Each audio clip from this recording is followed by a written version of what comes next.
Phillies playing host to the Dodgers in Game 2 of their series. The Dodgers took the first game in that one. One note from the NFL, Chargers running back Omarion Hampton will be placed on the injured reserve list due to an ankle injury. So by going on the IR, he will miss at least the next 4 games. He sustained the injury in the Chargers' 27-10 loss to the Washington Commanders. Snapshot, brought to you by Miller Lite. When it's game time, it's Miller time. This hour is brought to you by Legacy Group Capital's Northwest Fund. From the Quantum Fiber Studio, this is Wyman and Bob. On Seattle Sports. Streaming live on the Seattle Sports app and at seattlesports.com. Now, here are your hosts, Dave Wyman and Bob Stelton.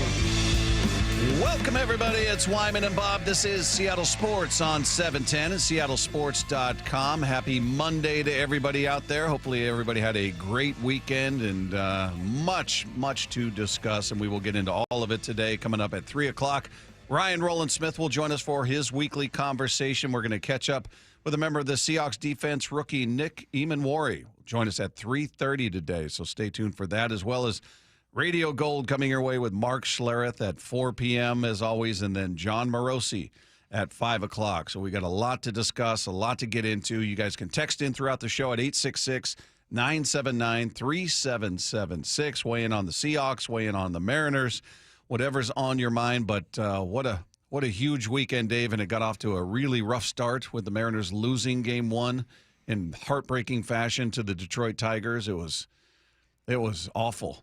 That was awful to go into that clubhouse after the game. It was like being at a funeral. People were asking questions like this, and like you were whispering, and it was just. Anybody that goes in and gets those kinds of interviews, I admire.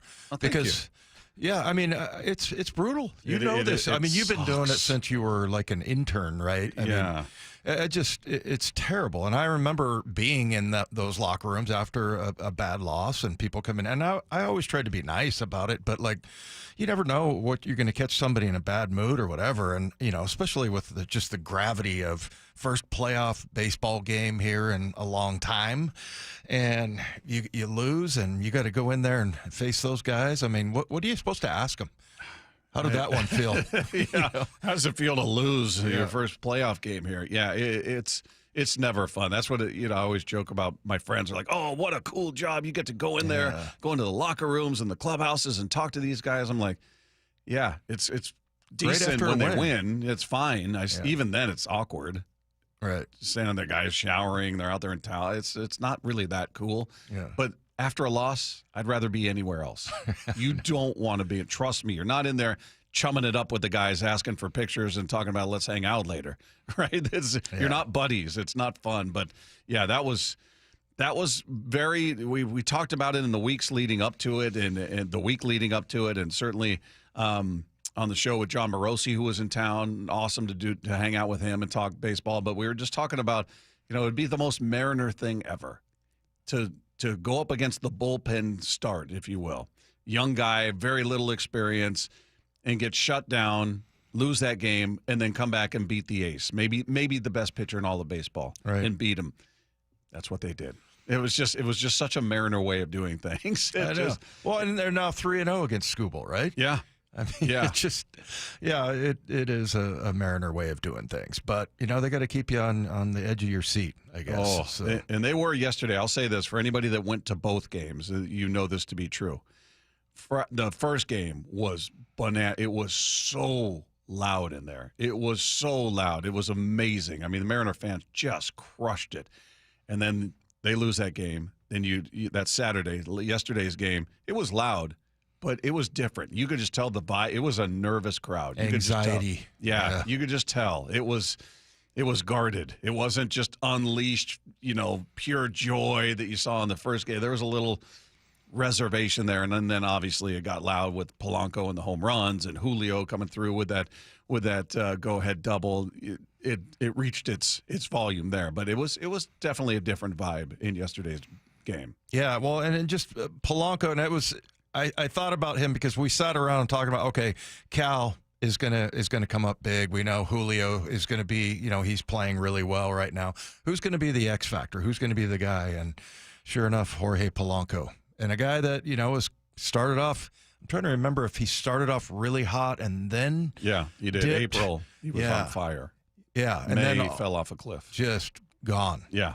Yeah. So, I mean, it was nice seeing a guy like that. And so far, he's the guy that's the X Factor. Yeah, he was. Yeah, we went through all of that, and he was my X Factor pick with a close second with Dom Canzone, who has not been an X Factor yet. But it's only 2 games, so we'll see. I mean, obviously it came at the right time. I don't care who it was. It could have been Leo Rivas. I do not care who came up with it. It's just the fact that he did it was what mattered, and got him to a point where they took a lead.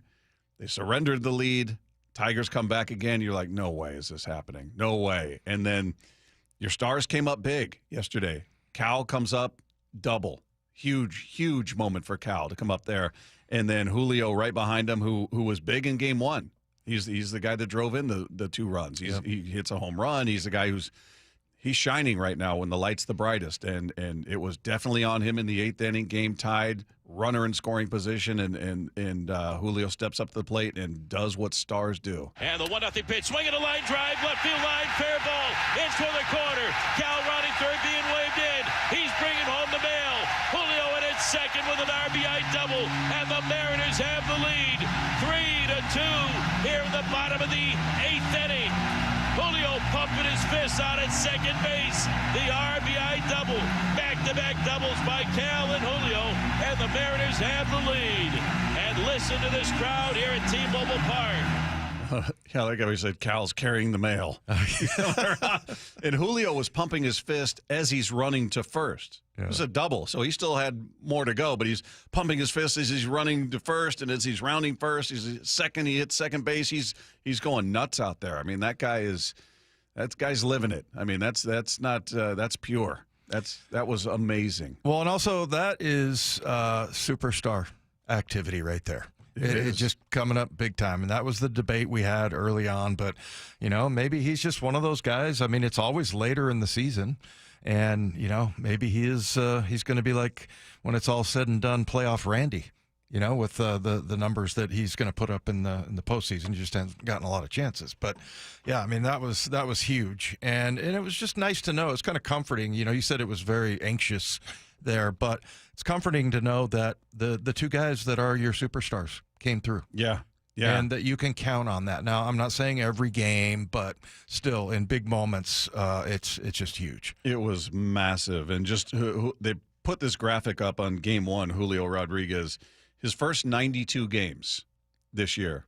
He hit .244, 11 home runs, 44 runs driven in with an OPS of 687. Wasn't great. Right, we all talked about it. We talked about it every game, every day. Yeah. The last 68 games, so fewer games, hit .299, 21 home runs, 51 runs driven in with a 954 OPS. Wow! In 68 games. You said 21 home runs instead of 11. Yeah, so 92 games to get 11, 68 to get the other 21. Right. And then drove in 44 in the first 92, drove in 51 in the last 68 games. I mean, just ridiculous, the tear he went on, and it's maybe we just, as fans, need to come to grips with, hey, he's going to be a slow starter, and this is who he is. I mean, he's still 24, but, it'd be great if he could even it out because those games in the early part of the season still count, especially when we're talking about seasons prior to this where you miss by 1 game, right? So hopefully he can even it out, but, I mean, what a tear he went on in the second half, and so far 2 games into the postseason when that spotlight is really shining, he's coming through. Well, and look, I don't, we obviously don't know how this thing's going to end, but like right now, let's just enjoy it, number 1. And number 2, we'll figure out all of that next year. Yeah. You're right. Let him get into spring training, and we'll figure that out. But yeah, just enjoy what he's doing. But I mean, look, a lot of I think when people are talking about superstars, the biggest fear is that he's going to fold under pressure. Yeah. And it's the opposite for Julio, as far as those numbers go. So, yeah, it's just nice to know that your 2 stars are coming up big right now. Yeah, and they're not the only ones. I mean, offensively, yeah, it was Polanco last night, but this bullpen has been asked to do a ton, right? And we'll go through our call it now predictions, and one of the questions was about combined innings for both starters. you and I both missed on that. But so they've been called into action early, and Munoz and Spire has been ridiculous. But Munoz going back-to-back days, went 2 innings in the other game. Just phenomenal. 3-2 pitch, swinging a bouncy ball, first base line behind the bag. Naylor, underhand flip to Munoz at the bag. It's over. The Mariners win it. They tie the series at 1-1 apiece. They win Game 2 of the best-of-5 set here at T-Mobile Park before a sellout crowd. They win it 3-2. Andres Munoz with the save. Holy smokes, what a night for the Mariners. You know what's interesting is hearing that there and being at the game. I went home and watched the game last night, just kind of 4 different spots. The crowd didn't sound as loud on TV. I don't know if you noticed that, Lefko, if you watched any part of it. Being there in the building, I mean, it's almost deafening. But then it felt fairly muted on TV. I don't know if that was a weird thing going back to watch it.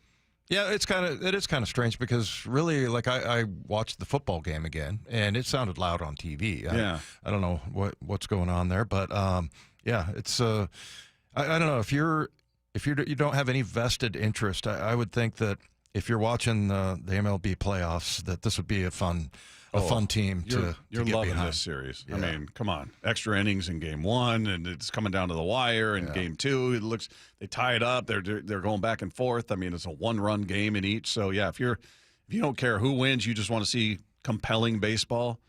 You got it. But how about the final out on Saturday night? Was it just dead quiet? Yeah. It was just. No booze, nothing like that. No booze. I didn't hear any booze. Well, top of the 11th, I think that's when it hit, like the run. Yeah. Then it just eerie. Yeah. Just. Right. Yeah, you couldn't really get a sense for it on TV, watching on TV. But it was rough. Yeah. It was rough. It was not fun, man. It was not fun at all. But I felt sorry for you, Bob. Yeah, me and 47,000 others in that building, man. It was not a cool event.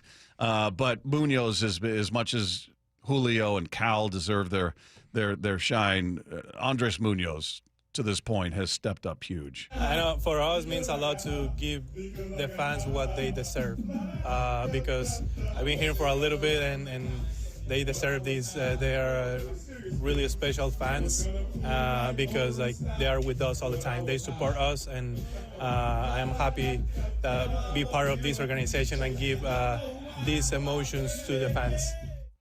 It's got to be Robles in the back, right? No, that was a speaker that Julio turned on. He had this big portable, looked like a suitcase almost, but he just walked up and turned it on, and it had some. I don't know if you saw that, Lefko. There was a button on there that had a horn, so when he hit it, it would go meow meow meow meow. He's up there like he's a DJ. Yeah, it was all very loud in there. It was very loud, which is better than very quiet, which it was on Saturday night. When I walked in there. You could hear a pin drop the previous night. Did you go talk to anybody? Yeah. I mean, talk to Kirby.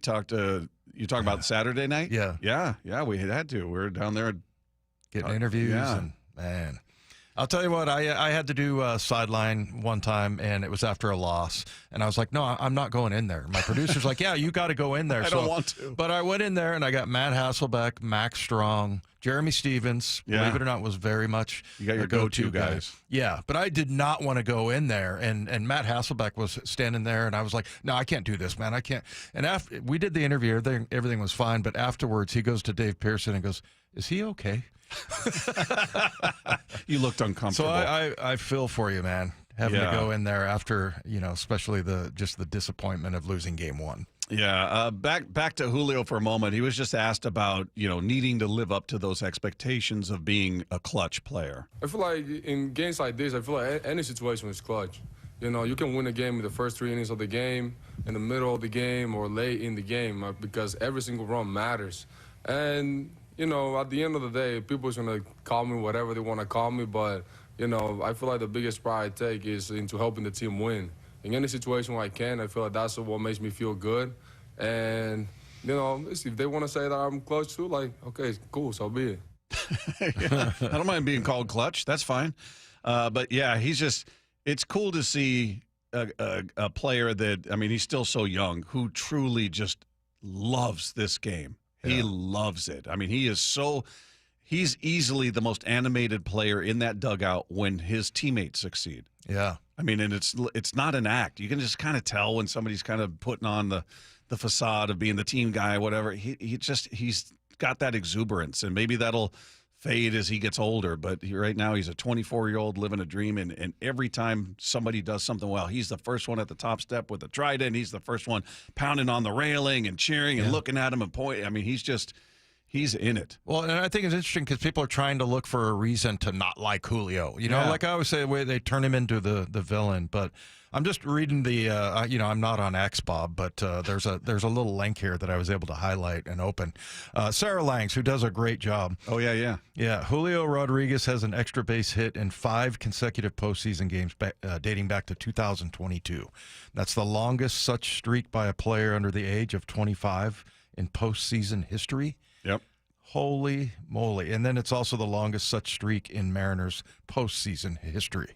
So, yeah, I mean, it just in every way. And, I think a lot of people, again, like, when you have a guy, especially a superstar like that, and he gets paid that way, people are always going to look for, okay, how do we make this guy into the villain? And he's just not. He's just not, man. I mean, in every way, and he's handled all of this, and we've seen him handle all this stuff when, you mentioned the first 60 games or so. I mean, it was first 92. It was brutal for him. Yeah. Oh, it was the last 62, right? The last 68 is where he came to life. Yeah, it's first 92. First 92. 244, 11 home runs, 44 runs driven in. Yep, and never like a peep or a bad attitude or any bad body language, anything. No, it's been, and seeing it again early. The other part that I find interesting, and look, I'm as big a fan as anybody. I'm emotional, I'm angry and happy, and depending on what goes on.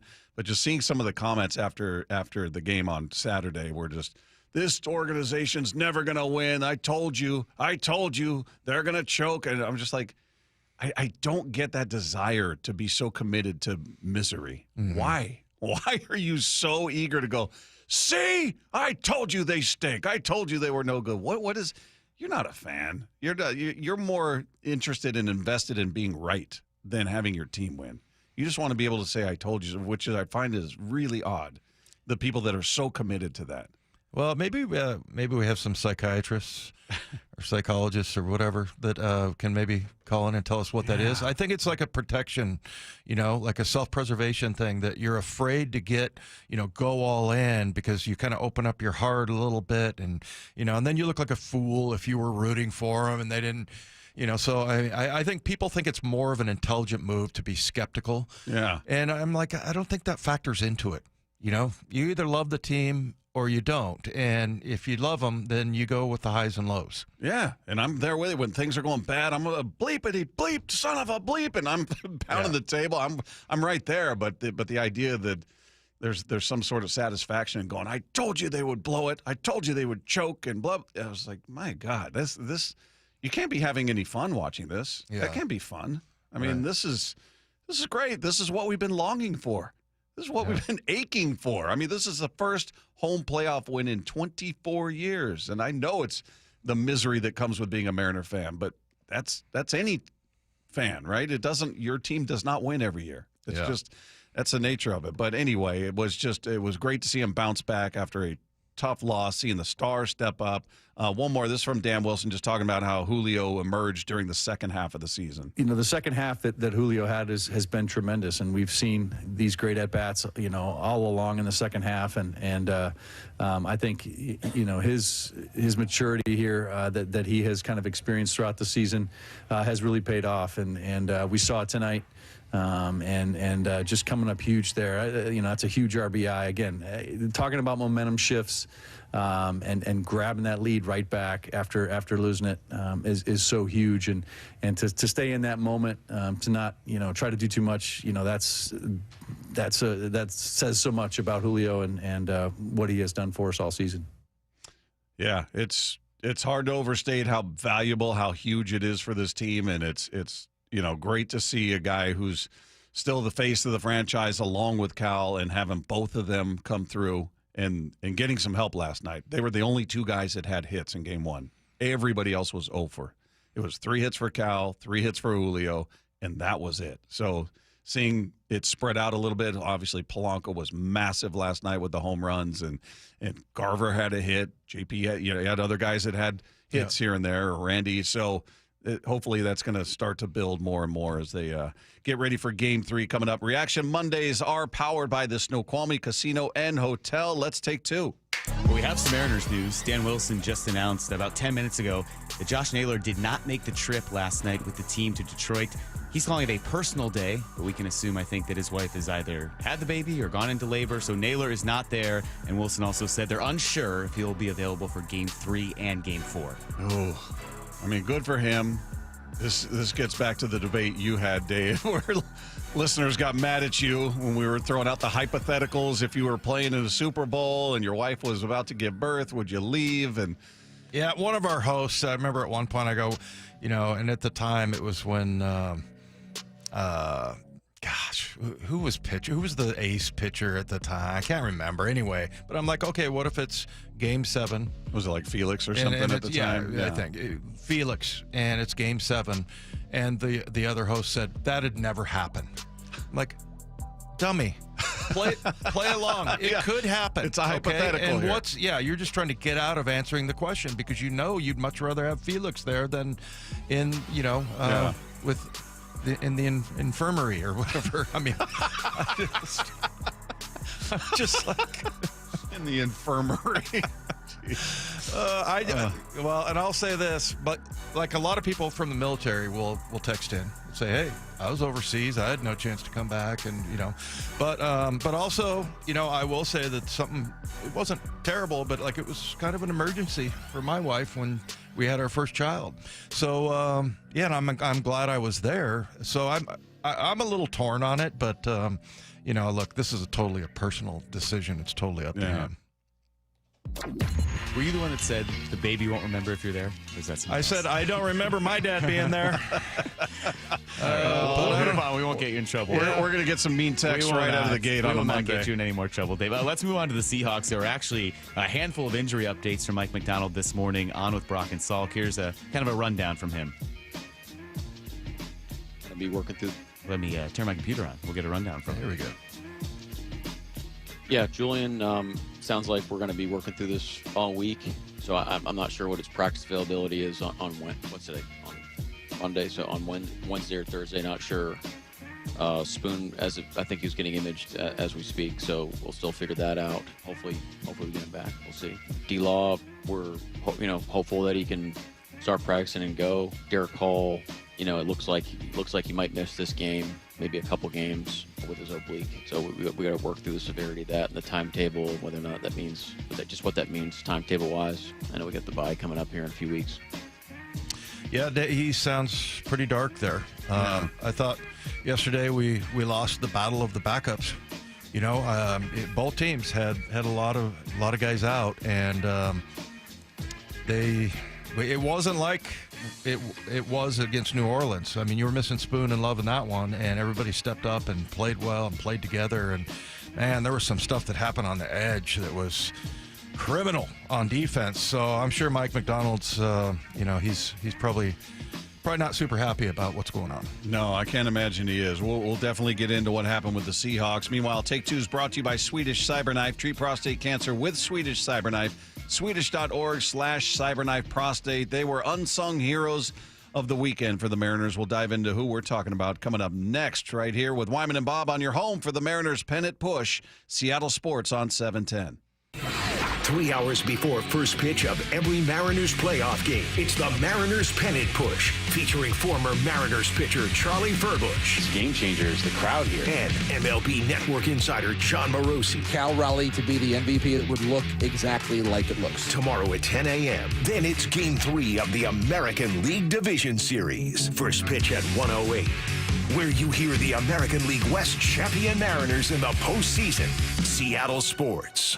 Ladies and gentlemen, this is for you too. Stubborn fat is really hard to get rid of, and then there's all those gimmicky lasers, fat freezing methods, and prescriptions. Imagine a simple solution that takes just one day and provides immediate noticeable results. Introducing ProSculpt. ProSculpt uses air-assisted technology that's safe and gentle yet powerful, delivering instant fat-reducing and skin-tightening results. Performed by board-certified plastic surgeons while fully awake, ProSculpt contours your body with minimal downtime. It's designed to target those problem areas: waistline, neck, face, arms, thighs. ProSculpt gently removes unwanted fat and tightens loose skin with FDA-cleared plasma technology, all in a simple, guaranteed one-day procedure. ProSculpt is one and done. Schedule your free consultation at prosculpt.com for $250 off. For powerful permanent fat removal and skin tightening that works for ladies and you men, it's prosculpt.com. With Progressive's Home Quote Explorer, you can easily find the right home insurance for you, even if it's not with Progressive. But if you don't choose us, then sure, okay, it's not going to work out. We're not going to cry about it or stay awake wondering what our future together would have looked like. We can't get emotionally invested, even if it sounds like we are.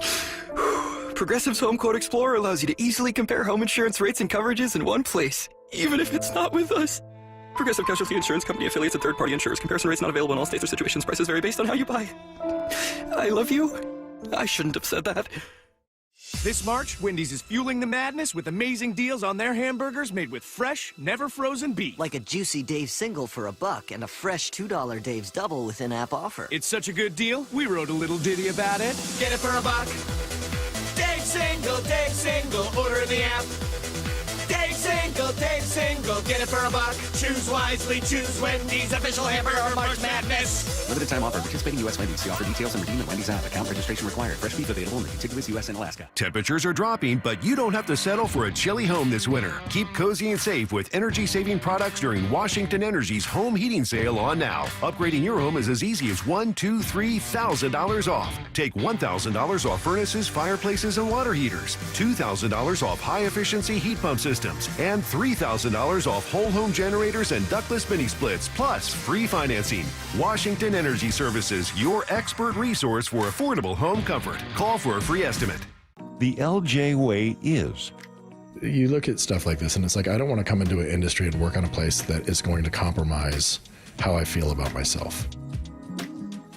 I get to go to work every day with good people, and I get to enjoy what I do because I'm out there just trying to do right by people I care about, which is our community.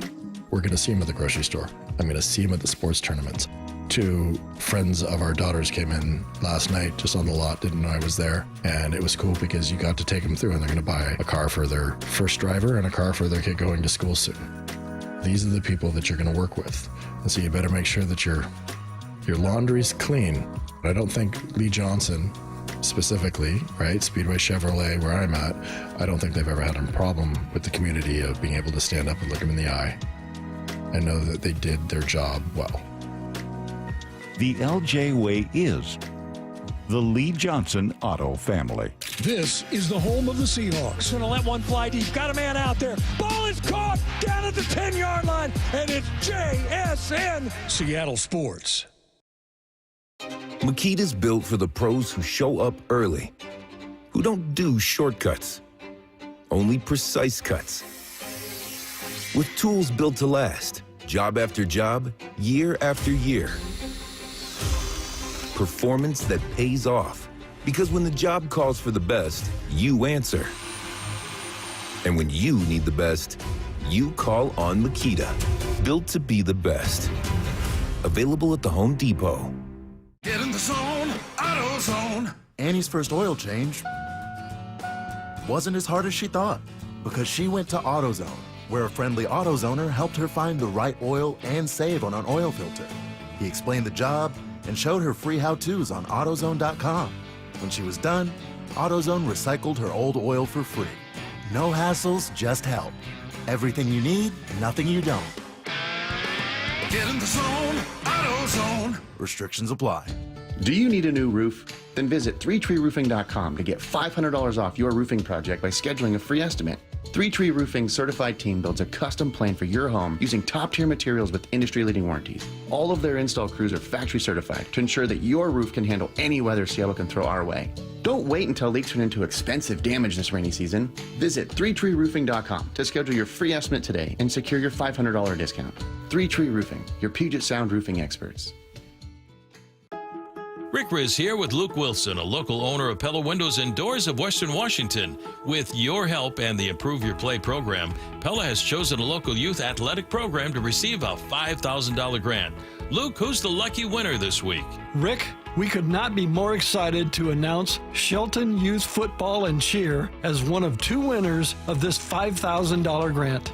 Thanks to Pella Windows and Doors of Western Washington for helping our local youth thrive. This hour is brought to you by Legacy Group Capital's Northwest Fund. From the Quantum Fiber Studio, you're listening to Wyman and Bob. Weekdays 2 to 7. On Seattle Sports and 97.3 FM HD2. Text line is there for you at 866-979-3776. You can weigh in on the Mariners, Seahawks, whatever's on your mind. Should I break the big news? I got a selfie with Jeff in San Diego over the weekend. Oh, yeah, that was huge news. Yeah. How about that? Was he everything you hoped guys, he would be and more? Everybody asked, is he normal? Was he weird? I'm like, no, he's a normal dude. Yeah. Normal guy. He's actually funny. He's got like a funny sense of humor. Anyway, we took a selfie and, there it is.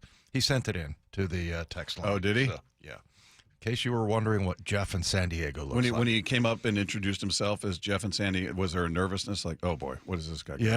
What's he going to do? Let me just keep him in front of me.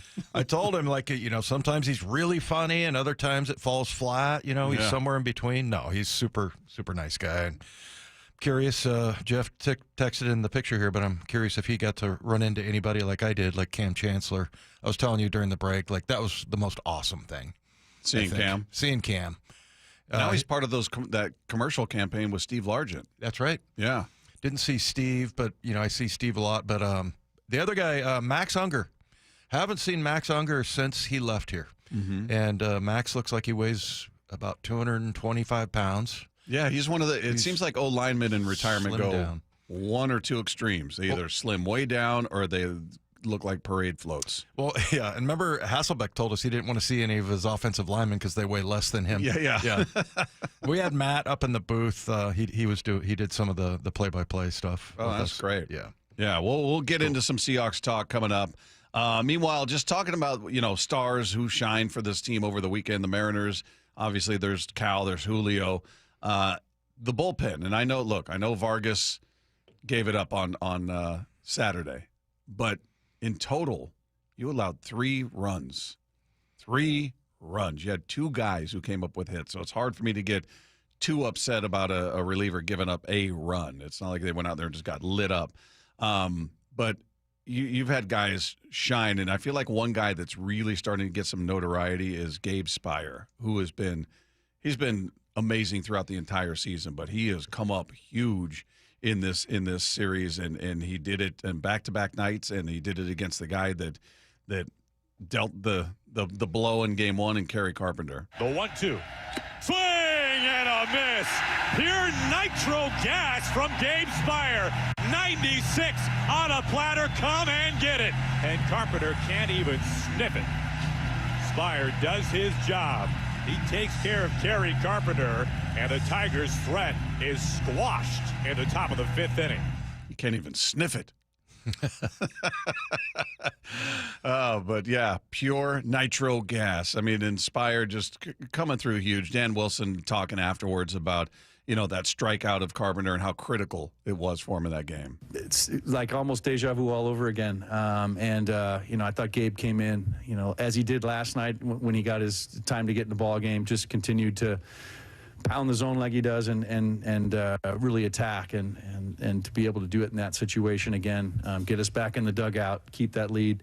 And then, again, to go back out, this is playoff baseball and threw a lot of pitches last night, but right back out there again tonight, going 1+ for us and reaching down. And that's where everybody is. Everybody's reaching down at this point and giving everything they got, and they leave it all on the field. And that was what, Gabe did tonight for us again. Yeah, they relied heavily on him. And, like he said, 1 1/3. 2 strikeouts, but, he threw 17 pitches, 13 strikes. Yeah. So, man, it was, like he said, pounding the zone. I think the only one better was Munoz threw 15 pitches and 11 strikes. But, Gabe Speier, that was huge. Massive. And he's not just lefty on lefty guy. He gets righties out. He's very good against righties. So he's one of those rare guys who, as a lefty, is just as effective almost against righties. But Munoz, you brought him up. I mean, he's gone 3, and he went 2 innings on Saturday, comes back and gives an inning last night and was asked whether there was any doubt that he would pitch in last night's game after going 2 innings Saturday? No doubt. I was, as soon as I got here, I say I am good to go. Like I say yesterday too, they are really good here, asking me first how I feel and if I'm going to be good, and they did it. And I say I'm good to go. Is he not the sweetest guy? You talk to him, he's always just got a smile. He's just, I try to do this for the fans, and I try to throw the ball as hard. I'm trying my hardest always, and he's so sincere. Yeah. He's just a nice, but he's on top of that just a gamer. I mean, they're going back-to-back nights after going 2 innings. Obviously, that's not what he's accustomed to doing, and he goes 2 innings Saturday. Gives him another crucial inning last night to lock it up. I mean, that's massive, and the day off is going to be welcomed for all of those guys because you're going to need them. It's all you get to Detroit, same thing, all hands on deck. If they pitch Tuesday, they're going to be available Wednesday, barring injury. I mean, that's just where they're at now. Yeah, I mean, there's no reason to hold back right now. So yeah, I think just Andres, I don't worry about him as much as I do like Brash, and I think probably mostly it's just because he's such a big dude. He's a big, strong guy, and I feel like he can handle it. But, yeah, his ferocity and, just the way he comes down the mound. I mean, he's very intimidating. I love that part. Yeah. I mean, he's been great. Spire, spectacular. Brash got put in a tough position with the error by Naylor out there, and it gives up that double that ties the game. I mean, but good on him to lock it down after that. I mean, you could crumble in a high stakes situation like that, considering how the game went the night previously, and he locked it down after that. Bizzardo has just been nails for this team. He's gone an inning in the third so far in these 2 games and not surrendered a run. So your bullpen, yeah, they gave up a couple. Brash did, and certainly Vargas the night before in 11 innings, but. You're asking a lot of these guys at the end of the season, and your offense needs to help them out. And certainly in game 1, they did not. And they didn't go nuts last night either. So we talked about it. You're facing the best that the opposition has to offer. Runs are going to be at a premium. They're going to be hard to come by. Every one of them means the world, and that's been 100% true in these first 2 games. And that puts a ton of pressure on anybody coming out of the bullpen, no matter what inning it is. Whether you're up by a run, you're down by a run, I don't care if it's the 5th inning they're coming in or it's the 9th. Everything is leverage right now. Yeah. Well, and somebody was kind of complaining a little bit about as far as the text toy goes here. Text toy. When's the last time we called it text toy? It's been a minute. That was a Kevin Calabro thing. Do you feel Brash second-guessing himself sometimes?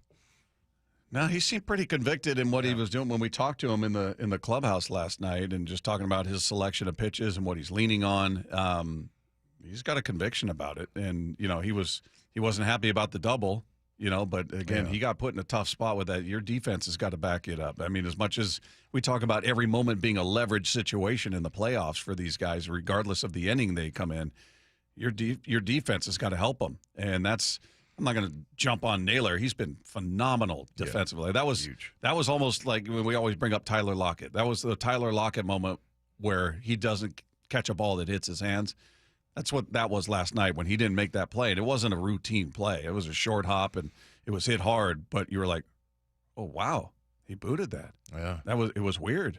It was a weird thing to see. So, meanwhile, head to T-Mobile Park to watch Game 3 tomorrow. That's right. They're in Detroit, but you can watch Game 3 on the big screen October 7th and Game 4 on Wednesday, October 8th on the biggest and best screen in Seattle. General admission tickets are $15.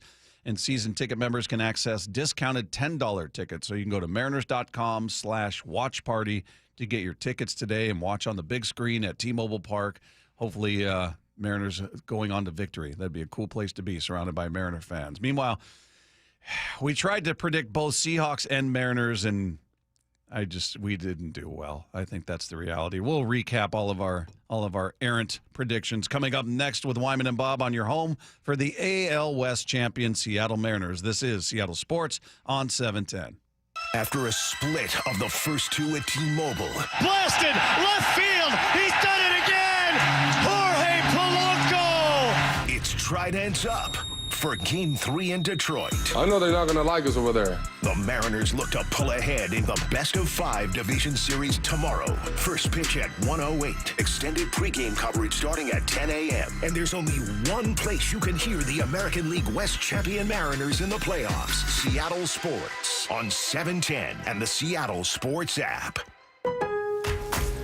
Lowe's knows pros want more. Join My Lowe's Pro Rewards for free to get $20 off your first qualifying purchase of $100 or more just for signing up. Plus, enjoy free standard shipping and more ways to save on your next job. Lowe's, we help, you save.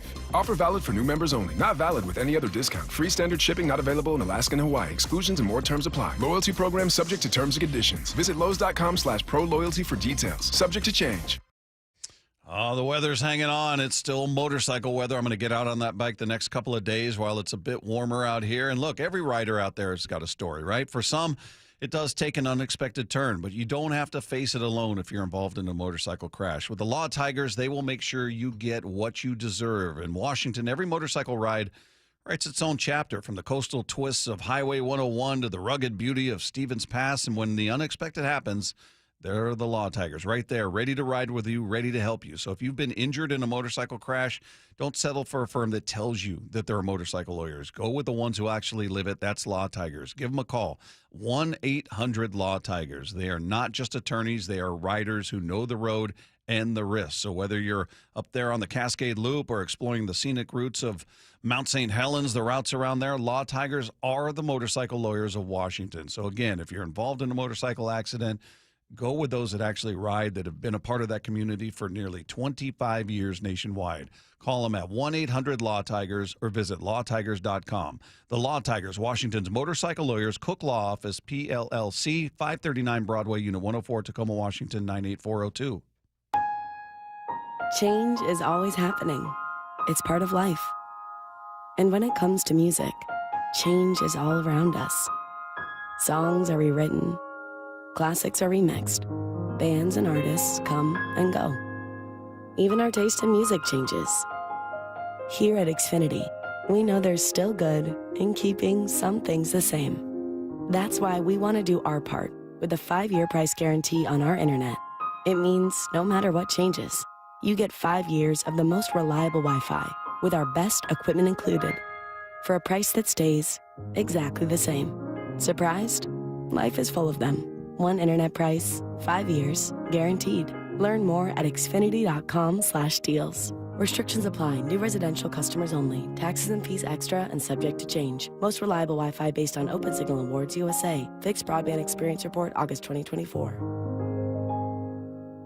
Matt Coker here with West Coast Men's Health. In the past 5 years, we've seen thousands of men at our clinics. Most guys tell us the same story, that in their early 50s, it's not that they couldn't function, they just needed help. They started taking Viagra, and it worked great at first. But after a few years, it stopped working. The problem is that their arteries had become more restricted since they started taking it, because Viagra does not unclog arteries. Here at West Coast Men's Health, we use acoustic wave therapy to target the real problem. We break down plaque and clear up the arteries so blood can flow like it did in your 20s. This restores function. And guys, listen to this. You won't have to take a pill anymore. So if this sounds like you, give West Coast Men's Health a call today and see how we can help. With clinics in Redmond and Tacoma, call 206-519-6541. That's 206-519-6541. 206-519-6541. Online at westcoastmenshealth.com. This is where you hear your AL West champion Mariners in the playoffs. Seattle Sports. Ryan Rowland-Smith here. For more than 35 years, the NBA Health Insurance Trust has been helping local builders, contractors, and their employees save money and gain peace of mind. They offer customized group health plans from the state's leading insurance providers. Small and mid-sized businesses deserve big healthcare access. The NBA Health Trust brings you the coverage you want at a price you can trust. Find out more at mbahealthtrust.com. That's mbahealthtrust.com. When you switch to Progressive, you could save bundling your home and auto. Then you could put that money towards some of the surprisingly more expensive things in life. A Attention passengers, we've reached 10,000 feet and internet is now available for purchase. I just paid hundreds for this flight, and you can't even throw in internet? I'll just take the free pretzels. Sorry, but I do have snack boxes for sale. I'm just gonna sleep. In that case, we are selling pillows and blankets as well. I'll just breathe. That's free, right? Life costs a lot, so bundle and you could save with Progressive. Progressive Casualty Insurance Company, affiliates, and other insurers. Not available in all states. If you love to travel, Capital One has a rewards credit card that's perfect for you. With the Capital One Venture X card, you earn unlimited double miles on everything you buy. Plus, you get premium benefits at a collection of luxury hotels when you book on Capital One Travel. And with Venture X, you get access to over 1,000 airport lounges worldwide. Open up a world of travel possibilities with the Capital One Venture X card. What's in your wallet? Terms apply. Lounge access is subject to change. See CapitalOne.com for details. Heritage Mechanical and Auto Repair reminds listeners 460,000 children are reported missing in our country every year. Parents, please plan with your kids a safe, visible route to and from activities with at least one friend. Coach your kids to stay alert and be aware of their surroundings, and caution your children to never accept gifts or rides from strangers. Best wishes to all our kids from the entire team at Heritage Mechanical and Auto Repair. The family-owned general plumbing experts in Suquamish, proudly serving our community since 1998. From the Quantum Fiber Studio, you're listening to Wyman and Bob. Weekdays 2 to 7. On Seattle Sports and 97.3 FM HD2. Coming up at 3 o'clock, Ryan Rowland-Smith will join us on the program as he does each and every week. I think he was in, where's MLB Network Studios, New York? Jersey. Is that where they are? Yeah, they moved somewhere. They're still in Jersey, but they're about to move to some new big facility. So he's going to be having fancy schmancy digs. He was texting me, like, you at the game? And he's texting different. Yeah, this is a big spot here. And this, oh, man, this is, I don't like this. And did you tell him to leave you alone? I said, I'm dying over here, man. Dying over here. So we'll talk to Ryan Rowland-Smith coming up. But Dave and I did our predictions. We did a little combo. Seahawks, Mariners, call it now. And we just it didn't go well. It did. This may be our worst combined. Right? I'm guessing it's our worst combined effort. So I am unfazed by that news because that's typical for me. I'm not used to being on this end of it, but you know what? If you were to go opposite of the things that I predict, do well, you'd make a lot of money. You want to do that? I guess this is what I get for being so optimistic. Dave, if every instinct is wrong, wouldn't the opposite have to be right? There you go. Yeah, the theory of Costanza. All right, well, let's start with question number one. It was about the Seahawks. Now, call it now. Do the Seahawks win or do they lose? Win. Wrong. Yeah, I think we both called this a win. I was right. You were wrong. I am smart. You're dumb. I am skinny. You are fat, and there's nothing you can do about it. We got a new one there. I'm skinny. You're fat. Stink. Oh, yeah, we both blew that one. We'll get into the details of that game for sure. Mariners had 2 games over the weekend, so the question was, call it now, do the Mariners win over or under 1.5 wins? I'm going to say they're going to take both. Oh, brother, this guy stinks! I'm going over. I'm going to take the over, though. Flat out wrong. Just the optimism got to me. Who are those first two? The first one, what was that clip from? The flat out stinks? Yeah. I'm not sure what that's from. Yeah. Random. Matt pulled it from it's a movie drop somewhere. Yeah. Somebody will text it in. All right. Well, I'm just trying to stall because I'm going to get to the rest of it. I think I'm going over here, if I remember correctly. Yeah, I don't know if any of us got any right. Seahawks, do they allow over or under 17.5 points? Yeah, I'm going to say under, and it's probably going to be about 17. What you just said is one of the most insanely idiotic things I have ever heard. I'm with you. I think they hold them down now. That I'm more concerned about what the Seahawks do offensively. Not great, Bob. Just horrible. We're just killing this segment here. Well, I'm trying to remember the name of the offensive coordinator. He wasn't somebody that just rolls off the tongue, but I'm like, every play they ran, it seemed like worked. And Baker Mayfield was a magician. He made some really freaking good throws. And some really good runs, and they had well-designed plays, and we lost the battle of the backups. Oh, boy. All right, so we blew that one. Mariners starters, so that would be Kirby and Castillo. Do they combined over or under combined 11.5 innings? I'm going to be Mr. Positive. I'm going over on that. I think you're going to get 2 quality starts. You are living in a fantasy world, pal. I'm going over as well. No.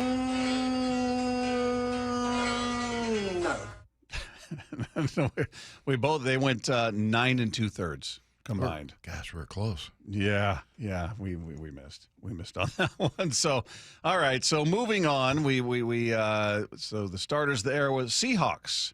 Do they score over or under 21.5 points? Yeah, I think Sam Darnold's going to air it out a little bit. Yeah, I'm going to go over on that. Bingo! How fun! All right, I'm going to take the over just slightly, but it's over. Search your feelings. You know it to be true. Yeah. See, Bob's shouldn't count because he said slightly.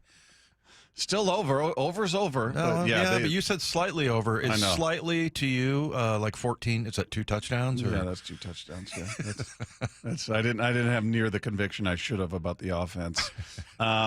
So yeah, but we got one. There we go. We're on the board. All right. Call it now. Do the Mariners score over or under 7.5 combined? But this is good numbers I said here, by the way. 7.5 combined runs. This is the easiest one. Over. Yeah? Absolutely. I'm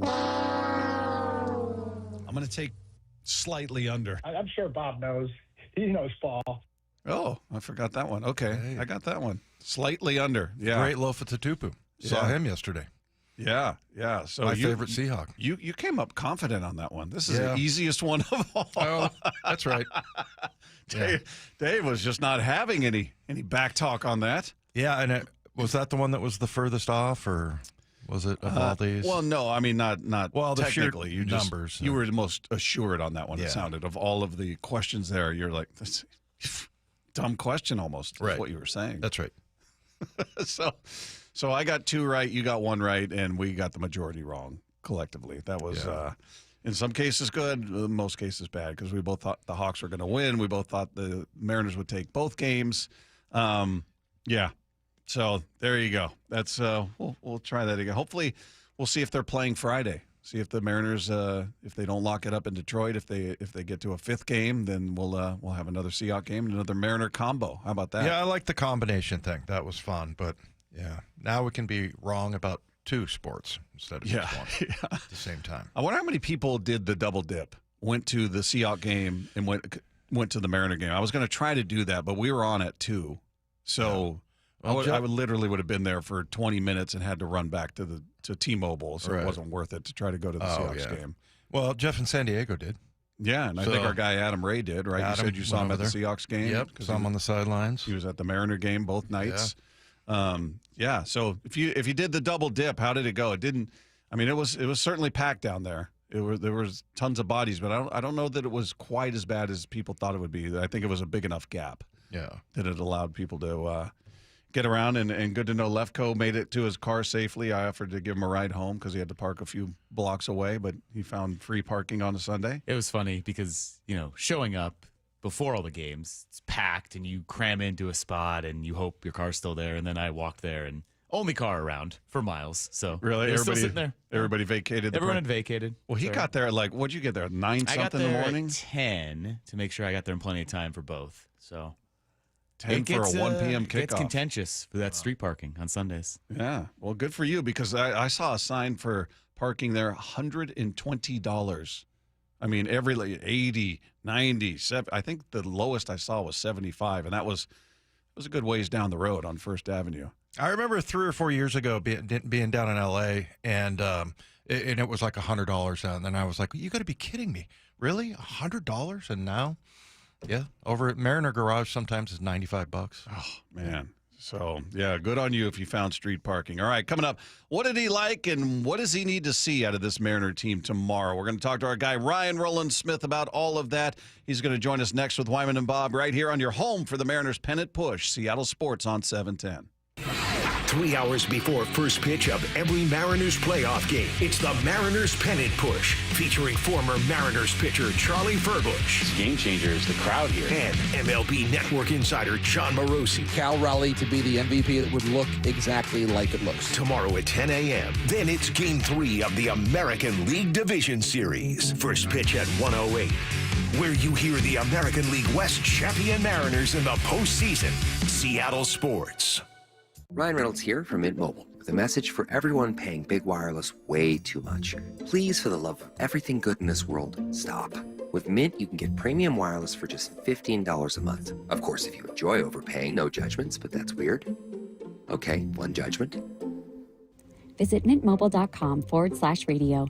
Upfront payment of $45 for 3-month plan, equivalent to $15 per month required. Intro rate first 3 months only, then full price plan options available. Taxes and fees extra. Default terms at mintmobile.com.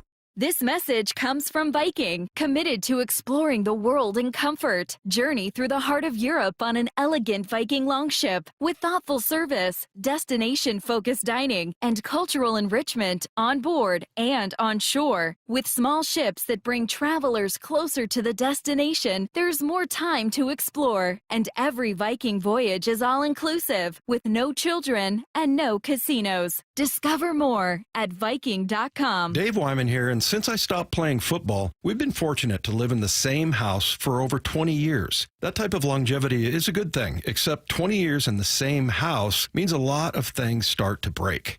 Most recently, it's our windows. Virtually every seal has broken, and that's why I reached out to Harley Exteriors. They're local, they're huge fans of our teams, and big listeners to the station. Better yet, they have the best product. Olympic Series windows offered exclusively through Harley Exteriors are manufactured in Washington, designed for Pacific Northwest homes and climate. That means cooler in the summer and warmer in the winter. To celebrate the start of football season, the guys at Harley Exteriors are offering no interest and no payments for an entire year. Also, buy one window and get the second one 40% off. And take another $200 off your entire project. Call 833-HARLEY. That's 833-HARLEY. Or go to harleyexteriors.com. Hey, Brock Hewitt here for my friends at PCF Construction. You know, it was a couple years ago.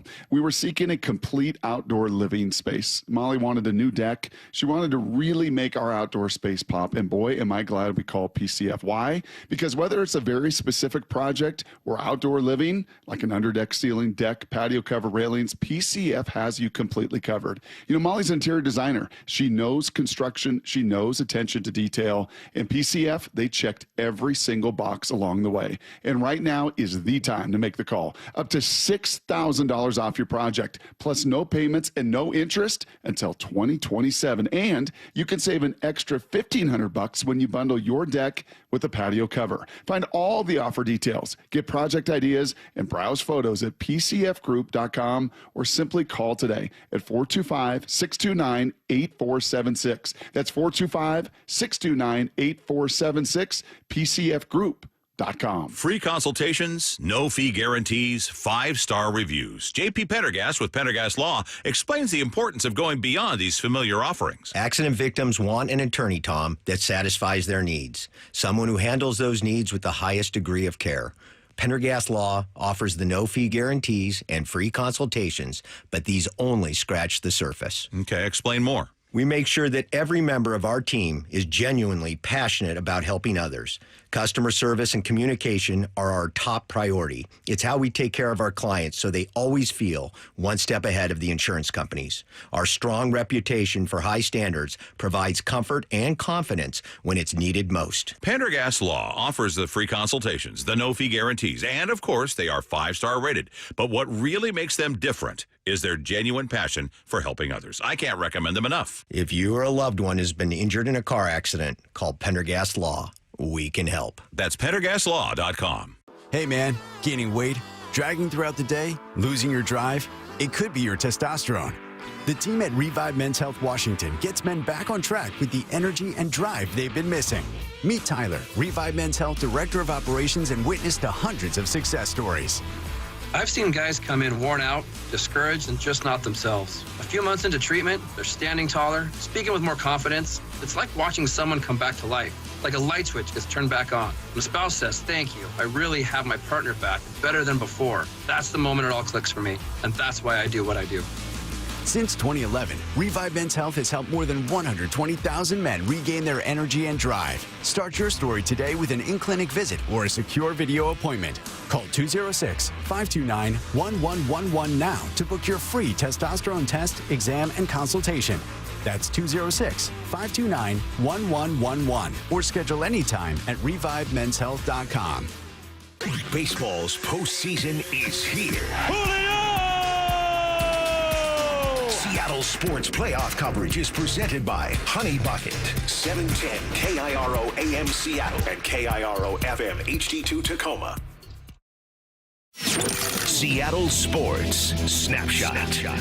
Well, the Mariners have the day off today after a huge win last night over the Detroit Tigers to even that best-of-5 series at 1 game apiece. Game 3 coming your way tomorrow with Logan Gilbert on the hill for the Mariners. You can catch all of the action of that one right here. Seattle Sports on 710. Just 2 games today. The Brewers with a 1-0 lead in that series against the Cubs. Game 2 coming your way from Milwaukee. Also, the Phillies and Dodgers get together in Philadelphia. Dodgers took Game 1 on the road against Philadelphia. Also, some news as it pertains to the Brewers. Jackson Chourio will start in left field in Game 2 of the NLDS. He'll bat leadoff against the Cubs, according to manager Pat Murphy. It's suffered a right hamstring injury after legging out an infield hit in the bottom of the 2nd inning in Game 1. Same hamstring he injured in July, also while playing against the Cubs, but said he's not 100%, but he would be removed if it hampered him at all, but he will get the start. Snapshot, brought to you by Miller Lite. When it's game time, it's Miller time. This hour of Wyman and Bob is brought to you by K2 Vision RLE. I actually talked about it on You Betcha on the podcast. He is an unrivaled source of baseball knowledge. Anyway, what were we talking about? A guy who always has your back. Hands back on, try and make the uniform look sweet in a split second.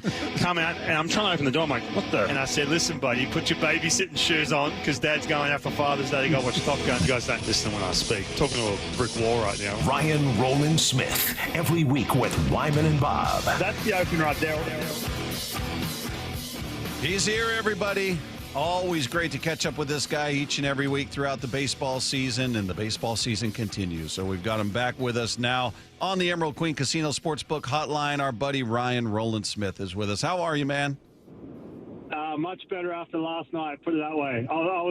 Trust me, I was like one of those people who would just straight, it's over. I'm not going to lie. There was a moment of that for me that I said, you know what? Just outlast Tarek Skubal, and you got a game, you got a W before you go off to Detroit. But I was that dude, man. I'm going to admit it for a little bit. I was that dude for an afternoon. Yeah, well, I'm looking at our text exchange, and you were texting me, and you said, and this is game 1. He said, if they lose this game, they're in deep doo-doo because of Skull tomorrow. And then I was the same way. I said, you can't face him down 0-1. And then you asked, are you at the game? And this is prior to what happened. I said, yep, I'm dying here. Vargas is making me very nervous. And then the worst happened after that. So, well, I had a few other text messages I was going to send, but I just didn't want to be a bummer. You know what I mean? Yeah. I just wanted to hold off. But no, look, I know they've beaten Tarek Skubal before, and in hindsight, you're looking at this going, well, they beat him, you know, and they're capable of this, that, and the other. However, let's go back to finishing game 1, where you absolutely, the game plan here is you have to take advantage of a situation where you have a young, early 20s kid, deer in headlights on the mound, and you have to make a statement out of the gates. You have to eliminate A.J. Hinch from even caring about making all these little getting cute moves and matchups and everything else.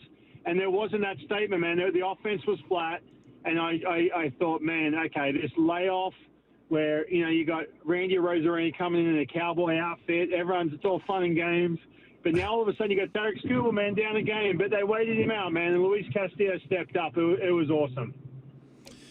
Yeah, so by the way, you're trapped back in New Jersey, is that right? I'm in New Jersey, and unfortunately, I was trying to get back so I could, see your pretty faces on the screen. But I'm stuck in a car right now. I feel like I'm on another planet when I'm over here in New Jersey, like with the traffic and everything else. So I was feeling a bit homesick today. I'm MLB Network this week. And but I got a chance to talk to you guys, so I'm feeling better. Yeah. There we go. Okay, good. Hey, Julio, man. I mean, we just had a long discussion about him and how he started off the year, and then how much he just the pure joy of, and also, by the way, he's coming through in a big time way. But just like his personality and just the way that he handles things. He's just a winner, and he's a guy that is often under criticism, but he's showing up big in the biggest moments. Yeah, and I get it. You get to the month of June, July, and you're sitting there, and the team's potentially maybe 500, or they're behind the Houston Astros. So you've got a big chunk of when summer starts of easy criticism towards Julio Rodriguez, because you just wanted him to get off to this blinding start, especially to tailing off of what he did. For example, in 2024, he finished the year. He figured some things out. He's matured. Great. He's one of the best players in the game. And, he's top 5 in this category, top 5 in that category. You get out of the spring training, all the warmers and fuzzies. You get to the end of May and you go, hold on a minute. Who is this guy? What happened? And so it's easy for you to have a little bit of that, where you let down, because you look at him, he gets off the bus and you're like, superstar right away. Like, he's that first you look at and go, wow. Yeah. Now, I hear this all the time with all these different teams and superstars and, coming up big in these big moments. Well, I know he's new to this, man. When you talk about the playoffs, he's fresh, like in regards to experience. But when you talk about a player, regardless of what kind of start they get off, if you can layer on someone who lives up to that moment, like Julio Rodriguez. And again, we're only 2 games in. But, man, I'm telling you, when he steps to the plate, you have that feeling that something's going to happen. And I'm telling you, when you're 60 feet away, like Finnegan was last night, you're sitting there going, man, instead of being, if I execute this pitch, I'm good, you're in that mindset of saying, I need to be extremely careful. So he's given off that kind of big moment, big presence vibe, man. And we are, again, I said this when he signed that extension. I said this at the end of last year, and I'll say it again, man. We are so lucky we have this young superstar in Julio Rodriguez, who was in the shadows a little bit under Cal Raleigh this year for good reason. We are so lucky that we have locked him up for over a decade to be in a Mariners uniform, man, because I'm telling you, when you watch him come to the plate, the moment's just not too big for him. He's free swinging still. He doesn't tense up. And it's awesome. And I'm telling you, he's going to make a huge impact as this series and this playoffs go along. Yeah, I was showing Dave, or telling Dave about they posted some stats on the TV broadcast that I went back and watched. And Julio, in his first 92 games, the first ones this season, Brian, he hit 244, 11 home runs, 44 RBI, an OPS of 687. His last 68. What's that? I said, yeah, no problem. I can't continue. Yeah, so that's 92 games. So the last 68 games, obviously fewer games, he hit 299, 21 home runs, 51 runs driven in with a 954 OPS.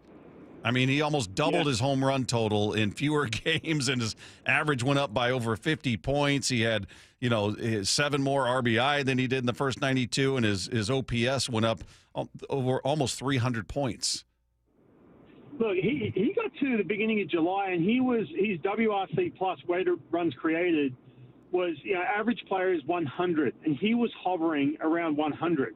And so it's very hard when you accumulate that many games, and this is how much of a turn he took. It's that tough to all of a sudden boost that. I mean, if you boost it from a 100 to a 120, man, okay, you're putting some numbers together. He boosted by 50 points. His WRC plus was hovering around 150 by the time he got to September. The slug went up 100, 150 points. And the other thing, too, look, we've seen this twice now, 2024 and 2025. Oh, he's a second-half player. But when you look at the difference, 2024, yes, he had a good second half, but it started mid-August. This time, some things started to click with him before the All-Star break. In the power numbers, right? That's the thing that's missing, is the power numbers, that consistent power numbers.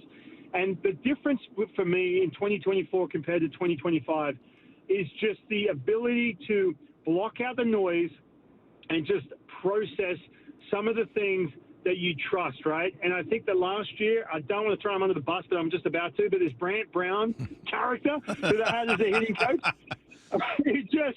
I'm sure he's a guru. I get it. I'm sure he knows his stuff and he knows every, different little number. But a guy like Julio, man, it needs to be simple. He's such a good athlete. He's a specimen. Let him go be an athlete. Let him just go swing and miss at pitches and then just see something middle and just destroy it. And I think what has happened is that with Kevin Seitzer, obviously Edgar Martinez, I talked about him a lot, and especially Bobby Magallanes, has just looked him in the eye and said, this is what you do very well. Let's lean in. I know you got 15 voices in your private hitting coach, but that happened earlier this year. And I think the more, as he gets older, he's still 24, as he gets into his prime, not even there yet, all of a sudden that process and that safety net it'll become earlier and earlier, man. So I think he's going to be fine. But he's such a special player and just such a special athlete.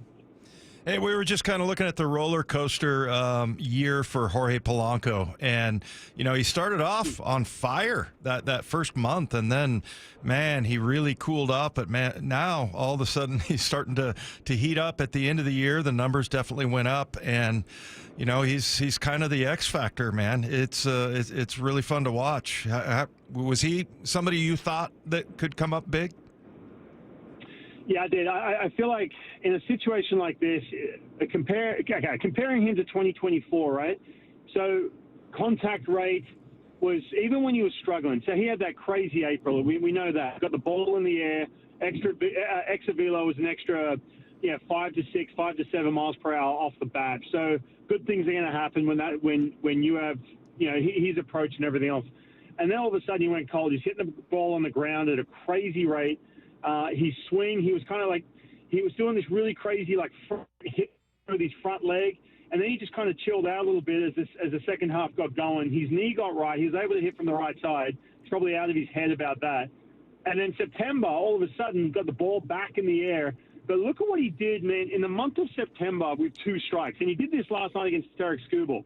He was such a tough put-away out for anyone. You just simply couldn't put him away. And so what happens is he gets to these counts where it's 1-2, 2-2, 3-2, he's fouled a couple off, and all of a sudden you're like, man, okay, he's just not chasing, and then he gets mistakes. And if he's getting the ball in the air, good things happen. But last night, man, if you guys want to go into some specific at-bats, even going back to George Kirby versus Carpenter, which, by the way, I have some opinions on that. I know everyone threw Dan Wilson under the bus. I'm going to be the contrarian there. But with the at-bats against Tarek Skubal, man, he threw one of the nastiest changeups I've ever seen on the nastiest pitch changeup in the game. And I'm telling you, Polanco he just spat on it. He saw it from a mile away. Mm-hmm. Even a guy like Tarek Skubal sees that reaction. He's like, oh, man. Oh, okay, I need to come up with plan B here. Oh, and that is inside the strike zone? Thanks. And he destroyed it, man. He did it twice. That's special, man. But Polanco, I'm telling you, when you can have that approach and have that consistency with 2 strikes in a situation like this when you're facing plus pitching, good things are going to happen. Hey, I want to ask you about Luis in his outing, but I want to get to what you just brought up, Dan's decision, because there was a lot of first guessing going on with that, and I'll raise my hand and say I was one of them going, man, you got Spire ready to go in the bullpen in this situation, and you're facing Carpenter, who's crushed Kirby, and this is the third time through now. It just felt like it felt like he was good, and Kirby's always confident, I get it, and he hadn't hurt him up to that point, but felt like you were really pushing your luck, to say the least, and it wasn't even really a bad pitch that he hit out. I give Carpenter credit. It was a good 3 inches above the zone. It was up, but he got around on it and took it out. But what was your thought in that moment? Well, I've watched this over and over for a couple of reasons. One, because I'm a huge Mariners fan. 2, because I've played before, so I get obsessive over it. And 3, for my job over here at MLB Network, we've dissected it about 4 times now.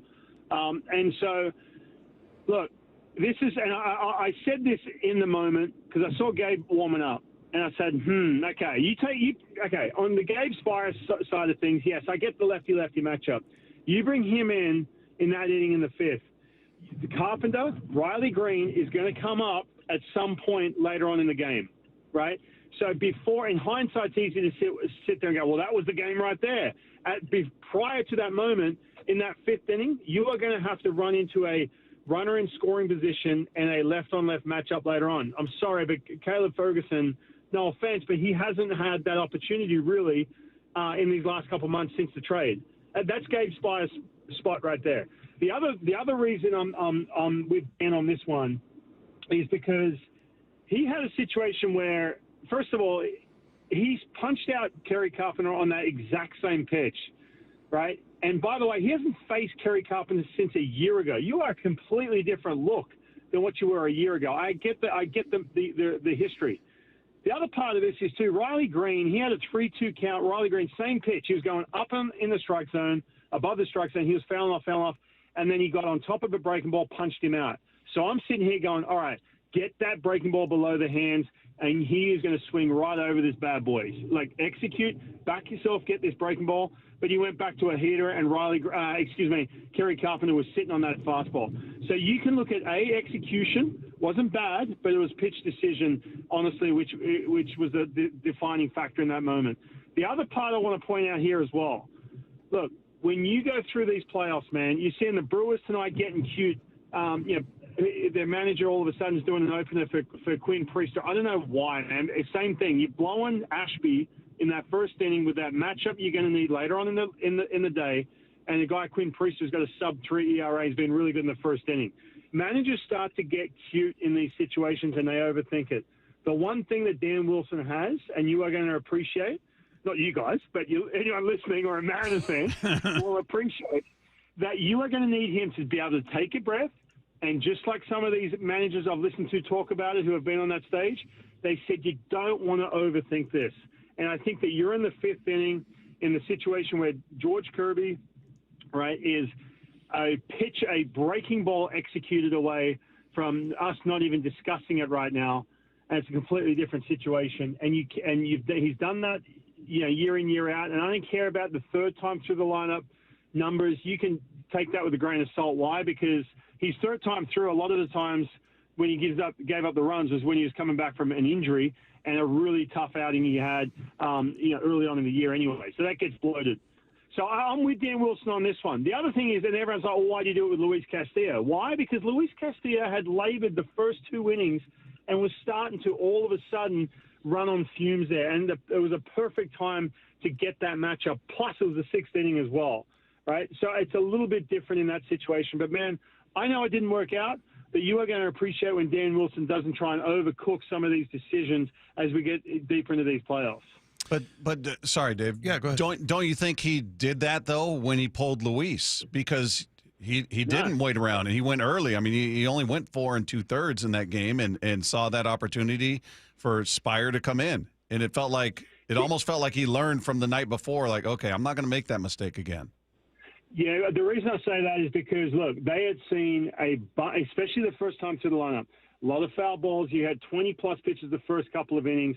They had seen a lot of the two-strike approach from Luis Castillo. So in that situation, I look at this and say, all right, we're in a situation where – and by the way, you notice how Gabe came back out for the next inning? Yeah. If you have a feeling where you can have him come in, match up, he can sit down and then come back out and cover some ground, because we know – and I'm telling you this because I'm watching – we saw Vargas the other night. You have to cover some ground in that situation. I look at that and say, man, all right, I get it, this second time. And let's get real, man. He got burnt the night before, and he's hearing it from everyone. So, of course, he's going to be more proactive in regards to making a decision. I just go back to that game one and say, you know what? To me, it's easy in hindsight. I could sit here in hindsight and say, oh, yeah, he should have made a move for Gabe Spire. But that situation was going to come up later in the game where you need that left-on-left matchup. What do you think about, they go away. Obviously, you take game one if you're the Tigers, but that plane ride home had to have been pretty brutal after 3 hits. And I'm wondering if maybe that it'll start to creep back in what happened to them, that slide that they had at the end of the year. Maybe that starts to creep in a little bit. You seen that happen before? For sure. And you know what, too? Look, they've been thinking about this even in that Guardians series, man. Like, how many opportunities did they have with runners in scoring position, something that they have struggled with, like one of the worst teams in baseball in August and September with runners in scoring position. Yeah, And they it were just 1 for lingered in- 6 yesterday. So Right. Oh, yeah. And so that lingers in, to the playoffs and so on and so forth. And not to mention, too, look, that plane ride home, you're looking at this guy, all right, we've got big Tarek Skubal, right, I love watching him pitch, man. It's awesome. You've just gone, oh, okay, Tarek's done for now. Now what do we do?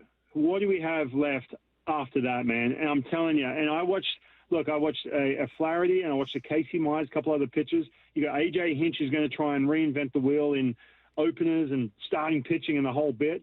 But you're looking at this guy, man, it is going to be some randomness and some chaos, like he's using his words in these next couple of days. So you don't really know what to expect, not to mention the fact that you just simply cannot execute with runners in scoring position. So it's a tough plane ride home for the Tigers for sure. And I'm telling you, the Mariners just beat Tarek Skubal. They're like, you know, we're in good shape, man. We are. Yeah.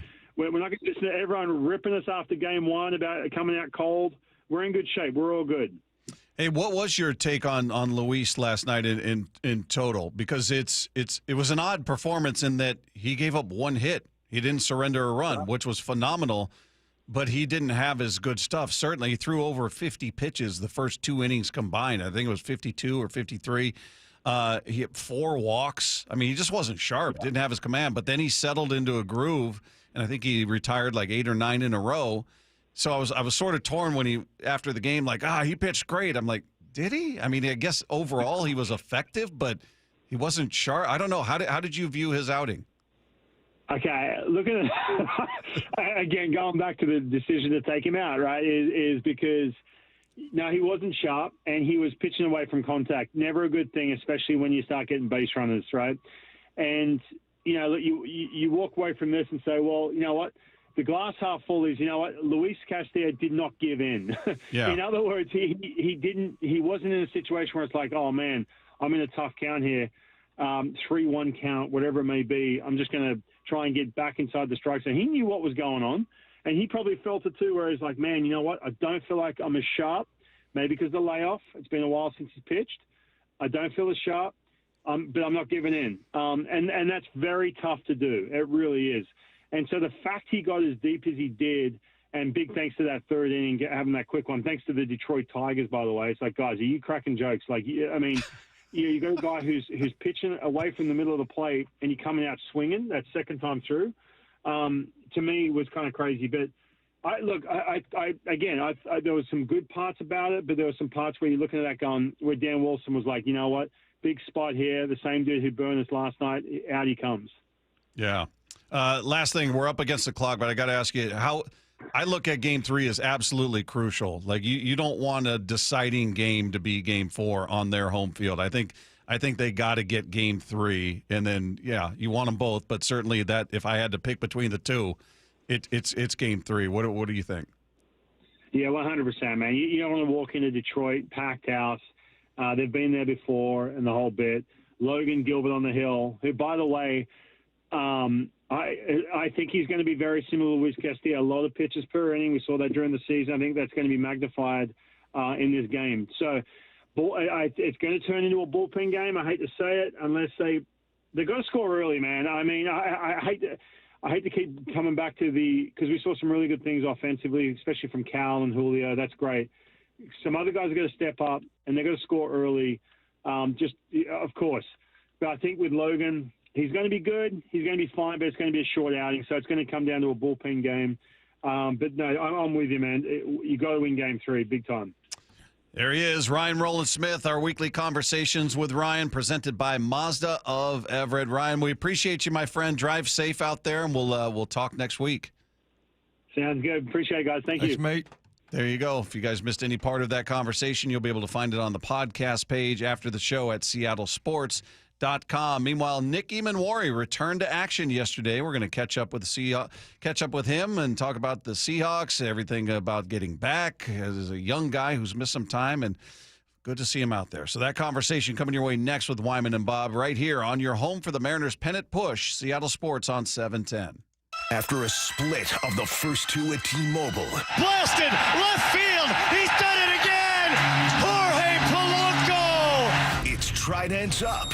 for Game 3 in Detroit. I know they're not going to like us over there. The Mariners look to pull ahead in the best-of-5 division series tomorrow. First pitch at 1:08. Extended pregame coverage starting at 10 a.m. And there's only one place you can hear the American League West champion Mariners in the playoffs. Seattle Sports on 710 and the Seattle Sports app.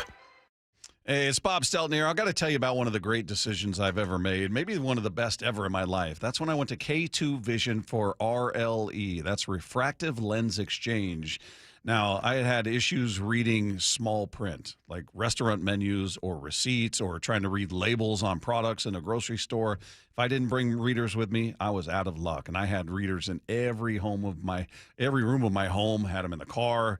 Had to remember to bring them into restaurants. It was just a giant pain. So I went to go see Dr. Kopstein, who started K2 Vision with Dr. King from King LASIK, the most experienced LASIK surgeon in the Northwest, by the way. So you add those two together, King LASIK and K2 Vision equals freedom vision for every stage of life, freedom from glasses, contacts, readers, and cataracts. So if you're like me, you struggled with small print, maybe you struggle with distance vision, RLE, K2 Vision RLE could be your perfect and permanent solution to spending your good active years not needing reading glasses. And the best part is you'll never develop a cataract. So whether it's LASIK, EVO, ICL, or RLE, trust the most experienced team of doctors out there with all of the experience and data to recommend the very best procedure for you. Schedule your free Zoom consultation today. Just go to K2VisionRLE.com. K2 Vision RLE, no readers, glasses, contacts, or cataracts. Again, that's K2VisionRLE.com. So my mother is thinking of switching from Verizon to Pure Talk, but she's worried the deal sounds too good to be true. Michael, she said, how can those Pure Talk people offer me the same basic service as Verizon for so much less money? I said, Ma, go ask Google how much Verizon spends on advertising and promotions. A few seconds later, my mother said, oh my goodness, $12 billion a year? That must be a typo. I'll tell you what I told my mom. It's not a typo. Verizon spends $12 billion a year on advertising and promotions, and their customers are paying for it. Well, Pure Talk doesn't spend that kind of money on commercials. Trust me, I would know. That's why they can offer you and my mother unlimited talk, text, and plenty of data on a crazy fast 5G network for just $25 a month. And if you're a business owner, you could really save a fortune. Dial pound 250, say the words Mike Rowe, and you'll get an additional 50% off your first month. That's pound 250 Mike Rowe. Pure Talk. Everything you need and nothing you don't. You're listening to Leaf Filter Radio, and the guru of gutter protection himself, Chris Coonahan, is here to take your most pressing leaf-related questions. Hey, everybody. Chris here. I understand we have Ron on the line. Ron, where are you calling from? Uh-oh. Ron, are you calling from a ladder? Well, I was. I wanted to ask Chris what I need to do to get my gutters ready to have leaf filter installed. Oh, Ron, you don't have to do anything. A Leaf Filter Trusted Pro will come out and clean out your gutters, realign and seal your gutters, and install Leaf Filter, America's #1 gutter protection system. So I didn't need to get on this ladder? Ron, Leaf Filter Trusted Pros are in your neighborhood and ready to help. Just visit leaffilter.com/deal to schedule your free gutter inspection and get up to 30% off. Thank goodness. What was that site? To get this special radio offer, go to leaffilter.com/deal for your free gutter inspection today and get up to 30% off. That's leaffilter.com/deal for up to 30% off. leaffilter.com/deal. See representative for warranty details. Life's expensive enough, isn't it? Groceries, gas, kids' activities. Sometimes your roof needs replacing, but your budget says not now. Hi, I'm Justin Shirley, CEO of State Roofing and Exteriors. We want to help with an offer to lift that weight off your shoulders. Get 0 down, 0 payments, and 0 interest for up to 24 months. Or save up to $3,000 on a new roof today. Call 866-ROOF-ROOF or visit stateroofing.com. Where you hear Cal's quest for the MVP. Goodbye, baseball, number 50 for Cal Raleigh. Seattle Sports, the home of the Mariners. Why is Mazda of Everett the #1 dealer on the West Coast? Mazda of Everett is locally owned and operated for 20 years. They work hard to get you their best deal every time and to make sure you drive away happy. With over 700 new Mazdas, they stock more than anyone in the Seattle area. Find out for yourself why people keep coming back to Mazda of Everett. Take advantage of the Mazda of Everett price during the More to Move You sales event. MazdaofEverett.com. Claims based on Mazda USA inventory and sales reports. You're losing your hair and you simply need a solution that works. You want the best. Modern technology, top-rated physicians, something that's guaranteed to work. Guys, you need world-class Dr. Perungo and his team at Advanced Hair. Advanced Hair has completely redefined hair restoration. From the experience itself to their unmatched results. Receding hairline, bald spot, thinning hair, maybe all three like I had. Get your hair back with Advanced Hair's simple one-day treatment that begins to regrow your own natural hair the very next day. Advanced Hair has changed tens of thousands of lives, including mine. And get this, Advanced Hair is once again the winner of the 425 Business of the Year. For your free consultation, call 425-449-8185. Right now, you'll get $250 off and 250 free hair grafts. Refine your hairline with the team that redefined hair restoration. That's 425-449-8185. Or for the before and afters, visit advancedhair.com. Hey, it's Tim Hunter, former Seattle radio goofball here with two words that aren't funny. Prostate cancer. Get your annual checkup. Keep an eye on that PSA number. And if you hear those two words like I did, talk to the folks at Swedish Cyberknife. 5 treatments, minimally invasive and technologically advanced over the other options. If you were a friend and I consider you one, I'd highly recommend Swedish Cyberknife. We are so lucky to have them right here in town. Do your research, but definitely visit swedish.org/cyberknife prostate. This hour of Wyman and Bob is brought to you by K2 Vision RLE. Wyman and Bob. From the Quantum Fiber Studio. Weekdays 2 to 7. On Seattle Sports and 97.3 FM HD2. Well, it was a bit of a shootout at Lumen Field yesterday. Unfortunately, the Seahawks came up on the short end of it. We get a chance to speak to a member of the defense that you and I have been aching to see out there, Dave, and he was finally able to return after an injury. And he's with us on the Emerald Queen Casino Sportsbook Hotline. Nick Emmanwori is with us. Nick, how are you, man? Yeah, I'm good, man. I'm good. Hey, just before we get into the particulars of the game and everything, just how did you feel physically out there? Did you feel like, okay, I can trust the injury, I can do everything I could do before, or was it a process where you started to get more comfortable as the game went on? Coming up into the week, I had a really good week of practice, stretching my foot out, seeing what I can do and stuff. So I felt good physically going into the game. I didn't really have any mental blocks or like any, that's just the type of person I am. Like, if I'm out there on the field, I'm gonna try to do everything I can like I once was, but as the game went on, my foot got a little fatigued and stuff. Just got to work on that. So, I'll be fine and stuff in the future. Hey, how frustrating was that, Nick? I mean, your first game, you make a great play and then get injured on that play. How many plays did you play in that very first game? I think I played like a total of 5. Yeah, it was just unfortunate. Bad timing, but. Everything happens for a reason, so I can't really pout about it. Learned a lot in the time I was out, but, first tackle was the TFL, so led off to a great start. Just got to shake back and come back harder and just keep building as I get out there week after week. So.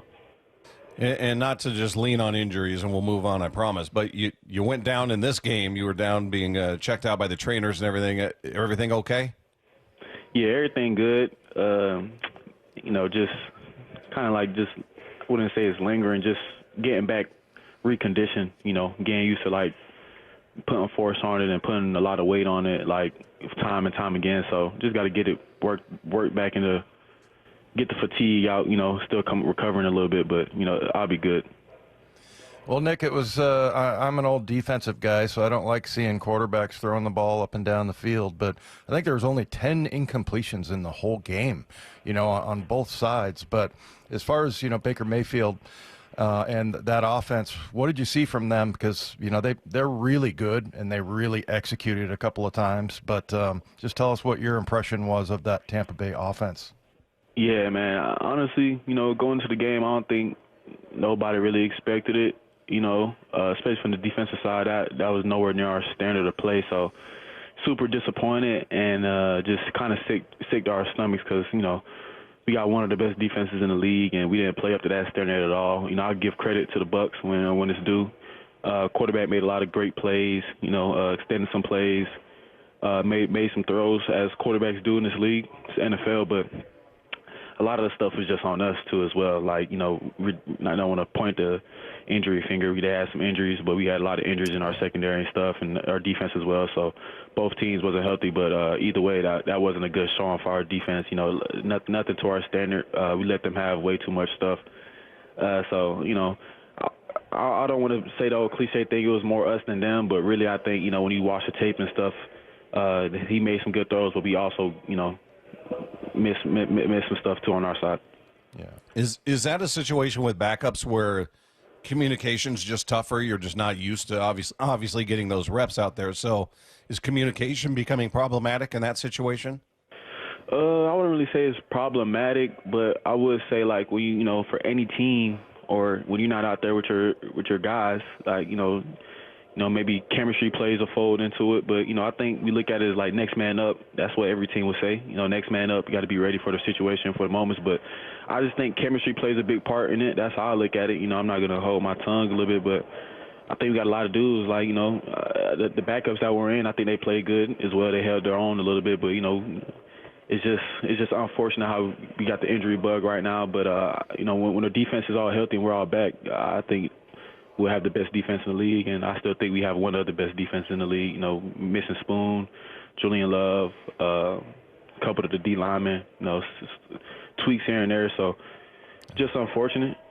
Hey, Nick, tell us about the crowd there and playing in front of the 12s. I know it's tough on defense. We talked to all the players about, you have to use hand signals and everything, but it's pretty cool. I mean, it provides a lot of adrenaline, right? Tell us about just some of the challenges and benefits of playing at home.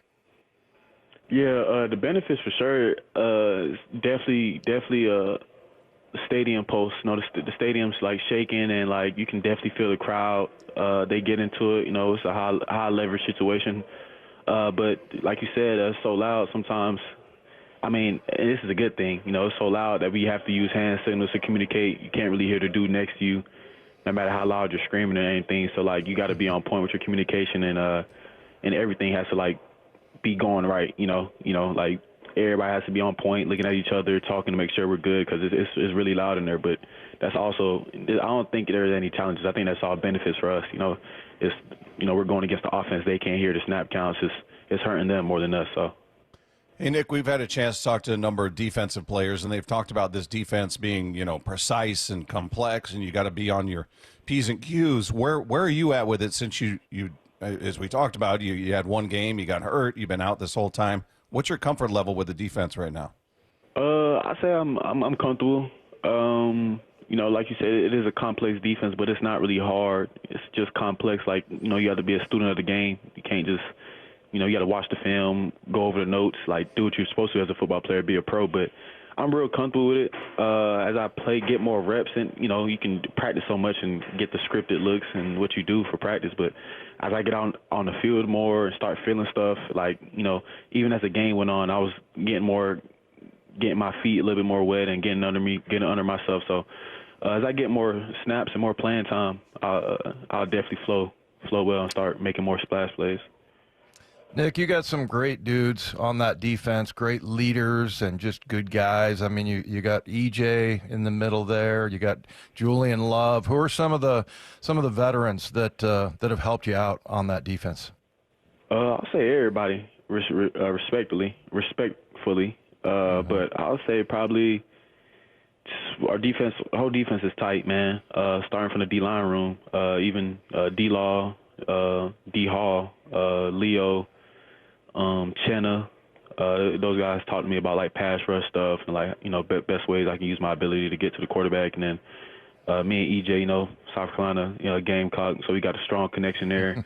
And in the back end, we super tight, so everybody, we trying to help each other. We all kind of like ride as one. So we got a great room of dudes who just like, it's a great collective of dudes. And I can't wait for everybody to get back healthy and everybody get on the same page. It'll be lights out, no doubt. So. Hey, Nick, before we let you go, I'm just curious, as a young guy in the league, we get a chance, again, to talk to a lot of rookies, and they'll talk about the biggest difference between college and pro ball and often point to the speed of the game. And, man, everything happens so fast. Have you had that same experience out there? Does it feel like, wow, this is decidedly different and faster than college, or what's your reaction been to the pro level of ball? If you want, honestly, every time someone asks me this, like, I kind of give like the, I don't know, like my own type of answer, because I'll say like the type of dude I'm 6'3", 225. So physically, I wouldn't say it's that much. I think dudes are more like bigger. I'll say like the offensive linemen are more cut and like more bigger. The running backs a little bit more bigger, but like it's not like I can't really give you a definite answer. I'll probably say that like the complex of the defenses and the offenses, just seeing stuff, and the quarterback play is way better. But as far as like the physicality, yeah, it's more physical as a game stint. Like you're gonna feel it on your body a little bit more sore. Like dudes are a little bit more physical, but it's not that much where it's like, oh wow, like he's way stronger than me, or like, I'm a big guy myself, so. Hey, Nick, real quick, you're a great rookie, man, and, you do a good job with the interviews, everything, but I want you to know that you really, our fans love you, because I asked you a question after you got drafted, do you want a big hit or do you want an interception? And you said, if it's the 49ers, I want a big hit. And everybody here loves or hates the 49ers and loves the Seahawks, so you made a lot of fans with that comment there. Yeah. Yeah, I know how to tap into the fan base a little bit, man. And our fans, growing up, like, this is such a coincidence, but growing up, like watching the Seahawks fans, how they talk about the 12s and the Legion of Boom. So, like, just trying to tap back into that, like, fan to player connection, and just, which are doing a great job. They're filling up the stadiums every home game and stuff. Even away games, they're traveling well. So, like, I think we got one of the best fan bases in the league. So, just trying to use them and tap into them as much as we can would be helpful in the long stretch of this season, because I think we're gonna have a great season and a great long playoff run or whatever. So, well, Nick, it's a pleasure to speak with you, man. We really appreciate you cutting out time for us, and it's great to see you back out there on the field. We wish you nothing but the best as the season rolls on. We look forward to talking to you again. Always, man. Appreciate you guys. Yeah, thank you. There you go. There's Nick Emmanwori of your Seattle Seahawks. If you guys missed any part of that, you can find it on the podcast page after the show at seattlesports.com. The Seahawks Player Spotlight is presented by 3 Tree Roofing. Coming up, we're going to dive into a little more about what Emmanwori told us, along with the possible fixes for this defense. That's coming your way next with Wyman and Bob, right here on your home for the AL West champion Seattle Mariners. Seattle Sports on 710. 3 hours before first pitch of every Mariners playoff game, it's the Mariners Pennant Push, featuring former Mariners pitcher Charlie Furbush. It's game changers, the crowd here. And MLB Network insider Jon Morosi. Cal Raleigh to be the MVP that would look exactly like it looks. Tomorrow at 10 a.m. Then it's Game 3 of the American League Division Series. First pitch at 1:08. Where you hear the American League West champion Mariners in the postseason. Seattle Sports. Bonneville International radio station contests are open to participants 18 years of age or older that are residents of Washington State unless otherwise specified. Employees or agents of the station, Bonneville International Corporation, other area radio stations, or any entity associated with the contests are not eligible to win unless the station otherwise specifies at its own discretion. Persons who have won in the last 60 days from a station contest or event may not be eligible. Full general contest rules are available on seattlesports.com or in person at the station during regular business hours. Hey, it's Dave Wyman here, and since I stopped playing football, we've been really fortunate to live in the same house for over 20 years, and that type of longevity obviously is a good thing, except 20 years in the same house, 20 years, 23 years now, that means a lot of things start to break. Most recently, it's been our windows. Virtually every seal has broken, and that's why I reached out to Harley Exteriors. They're local, they're huge fans of our teams and big listeners of the station, and better yet, they have the best quality product. Olympic Series windows are offered exclusively through Harley Exteriors, and they're manufactured right here in Washington, designed for Pacific Northwest homes and climate, and that means cooler in the summer, warmer in the winter. And because we celebrate the start of football season around here, I talked with the guys at Harley Exteriors, and they're offering no interest and no payments for an entire year. Also, buy one window and get the second one 40% off. Also, they'll take another $200 off your entire project. So to get a hold of them, call 833-HARLEY. That's 8333-HARLEY, or go to harleyexteriors.com.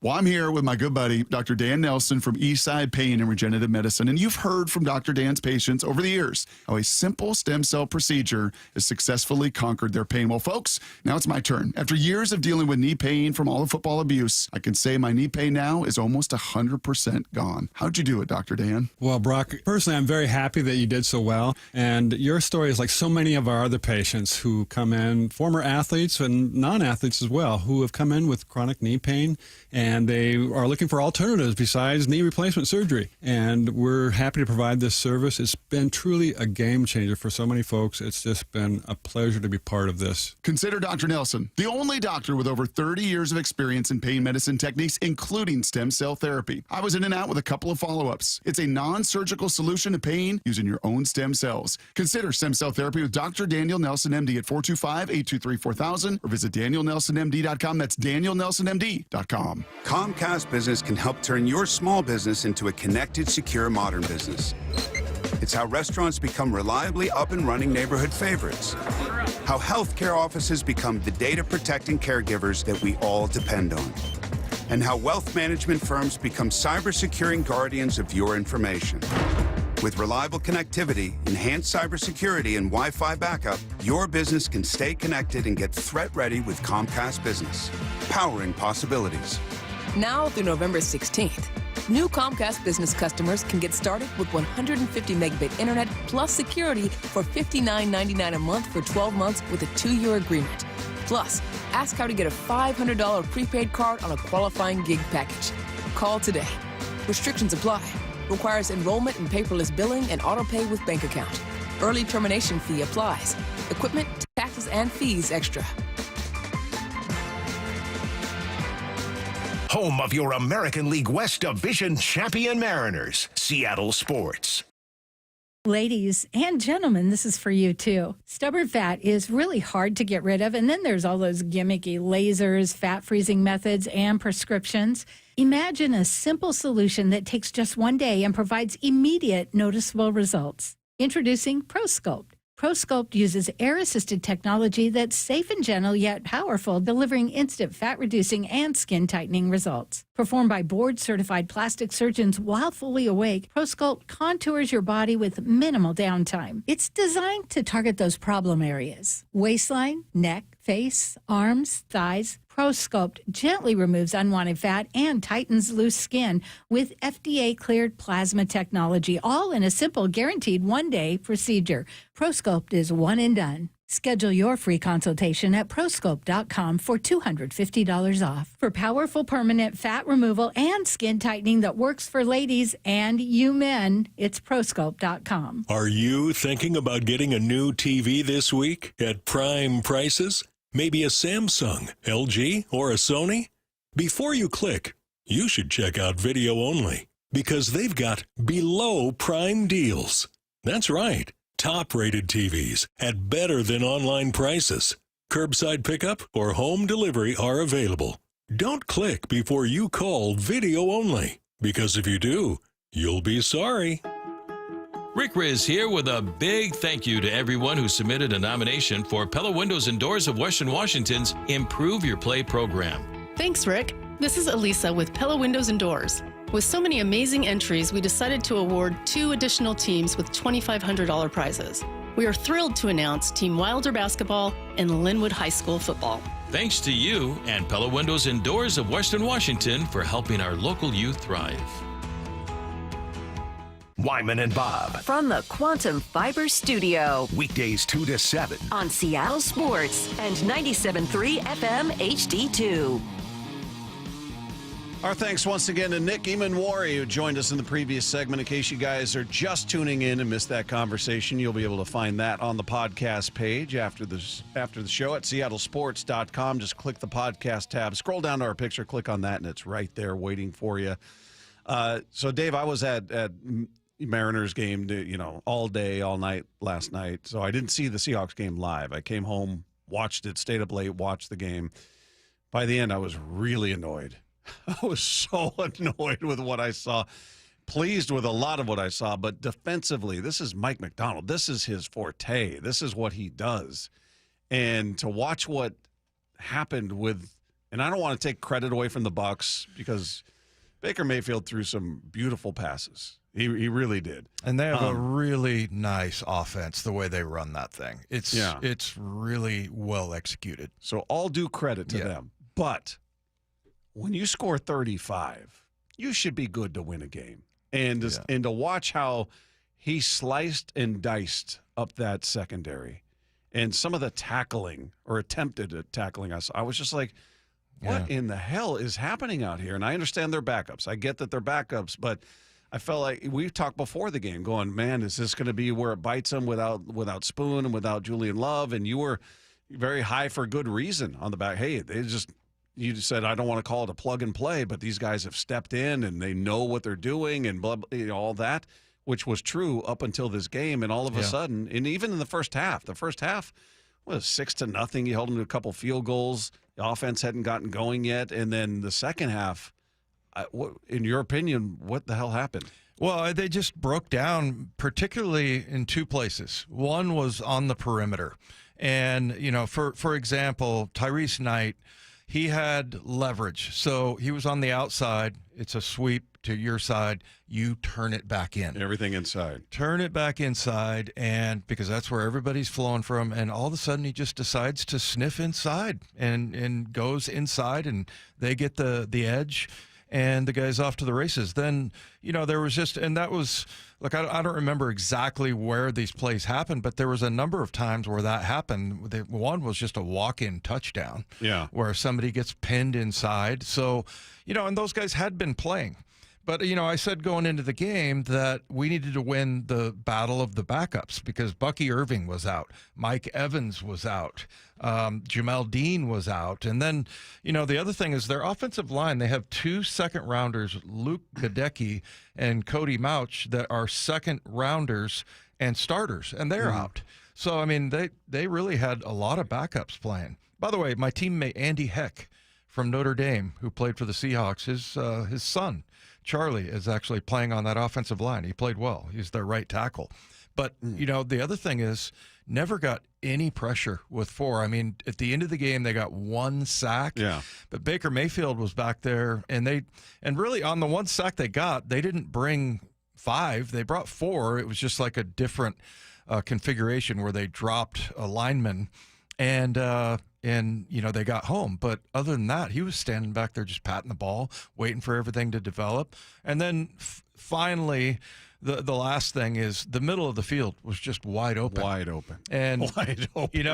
And I don't think Ernest Jones played his best game, and I think Tyrese Knight also didn't play super well. And there was a play to throw to Igbuka that was right in the middle of the field, and there's your linebacker hugged up on the 5-yard route. Yeah. And the ball just goes over his head. So, it was just a overall. And then, you mentioned the missed tackles. There were some open receivers too, but a lot of it was they just won battles, just like we did on offense. That's how we got 35 points, Seemed like there was a lot of yak. Yeah. A lot of yards after the catch. What was we're going to play a couple things from Mike McDonald quickly, but there was one play where Baker rolled out to his right. He was scrambling to his right, and there was this tight end all alone. Yeah, he takes it and runs up the field, and I'm waiting for a Seahawk to appear in the screen. Yeah. Like there literally was nobody around him within 15 yards. And how does that happen? Yeah. No, just totally unaccounted for. And I thought one of the things that they do, they play a matchup zone, which means you're dropping to an area, but you're not just covering a piece of dirt. You're trying to look up receivers, and they didn't do that. And I don't know why. I'm not sure why that happens. But yeah, the whole thing started with the protection up front. You have to tip your cap to them that they had a bunch of, Elijah Klein and Graham Barton. These guys are backups, and, they did a really good job. But, yeah, the middle of the field was a problem. The perimeter was a problem. The tackling was a problem. Well, here Mike McDonald on with Brock and Salk talked about their tackling being unacceptable. Our tackling right now is not our standard. It's not good enough, and we work it every day. We work every meeting, and something is not getting that. It's not. The dots are not getting connected right now. So that's something that we're evaluating as we speak, and we have to address it because it must be better. There's way too many hidden yardage out there where it's putting us in more defensive positions, and guys are getting leaky yards on us. So it's it needs to improve. Sounds like Mike wants to go to live tackling drills during the week, but if that's what you need, hey, I mean, I think he would do that.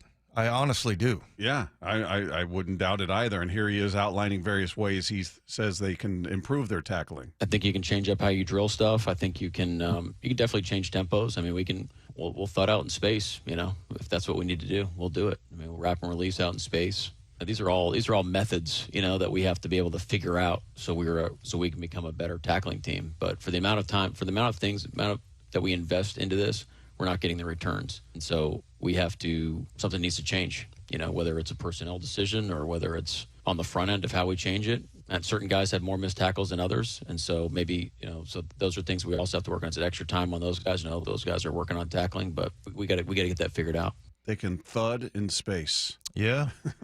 Well, I mean, and look, you're just talking about coming up and popping them and wrapping them up. You're not trying to throw them to the ground or anything, but yeah, I think they can take advantage of that situation, that opportunity. It was just weird. Like even Job, and Josh Jobe has been phenomenal. Did anybody in the secondary play well yesterday? Darren Kendrick did not. Pritchett did not. Okada did not. Pritchett for sure. And even Job had a couple where you just gotten used to him being a really good tackler. Woolen, Kobe Bryant. Bryant. Another one, Tariq Woolen, where, Kobe had a couple of misses. I mean, he was trying to bring it. He was trying to hit home runs, and, sometimes you're going to miss on those. But, there was one where Tariq Woolen came up on the outside to kind of force a run play, and he just kind of went down to the ground and let the guy deliver the blow instead of popping in there and just trying to knife the tackle, and he just didn't do it. It's almost like he went up there and laid down. So it was an epidemic. It was. I don't remember a game I was more frustrated defensively and with Mike's defense, just because, they're typically, there's one thing or two things here and there, and this was just, everything was tough, and, they end up getting, I don't know how many yards, but they got 38 points. Yeah, it's just not the standard. Reaction Mondays are powered by the Snoqualmie Casino and Hotel. Well, he has angered yet another fan base. We'll catch up with Mark Schlereth about that and everything else going on in the world of the NFL. That's next with Wyman and Bob right here on your home for the Mariners pennant push. It's Seattle Sports on 710. The Mike McDonald Show, the morning after every Seahawks game at 9:30 with Brock and Salk. Well, frustration yesterday, I'm sure. Yeah, of course, you're frustrated, you're disappointed, you're edgy, motivated to get it right, motivated to move forward. When you don't play the way that you expect to play, and that's a tough pill to swallow. It's a tough punch to take right there. You just want to go make it right immediately. Get the podcast on the Seattle Sports app and seattlesports.com. Hey, it's Dave Wyman and Bob Stelton and Dr. Mark Wagner. His honesty and integrity is really what stood out to me, Bob. I went to him and I said, can you do anything with my right knee? And he said, look, you need a replacement. I can't really help you there. And it's that kind of integrity that he has that really makes you trust him. But you've been listening to me do these reads for a couple of years now, and you had a hip problem. Tell us, how that went. Yeah, and it was the same thing. He was. I went to him with my MRI results, all the scans I had, and he said, "Look, you got multiple things going on here: torn labrum, frayed tendon, inflamed bursa sac. You got some arthritis developed. All these things going on." So he said, "It's not going to fix everything. It's going to go a long way, though." Right. So He's not trying to sell you on it, right? No, he set realistic expectations. There you go. And at that point, I was having a hard time walking long distances without it aching. I was having a hard time laying on the couch and getting comfortable, which we both know is absolutely crucial to life. That's right. So it has been night and day. It has been night and day, and I was to the point where I was talking about surgery, and that conversation's over. Yeah.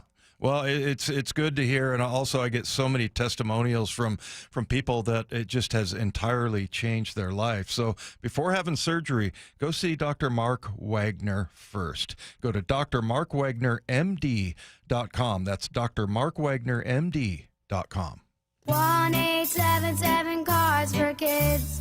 KARS, Cards for Kids. Ready to get rid of that old car? Donate it to Cars for Kids. Call 1-877-CARS-FOR-KIDS to reach a friendly live agent. Donation's super easy, and your car can be picked up as soon as tomorrow. Call us now, 1-877-CARS-FOR-KIDS. 1-877-CARS-FOR-KIDS. Donate your car today. Did you know you can donate real estate too? For over 113 years, Pacific Lamp and Supply Company has been your #1 lighting specialist in Washington, from the Space Needle in Seattle all the way to the Riverwalk in Spokane. With the largest lighting inventory in Washington, Pacific Lamp's knowledgeable and experienced staff can assist with any lighting issue, including intricate lighting and control designs. Plus, they work with all utilities in Washington to get you the best available lighting rebates. Pacific Lamp and Supply Company, Washington's lighting experts since 1912. Visit pacificlamp.com. You're listening to Leaf Filter Radio, and the guru of gutter protection himself, Chris Coonahan, is here to take your most pressing leaf-related questions. Hey, everybody, Chris here. I understand we have Ron on the line. Ron, where are you calling from? Uh-oh. Ron, are you calling from a ladder? Well, I was. I wanted to ask Chris what I need to do to get my gutters ready to have leaf filter installed. Oh, Ron, you don't have to do anything. A Leaf Filter Trusted Pro will come out and clean out your gutters, realign and seal your gutters, and install Leaf Filter, America's #1 gutter protection system. So I didn't need to get on this ladder? Ron, Leaf Filter Trusted Pros are in your neighborhood and ready to help. Just visit leaffilter.com/deal to schedule your free gutter inspection and get up to 30% off. Thank goodness. What was that site? To get this special radio offer, go to leaffilter.com/deal for your free gutter inspection today and get up to 30% off. That's leaffilter.com/deal for up to 30% off. leaffilter.com/deal. See representative for warranty details. Go from daydreamer to industry leader with Amazon Business. From office supplies to IT essentials, Amazon Business provides tools that help you save costs and make insight-based decisions. Learn how to bring your visions to life at amazonbusiness.com. Get 5 quarts of Valvoline full synthetic motor oil, a Wix filter, and a $15 gift card after rebate at O'Reilly Auto Parts. O'Reilly Auto Parts. Ooh, ma. What was that? That is business phone bliss with the Ooma Cloud Phone System. It handles all our voice, video, and messaging needs. You sound very... Calm. I am. Ooma has everything I need to run my business more efficiently, like virtual receptionist, call routing, and video conferencing. And it starts at just $19.95 per month per user, plus taxes and fees. Ooma. Nice. Find your business comm at ooma.com/radio. This is for all you guys on Viagra. ED pills are no longer needed. The brutal side effects like 4-hour headaches, blurred vision, and that flush feeling can all be put behind you with our treatment. Here at West Coast Men's Health, we have a better approach to ED. Acoustic wave therapy creates blood flow circulation by safely removing the plaque in your arteries and restoring function naturally. Guys, let me be clear. Pills will never fix your problem. Our equipment is the latest technology, and our medical staff is the best in the industry. So give West Coast Men's Health a call today. Speak with our clinic manager. Ask him any question you like, how it works, the science behind it, and even the cost. If you suffer from ED or Peyronie's disease, give West Coast Men's Health a call today. It's not just about better health, it's about a better life. With clinics in Redmond and Tacoma, call 206-519-6541. That's 206-519-6541. Online at westcoastmenshealth.com. Baseball's postseason is here. Seattle Sports Playoff coverage is presented by Honey Bucket, 710 KIRO AM Seattle and KIRO FM HD2 Tacoma. Seattle Sports Snapshot. Mariners with the day off today. They begin or continue the series in Detroit tomorrow as they split games 1 and 2 here in Seattle, coming up with a huge win last night. Day off today, as I said, and then tomorrow they send Logan Gilbert to the hill in Game 3. You can catch all of the action of that one right here, Seattle Sports on 710. Meanwhile, you got 2 division series games going today. Right now, Phillies and Dodgers scoreless. That one in the top of the 4th. Dodgers took Game 1 of that series. Coming up later on, be the Brewers, who took Game 1 against the Cubs. They're hosting the Cubs for Game 2. So that's your look at what's coming up later on tonight. Meanwhile, Some injuries taking place in the world of the NFL. Chargers running back Omarion Hampton will be placed on the IL with an ankle injury, which means he will miss at least the next 4 games. Snapshot, brought to you by Miller Lite. When it's game time, it's Miller time. This hour is serviced by the Lee Johnson Auto family. Blue 80, blue 80, set up. And I snap the ball, and there's just this horrific splash. It's time to join the stink tank. The analytics people that I hate your guts. I take great pleasure in knowing that I'm an irritant. I'd be the easiest guy in the world to kidnap. Mark Schlereth. I was right. You were wrong. With Wyman and Bob. Cut out the other part of that. I'm skinny, you're fat, the whole thing. And he's with us. For those of you watching on the video stream right now, you see this handsome devil sitting between the two of us. He's with us on the Emerald Queen Casino Sportsbook Hotline. He is Mark Schlereth. How are you, man? I am doing good. How are you guys doing this morning? Or this afternoon, I guess. We're in the afternoon now. Sorry. Yeah, we're doing good, man. We're doing good. We're doing good. Yeah. I always tell Dave, you should just open a Twitter account. You don't even have to put your name on it. You can just monitor, follow people you want to follow. You don't have to tweet because you miss gems like this. When a guy says, is this announcer a Panthers fan? Why is he actively cheering? Aren't they supposed to be unbiased? To which Mark Schlereth retweeted and responded, grow up. It's not my fault your team was up 17-0 and then took a giant dump in their helmets.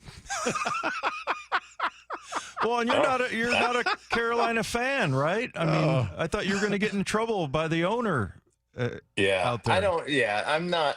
I don't like. I honestly don't care. I just root for good football and fun stuff. And when it's so funny because we live in a day and age of professional football where everybody wants to outsmart everybody, right? It's all about, I talk to coordinators all the time, premium plays, and we want to get this particular run against this defensive front, or we want to get this particular pass play against this particular, coverage scheme. And, and we're just going to outsmart everybody, and we're going to sit with our hand in the dirt for 20 seconds as we decide which play we're going to run because we got a package of a bunch of kill it plays.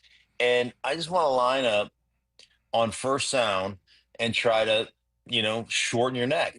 And whatever happened to those days, there's nothing wrong with that style of football. And there's not enough of it. And when a team decides that's what we are, Carolina was down 17-0 on the broadcast. I said, listen, they're not good enough. Carolina isn't good enough throwing the ball to abandon the run game and just try to throw themselves back in this thing. They will not win it. They have to start running the football, then set some play action up off of that. And they did. And at that point, I don't know what they had, a couple 20 yards, 25 yards rushing. They went on that rush for about 250 yards on the day, and they were just absolutely throttling the Miami Dolphins, which gets me excited. Hey, were you actively cheering?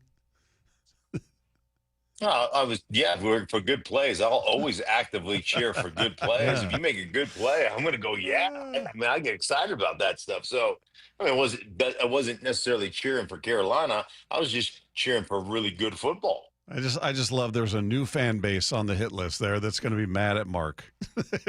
Yeah, he's a big boy. He can take it. It's the Bengals. It's the Chiefs. It's the Jets. It's now it's the Dolphins. It's amazing. He doesn't like bad football. That's right. That's all it is. Who does? Well, hey, I know you didn't get a chance to watch all of the Seahawks game yet, and the part you're going to watch is where everything kind of went south. Pretty surprising afternoon out of a Coach McDonald defense because yes, they were playing hurt. They were playing without a number of starters. That was true for the Bucs as well. And that defense made Baker Mayfield look like Tom Brady in his prime, Joe Montana in his prime. He couldn't miss. Kudos to him. He's a good quarterback and he made some great plays, but wow, it went the right. You feel like when you put up 35 points as an offense, you should probably walk away with a W most of the time. Yeah, well, I think the other thing is you always talk about complimentary football, sunny day in Seattle.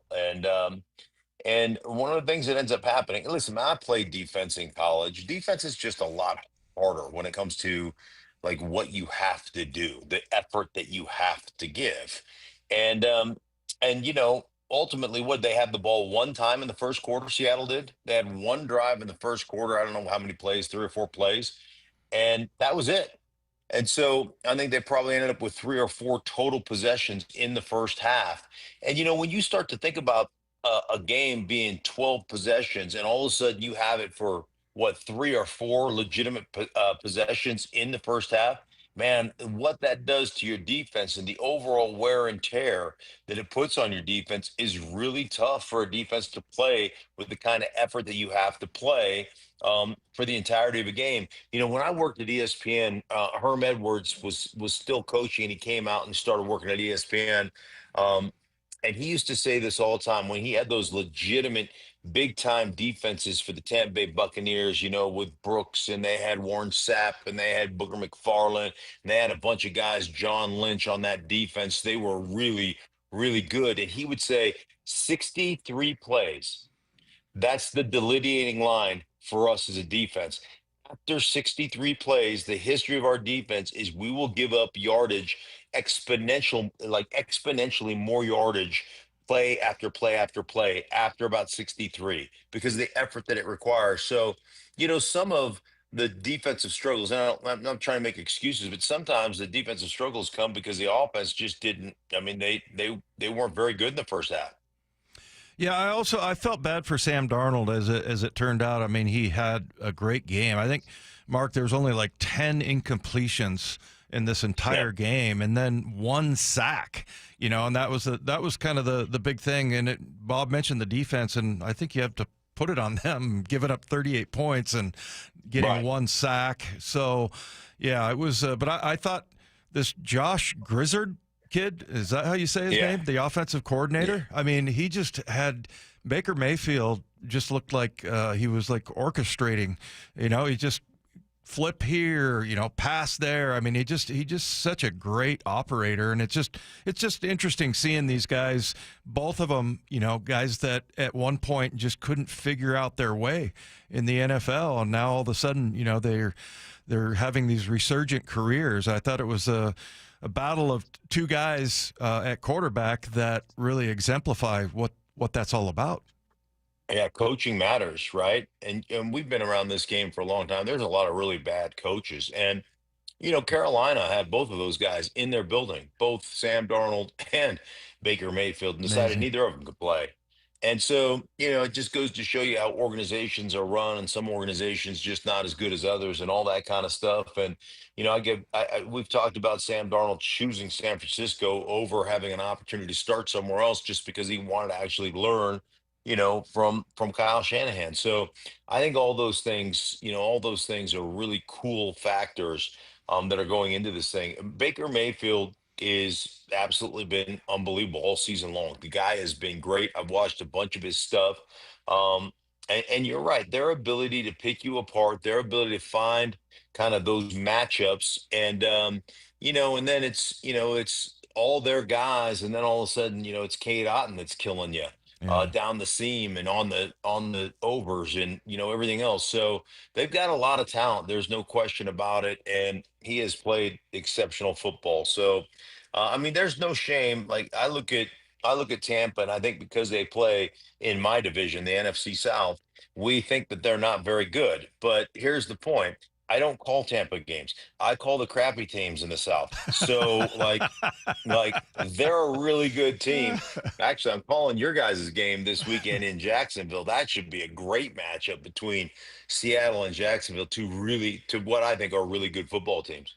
Yeah, it's going to be – I'll be curious to get your take after that game and see how Darnold performs. But I've been a skeptic coming into the season because I just was like, I'm not sure, is he the guy we saw last year or the guy from the previous 6? What version are we getting? And it's been a slow build through each game and a little chipping away at the skepticism each week. And then this game kind of sold me, even though the end came on an interception. It was I don't put it all on him because he was just about to get cracked. The pass rush got there quickly. Ball bounces off a player's helmet. It was unfortunate, but he threw for 341 yards, 4 touchdowns, 28 of 34. He was throwing BBs out there, man. He looked really good. So I'm curious to this point what your take is on what you've seen, and then after this game, I'm sure after you watch the rest of the Bucs game, you might have a different opinion. But what's your take on Darnold to this point? I've really liked him. You're putting a new offense in with a new coordinator, and I understand that it's from the same family that he was in with Kevin O'Connell with Minnesota. It's the same family, the Kubiak family, if you will, the McVay family. But Kubiak is more of a two tight ends, slot, getting two wide receiver sets and all that kind of stuff. So a little bit different in the way you structure your offense. I thought they did a great job, looking at Smith and Jigba or in Cooper Cup and finding their one-on-ones, and then Sam, recognizing who had the one-on-one and to get it to those guys on the slants or on the just little hitches and all that kind of stuff, keep drives going. I thought that was exceptional for them. And then, in that first half, I mean, you miss a field goal, right? You missed a field goal attempt of 44 yards. That's never a good thing, obviously, which would, I think, tied it up at 3-3 maybe at that point. And then every time you had a big run, or, Walker gets a big run and gets called back, then all of a sudden they have, Walker gets a little shovel pass and they get a legal man downfield. And so, like, those things kind of starting drives over and getting those penalties, those things are oftentimes hard to overcome. And to be able to kind of weather those storms and come back out in the second half and just put up numbers. And I've looked at all the highlights from the second half. So I've seen the touchdown passes. I've seen, what they were doing, some of the big plays and stuff. But yeah, I thought he was exceptional in those, looking at that, like I said, looking at the highlight package from that second half. Ohio State right now has a couple of receivers, Carnell Tate and Jeremiah Smith, that have combined for 10 touchdowns already, and just these ridiculous 18, 15-yard average per catch. But you look at the two guys in this game, JSN and Igbuka, both from Ohio State. But you also got Marvin Harrison, and we saw a week ago, Terry McLaurin, Chris Olave, Garrett Wilson. All these guys, I mean, Ohio State is unbelievable, the receivers that they've put in this league. Yeah, it's funny. I was doing the Raiders game, and I was talking to Chip Kelly, and we were just talking about the difference of college, and how the NFL is so situational. Everything's situational. He goes, Ohio State, man, we never had third downs because we got on first down, we got 8 yards. He said, and this was one of the funniest things I've ever heard. He goes, we were 9-0 on signing day every year. Wow. We had so much more talent than everybody else. We're 9-0 on signing day. Yeah. And so then it's just a matter of, all right, now, we got a couple of tough games. We got to play Michigan. It's unbelievable. And it's one of the reasons that, you see these guys come out of college and they just don't, when they get in the NFL, and they just don't pan out. And I was talking about on the broadcast because there's a Michigan kid, Kenneth Grant, and he's getting shoved around, and he's a big physical kid, and he's a great athlete, and he was the 13th overall pick. And I mean, they're just double teaming him and washing him into linebackers. And it's week in and week out. And I think one of the things that always happens, and I always felt this way about my career, is young defensive linemen coming out of college, especially in big programs like that, they never develop because they can just physically dominate everybody they play against. They're men, and they're playing against boys every weekend. And there may be one game a year where they're actually challenged. And so they never develop as a pass rusher. They never develop as a secondary guy. They never develop. They don't have to, because they just physically go in there it's like Donkey Kong, they grab a dude and they toss him like a barrel, and then they make a tackle. And you get in the NFL and everybody plays pro football. I loved it when a young guy wanted to try to run me over. I'm like, there is nobody on the planet stronger than me. It just isn't. So run into me. I will eat your lunch, please. And that's what they would do. And so it's really interesting watching, guys trying to transition into the National Football League. And Ibuka is a kid from Tacoma, who he's what a phenomenal young man, a phenomenal young player that guy is. Yeah, that school definitely produces receivers. Quarterbacks is a different story. They go 9-0 on signing day, and they got these stud college quarterbacks that it just doesn't seem to translate at the pro level for Ohio State. But, hey, I'm curious, in your opinion now, there are no undefeated teams. Is there a dominant team, though? Do you still look at the Bills as being a dominant team and the Eagles as being a dominant team, or do you feel like there's more parity? Well, I think the Bills are still a really good team. I think the Eagles are still a really good team. But I mean, it's any given Sunday. It's so close, and I think one of the things that ends up happening, especially as we get further and further away from, I don't know, like things that are important, like practice, good backup players, things that we don't really care about anymore because it's all about money. Um, like teams, like I said this before I called the New England game 2 weeks ago. They had 35 missed tackles in 3 games. Um, they had 5 turnovers in their third game of the season against Pittsburgh. Um, they were one of the worst teams in the league as far as penalties are concerned. I think they were 29th or 30th in penalties. And I was like, if they just quit shooting themselves in the foot, they're a wild card playoff team. That's how good I think they are. And especially when you look at Mike Vrabel.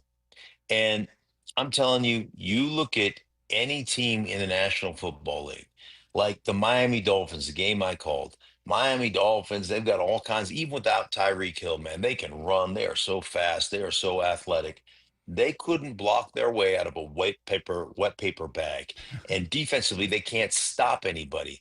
You can't win the line of scrimmage. And if you don't win the line of scrimmage in the National Football League, you cannot win games consistently. I don't care if you got Joe Burrow playing quarterback. By the way, he's injured again. And coming into this season, they missed the playoffs the last 2 years. So we can sit there and talk about, hey, how many great speedy wide receivers do we have, or how good is our quarterback and all this stuff. If you can't block people and you can't stop people from blocking you, you will not win in the National Football League. And New England, one thing I know about Mike Vrabel, man, his team's going to play physical. They're going to be big and strong on the line of scrimmage, and they are. And it's always funny to me because I'm watching Will Campbell first play a game, just pile drive a dude into the ground and just plant him like he was planting, like put dirt over him, and he's going to sprout eventually. and all I heard coming in through draft is, well, his arms are short. His arms are short. I don't care if he has Tyrannosaurus arms. He is just whipping people's butts. Like it doesn't. The things that we do as evaluators, the things we do at the combine to talk us out of guys that are on film just play really well, is absolutely mind-boggling to me. Hey, Mark, real quick, what's a college that you think puts out consistently pretty good offensive linemen? Who are a couple of them that, because you're right. I mean, it just seems like there's a dearth of talent offensive line-wise, but what's a school that like cranks out good linemen like Ohio State does receivers? Yeah, I mean, we used to call Idaho Guard U. It was Jerry Kramer, myself, Mike Iupati. I mean, we just were cranking out great guards in the NFL for many, many years. Ohio State's always put out some good players. What about Alabama? I think that. Yeah. I see Alabama, to me, has these just giant physical dudes that aren't like they just dominate you because they're bigger and stronger than you, but I don't think technique wise, there've been a lot of those guys that have come in and played really well. Wisconsin back in the day used to put a lot together, but I really do think when it comes to playing offensive line, and you've got to really just study the film, and you got to look at a guy's feet, like how tied together this guy's feet are. I said this a couple of weeks ago on a broadcast. Your hands are independent contractors, but your feet work in a union, and they have to be tied together. They have to be so tied together.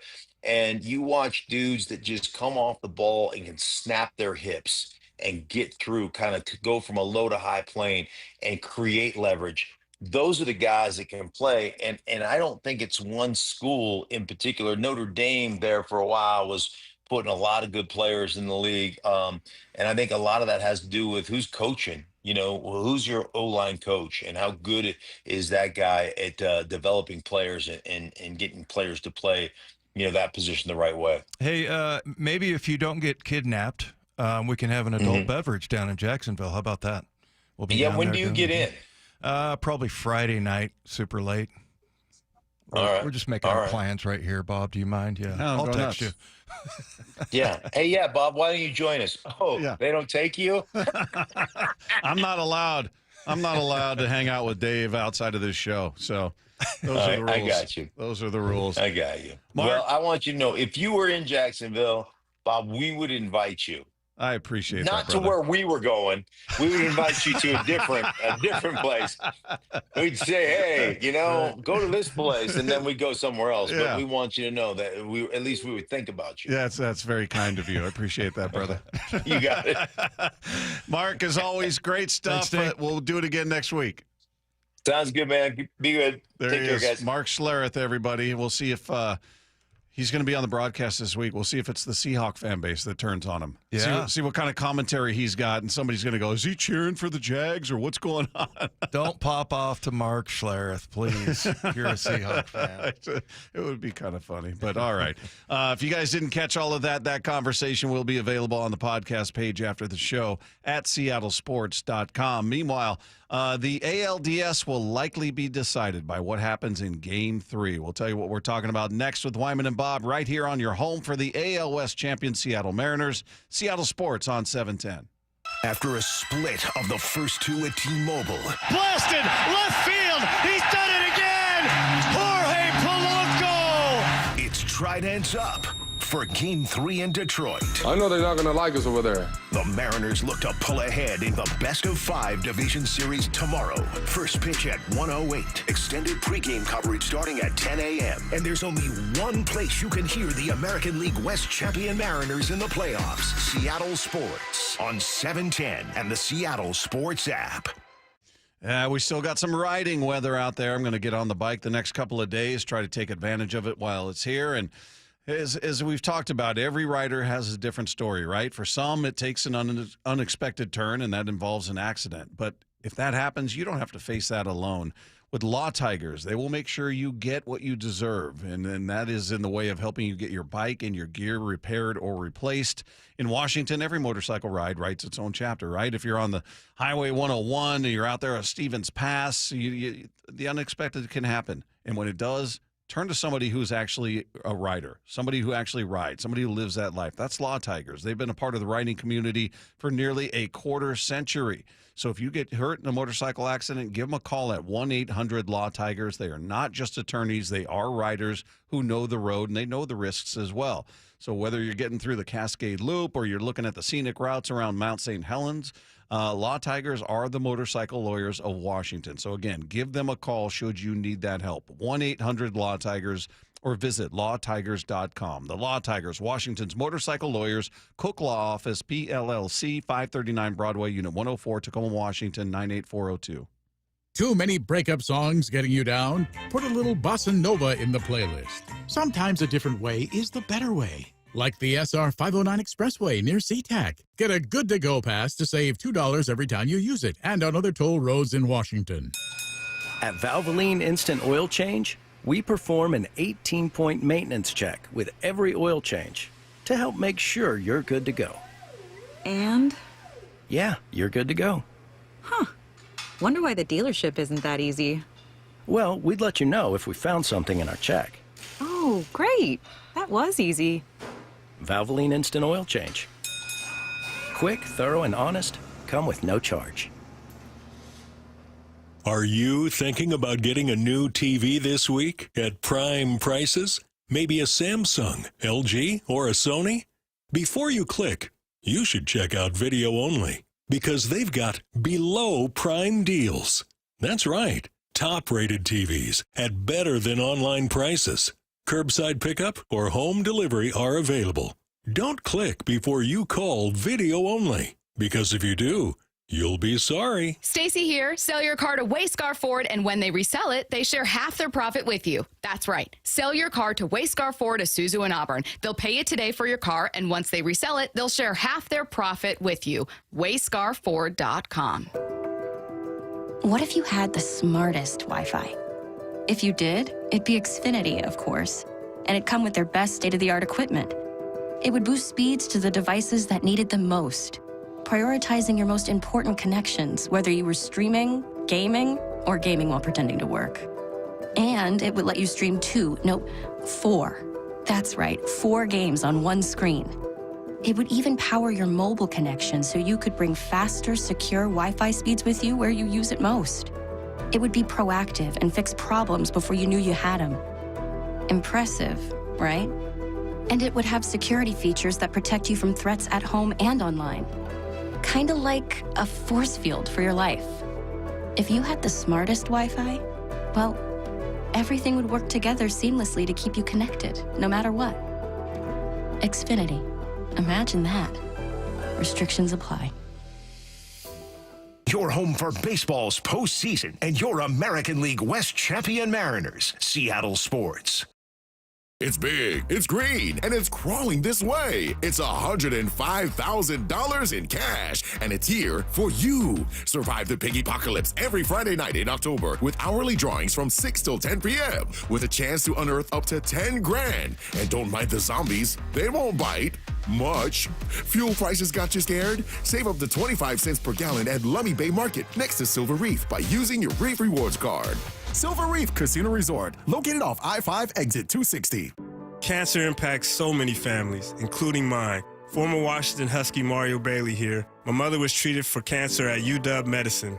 As devastating as cancer is, there is hope because the Cancer Vaccine Institute is developing vaccines to treat and prevent the deadliest cancers. Patients who received vaccines over 20 years ago are still alive today. Please join me and make a donation to the Cancer Vaccine Institute at local Safeway stores. Learn more at uwcvi.org. Well, I'm here with my good buddy, Dr. Dan Nelson from Eastside Pain and Regenerative Medicine. And you've heard from Dr. Dan's patients over the years how a simple stem cell procedure has successfully conquered their pain. Well, folks, now it's my turn. After years of dealing with knee pain from all the football abuse, I can say my knee pain now is almost 100% gone. How'd you do it, Dr. Dan? Well, Brock, personally, I'm very happy that you did so well. And your story is like so many of our other patients who come in, former athletes and non-athletes as well, who have come in with chronic knee pain, and they are looking for alternatives besides knee replacement surgery. And we're happy to provide this service. It's been truly a game changer for so many folks. It's just been a pleasure to be part of this. Consider Dr. Nelson, the only doctor with over 30 years of experience in pain medicine techniques, including stem cell therapy. I was in and out with a couple of follow-ups. It's a non-surgical solution to pain using your own stem cells. Consider stem cell therapy with Dr. Daniel Nelson, MD at 425-823-4000 or visit danielnelsonmd.com. That's danielnelsonmd.com. This hour is serviced by the Lee Johnson Auto family. Wyman and Bob. From the Quantum Fiber Studio. Weekdays 2 to 7. On Seattle Sports and 97.3 FM HD2. Our thanks once again to Mark Schlereth, who joined us in the previous segment. In case you're just tuning in and missed that, you'll be able to find it on the find that conversation on the podcast page after the show at seattlesports.com. Just click the podcast tab, scroll down to our picture, click on that, and it'll be right there waiting for you. And don't forget, you can click subscribe. It's completely free. It shows up for you every day, and it's perfect. You never have to think about it. It just shows up, and it's right there for you. Meanwhile, Mariners taking on the Tigers tomorrow, Game 3. Mariners came back in a game I think a lot of people had severe doubts about them being able to pull off.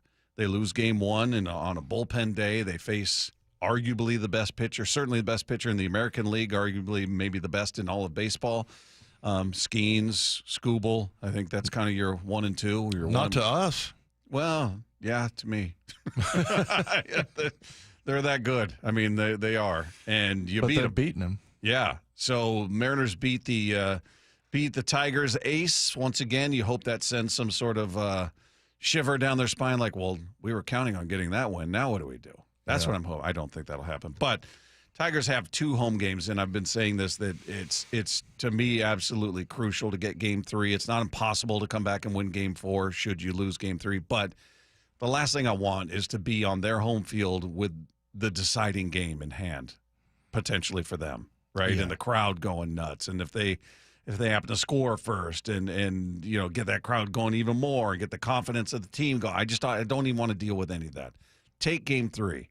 Take 2 in a row from them. Really get them in that area of doubt and get them in the situation where they're feeling like, we can't let these guys take the series from us on our home field in Game 4. That's the mindset. That's where I want them mentally. Right. Well, and, that huge losing streak that they went on, a lot of them were at home. They got swept at home by Atlanta, and same thing with Cleveland. And I'm just hoping that, it kind of creeps back in that, like, number one, we've beat Scooble. Number 2, you got that sort of looming over your head as far as just entirely. I mean, they had a huge lead and just entirely blew it. So hoping that's what the effect is there. Yeah, and you need Logan to hopefully he can get you 5, maybe even 6 if you're getting greedy. But he seems to have had a lot of outings where he's effective and he doesn't give up a lot of runs, but the pitch count goes through the roof because guys are just fouling off pitch after pitch. So he just seems like he's been involved in a lot of long ABs up there, and it's kind of what we saw with Luis last night. I mean, he threw over 50 pitches in the first 2 innings combined. So it was, you knew he wasn't long for the game. He goes out in 4 2/3. Hopefully you can get more than that from Logan in length and just give your bullpen a bit of a break, especially if you're going to need him in Game 4 should things go the wrong way. Is that where you would set the over-under, 4 2/3? Probably, yeah. Because the other part is there's just a quicker hook in the postseason. Yeah. You don't have the luxury as a manager saying, well, let's let him work it out, or let's, he'll get it turned around. It's just every run means way too much, as we've seen, right? I mean, 2 games of 3-2 score. One of them was 11 innings, and you scored 5 total runs in that game. Yeah, you're seeing the Dodgers and the Phillies right now are scoreless. They've had 2 hits in that game so far combined. So, yeah, it's just offense for the most part. There's obviously Yankees, Blue Jays, a couple of exceptions out there, but it's just harder to score runs, and you don't have the luxury of letting a guy work through it or taking a risk or I got a gut feeling here. Now you got to go with the sure thing. It means too much. So for me, I'm putting a ton of importance on getting this game tomorrow. Yeah, I'm looking at Logan over the last month, and at Atlanta, he went 6 innings. They ended up losing that game, but he gave up 5 hits and just 1 earned run. And then also at Houston, got a win in that game, but 6 innings and only 1 earned run there. So, yeah, hopefully that's the Logan that we get. Yeah, it's. I mean, look, this is a guy we thought would probably start Game 1. Yeah. Before we knew it was going to be Kirby, we were speculating. All right, it felt like it would be Castillo. Didn't know if he'd be the first or second game, right? Didn't we say Logan was going to be the opening day starter? Yeah, which he was. He was. So, and then Wu emerged. Yeah, and injuries happened. Logan was out, missed time, and so it's been a hodgepodge season for him, and specifically Bryce Miller, going to the IL twice, and Kirby being there. So it's been a weird year for the rotation in general. And then, of all people, Wu gets hurt at the very end of the season. We were just talking about how durable and reliable he'd been, 6 innings every time, and then he gets hurt, and he's going to miss the ALDS. So, yeah, they're in an interesting spot without Wu there. And, look, Logan's more than capable. I've got more than enough faith in his ability to get it done. I'm hoping he can be maybe just a bit more efficient than we've seen, just to give him a little bit of length, and more importantly, just shut him down. Even the way Luis did it last night, he was not sharp. I mean, it's just a really rough start. 4 walks, 3 strikeouts. That's not a game he's going to point to and go, huh? What do you think? Yeah. But he only gave up 1 run or 1 hit and no runs. So if it turns into that kind of game for Logan, I hope he can do the same. All right, I'm not going to be here long. Pitch count's going up, but I'm not going to allow any damage. Yeah. Well, I mean, I'll say this, that for me, the bigger news, and to me is what makes me not feel great about going to Detroit, is this Naylor news. I mean, and he was one of those guys I'm sure a lot of people picked as the X factor. You picked Polanco, rightfully so, but and now it's just one less opportunity of a guy that really can get hot and offensively get you out of trouble. And man, this is again, that whole topic is totally personal. If people feel one way or another about it, that's fine. I see you treading lightly here. Okay. So, and look, I'll admit, we had a we had a birth that was kind of an emergency, and I was there luckily, and it was pretty, I don't want to say traumatic because we got a little baby boy out of it, but it was one of those type of deals. So yeah, I mean, I get that part of it, but that just all that aside, it could be that he had a hurt foot or something, but I mean, Naylor is really, one of the guys, especially with the chemistry, and just the two things that really surprised everybody about Naylor was, number one, his defense, and number two, that his base running. Yeah, and that was just kind of a bonus that you got there. So, but like I said, again, just another guy besides Julio and Cal that you can count on, and yeah, that worries me. Yeah, they're not better without him. I know he hasn't had a hit in either game, and he booted that ball, which was a rarity. He has been spectacular defensively. Yeah, that was rough. I mean, it hurt him. It cost him. That's the reality. But I fear missing his glove more than I do his bat in these games. Yeah, because I assume it's going to be Gino. We saw Gino in those scrimmage games, the inter-squad games. He was there playing first base. Mm-hmm. So maybe they're going to go that way, or you got Rayleigh who can play first, but neither are going to be as good as Naylor. So, right. Some of the pick plays he makes there, just guys are going to they're going to have to be on their game with throws, I would say. Your infield should be on high alert. Like, look, I got to be as accurate as I possibly can be, because you don't have that comfort level of knowing I can I can short hop him and he's going to come up with it. Yeah, absolutely. You could just guarantee that he's going to make the play somehow. And I think the bigger the situation, the more likely he is to do that. I thought it was interesting early on when he first came to the team. I think it was Demo that skipped one to him, and just picks it, no problem. And then you could see Demo say, hey, my bad. And he's like, don't worry about it. Yeah, don't worry about it. I got you. Yep. Hey, Reaction Mondays are powered by the Snoqualmie Casino and Hotel. Meanwhile, where does the double last night rank amongst the best moments in Julio's career? We're going to hear about that from him when we sweep the dial. That is coming your way next with Wyman and Bob, right here on your home for the Mariners pennant push, Seattle Sports on 710.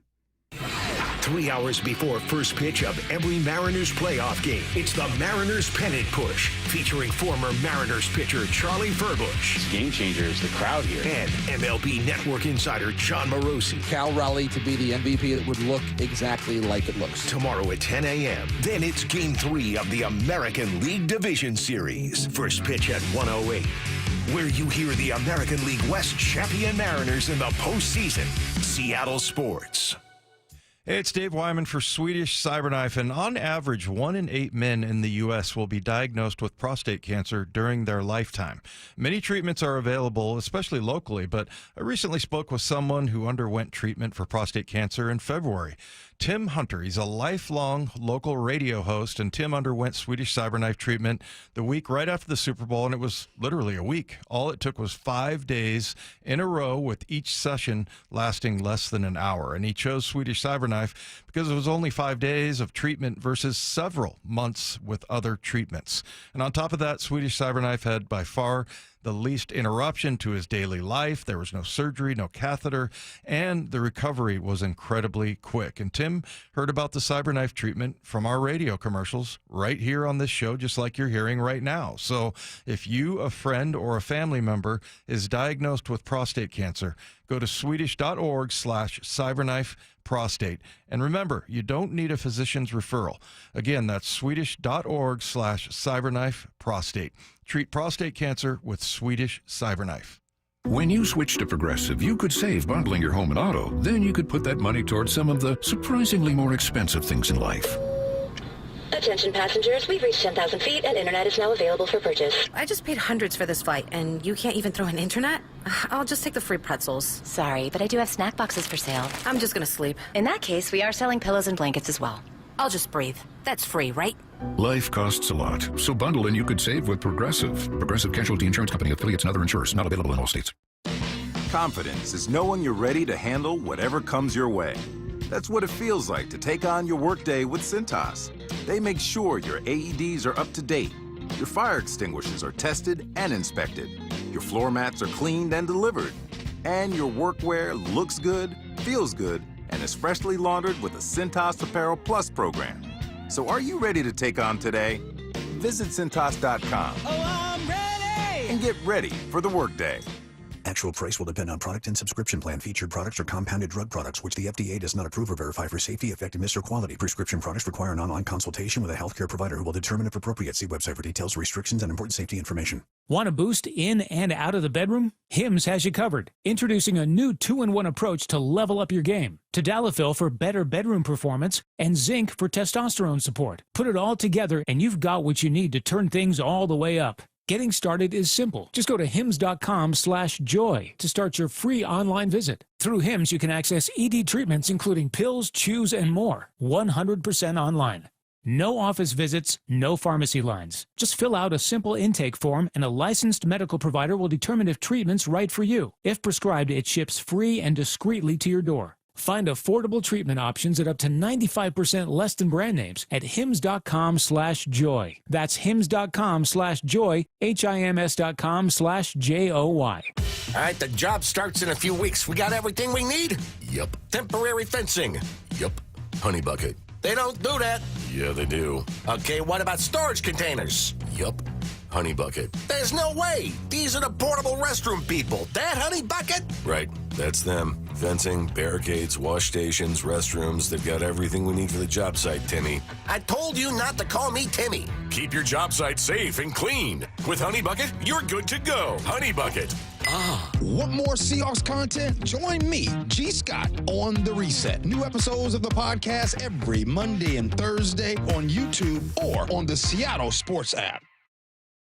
For over 113 years, Pacific Lamp and Supply Company has been your #1 lighting specialist in Washington, from the Space Needle in Seattle all the way to the Riverwalk in Spokane. With the largest lighting inventory in Washington, Pacific Lamp's knowledgeable and experienced staff can assist with any lighting issue, including intricate lighting and control designs. Plus, they work with all utilities in Washington to get you the best available lighting rebates. Pacific Lamp and Supply Company, Washington's lighting experts since 1912. Visit pacificlamp.com.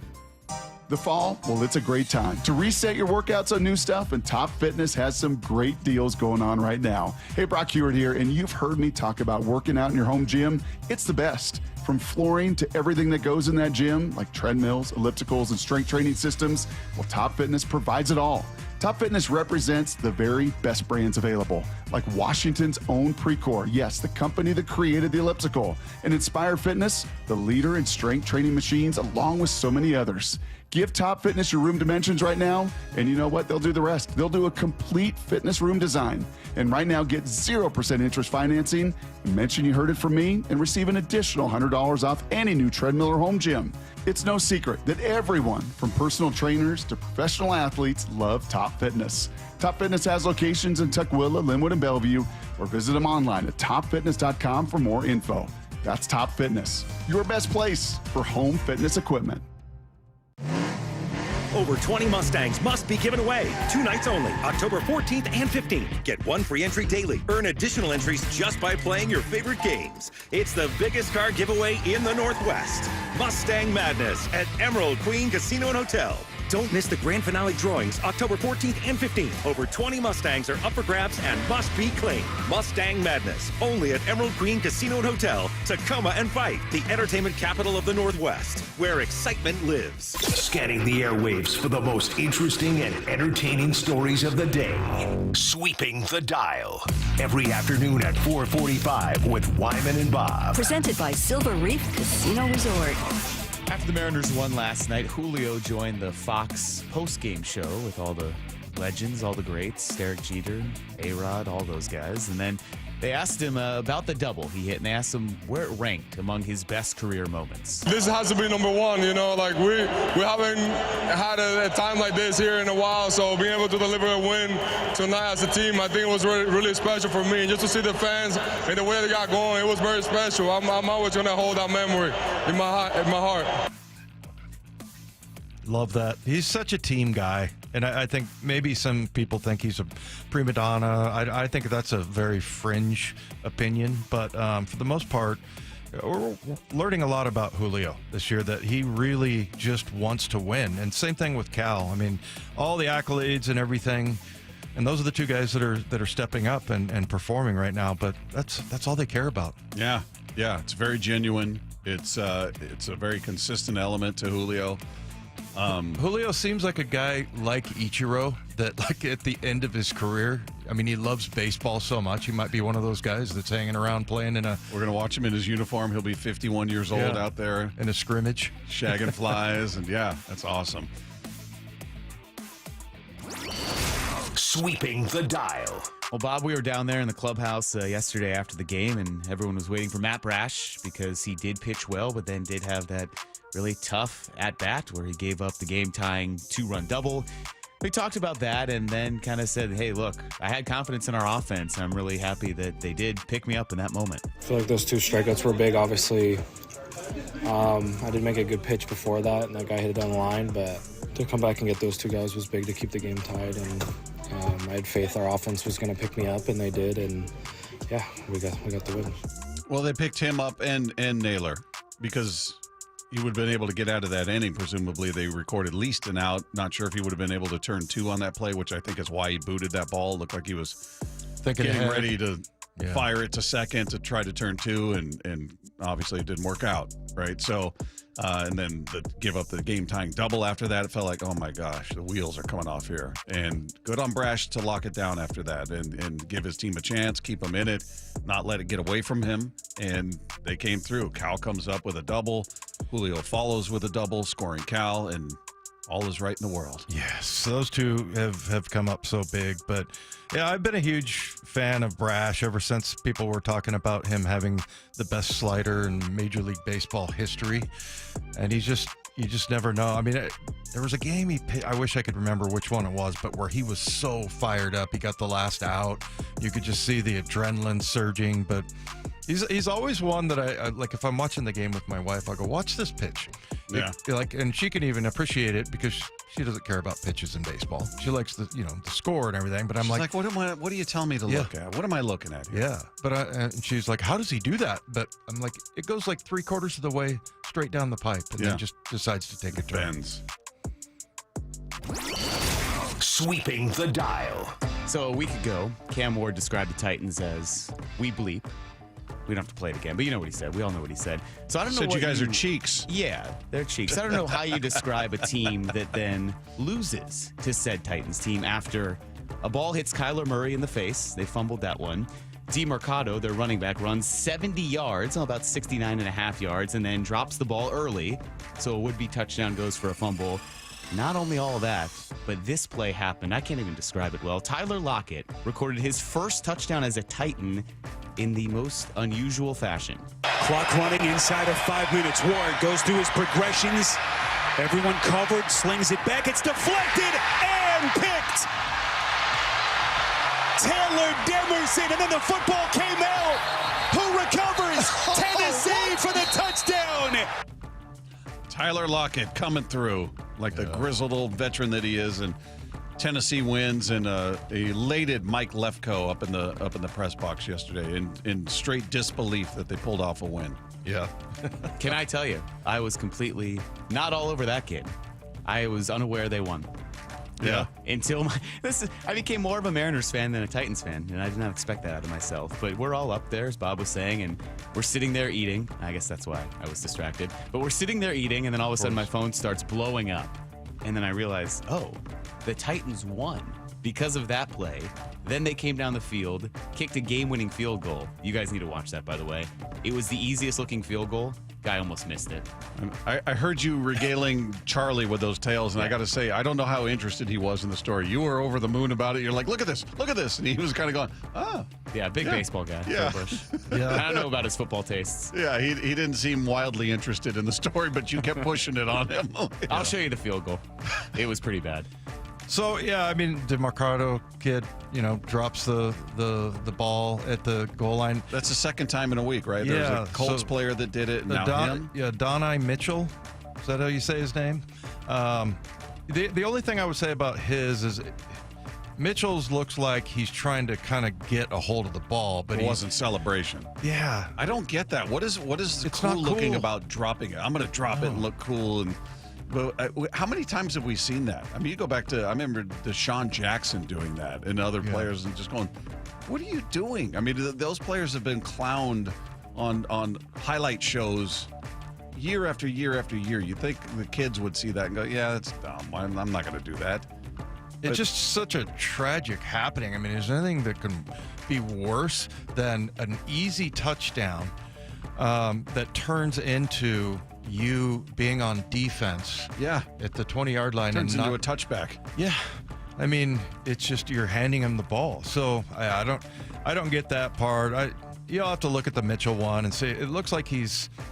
Either way, he didn't have good ball security, but this is why I was so bad at interception returns, is because once I got the ball, I'm like, there's no way I'm fumbling this thing, man. Right. And I'm gonna hold this thing tight, like it's precious. Yeah. And these guys are just out there like whipping around and extending it, and it's just. I don't get why that's the move. I'm gonna drop this the second I cross that goal. I'm gonna drop it. Yeah, and you would think that, most guys that have played in the NFL have seen those highlights, right? Yeah. Unless you're an offensive lineman or whatever. But, yeah, most of the receivers know that and look at it and go, that's the worst thing that could possibly happen. Literally the worst. You have 6 guaranteed points there, presumably 7. You convert on the extra point right there, and you take it off the board, and you give the ball to the opposition. It's just unreal. All right, we got a chance to see him in person over the weekend, and we're going to check in with our guy now that he's back home in Detroit. Jon Morosi, he'll give us his breakdown of everything he saw in those first 2 games between the Mariners and the Tigers in the ALDS. That's coming your way next with Wyman and Bob right here on your home for the AL West champion Seattle Mariners at Seattle Sports on 710. After a split of the first 2 at T-Mobile. Blasted! Left field! He's done it again! Jorge Polanco! It's Trident's up for Game 3 in Detroit. I know they're not going to like us over there. The Mariners look to pull ahead in the best-of-5 division series tomorrow. First pitch at 1:08. Extended pregame coverage starting at 10 a.m. And there's only one place you can hear the American League West champion Mariners in the playoffs. Seattle Sports on 710 and the Seattle Sports app. This might be the most surprising statistic I've shared in decades of doing local news. More than 75% of commuters will be involved in a car accident at some point. JP Pendergast of Pendergast Law with more. What makes it more surprising? The average person will be involved in 3 to 4 collisions in their lifetime. With accidents unbelievably prevalent, what are some safety tips if it happens to you? Safety first. Secondary collisions are not uncommon while awaiting help. Turn on those hazards and remain in a safe place. If a bystander witnessed the accident, capture their information and encourage them to remain at the scene. Seek medical attention immediately if needed, as delaying can be a costly mistake. Lastly, remember that statements made to police and insurance adjusters can affect your case. Collisions are more common than we'd like to think. If you find yourself in one, follow these helpful tips and then call my friends at Pendergast Law. If you or a loved one's injured in a car accident, call Pendergast Law. We can help. PendergastLaw.com. With football season comes colder weather, so if you need new windows and doors, don't drop the ball. Steve Rabel here with Keith Dashafee from locally owned Pella Windows and Doors of Western Washington. So Keith, what's your next big play? Well, Steve, right now get 40% off qualifying installs or no payments and no interest for 12 months on approved credit. Schedule a free consultation with Pella Windows and Doors of Western Washington. Go to PellaPNW.com. That's PellaPNW.com. Hey, get in. What? Who are you? I'm future you. Constipation with belly pain still coming back? Yeah. Mia, our doctor figured it out. She said it's irritable bowel syndrome with constipation, or IBS-C, and Linzess could help you get ahead of it. Linzess linaclotide is a prescription medicine that treats IBS-C in adults. It's not a laxative. It's a once-daily pill that helps you get ahead of your symptoms. It's proven to help you have more frequent and complete bowel movements and helps relieve overall abdominal symptoms, belly pain, discomfort, and bloating. These symptoms were studied in combination, not individually. Do not give Linzess to children less than 2. It may harm them. Do not take Linzess if you have a bowel blockage. Get immediate help if you develop unusual or severe stomach pain, especially with bloody or black stools. The most common side effect is diarrhea, sometimes severe. If it's severe, stop taking Linzess and call your doctor right away. Other side effects include gas, stomach area pain, and swelling. Talk to your doctor and say yes to Linzess. Learn more at linzess.com or call 1-800-LINZESS. Pros don't just show up. They prove how it's done, with precision and without shortcuts.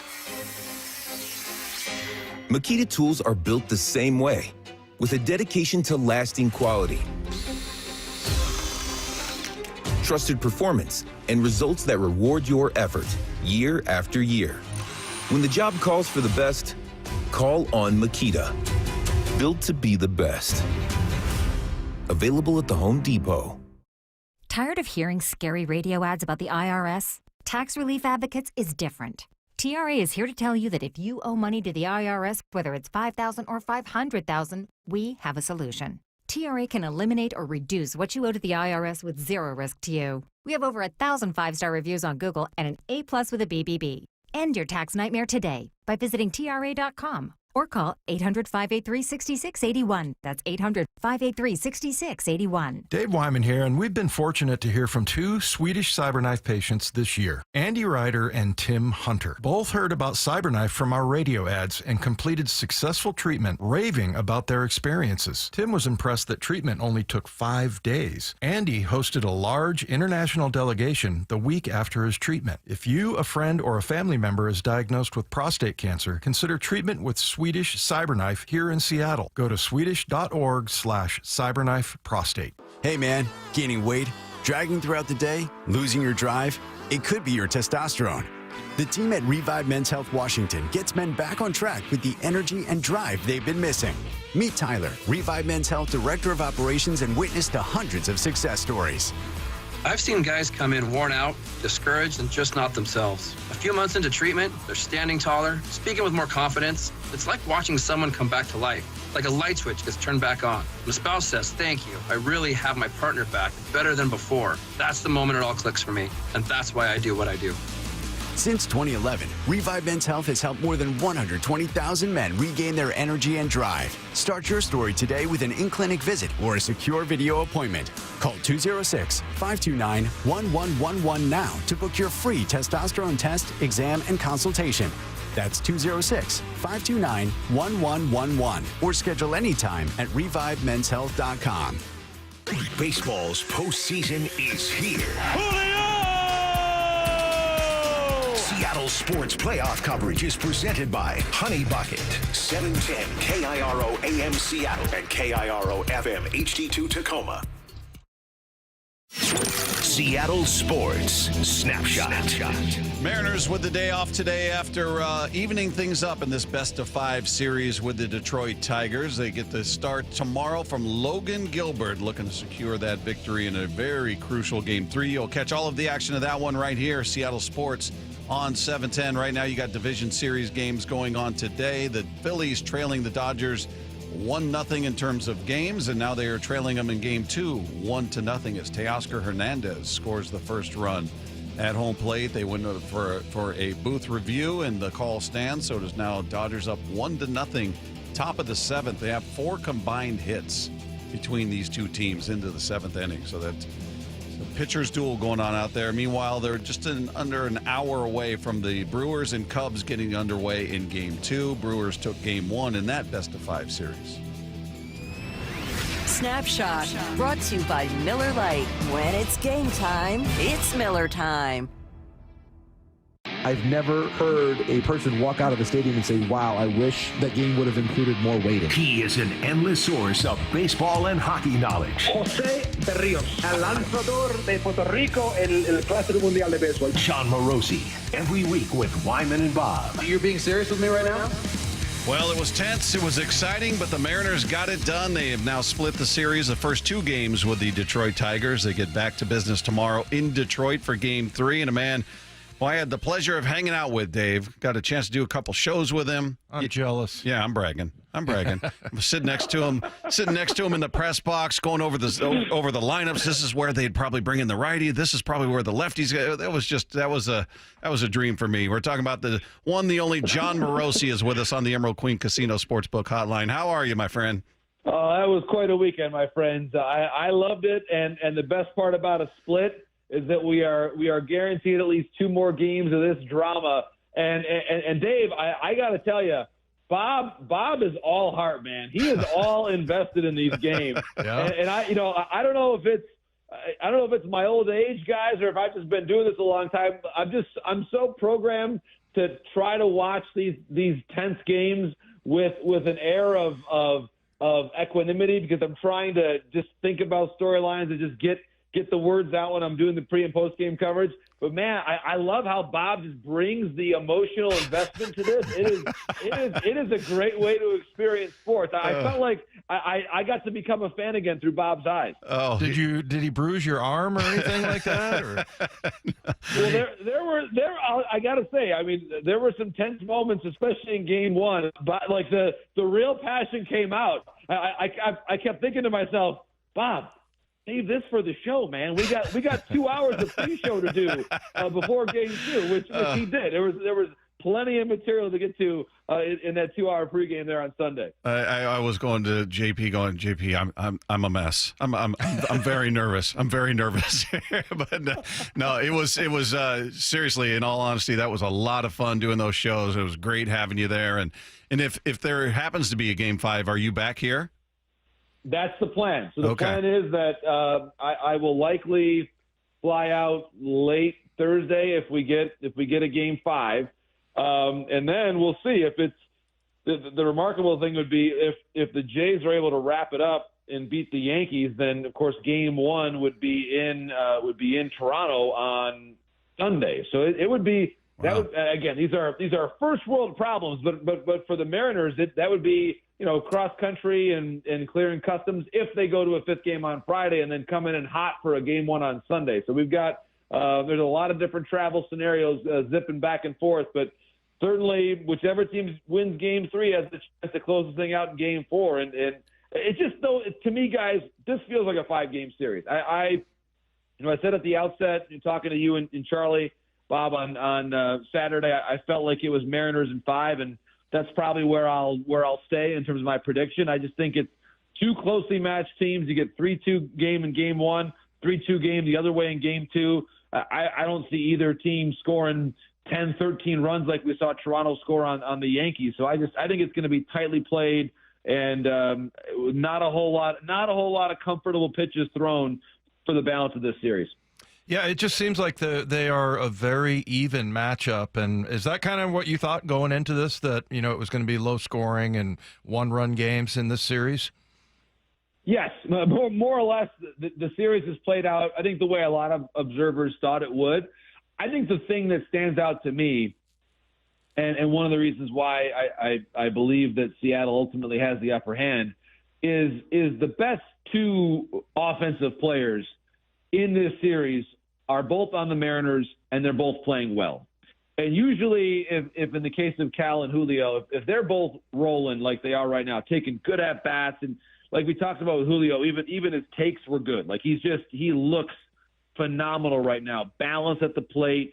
And this is now his, 3rd postseason series. Every series he's played, he's gotten better and better with more experience. I just think that he in a postseason situation that against a late inning leverage guy, you're looking at the lineup card and saying, okay, I think this team has a good chance to score in this half inning, especially coming off of what was a gut punch top of the 8th for the Mariners.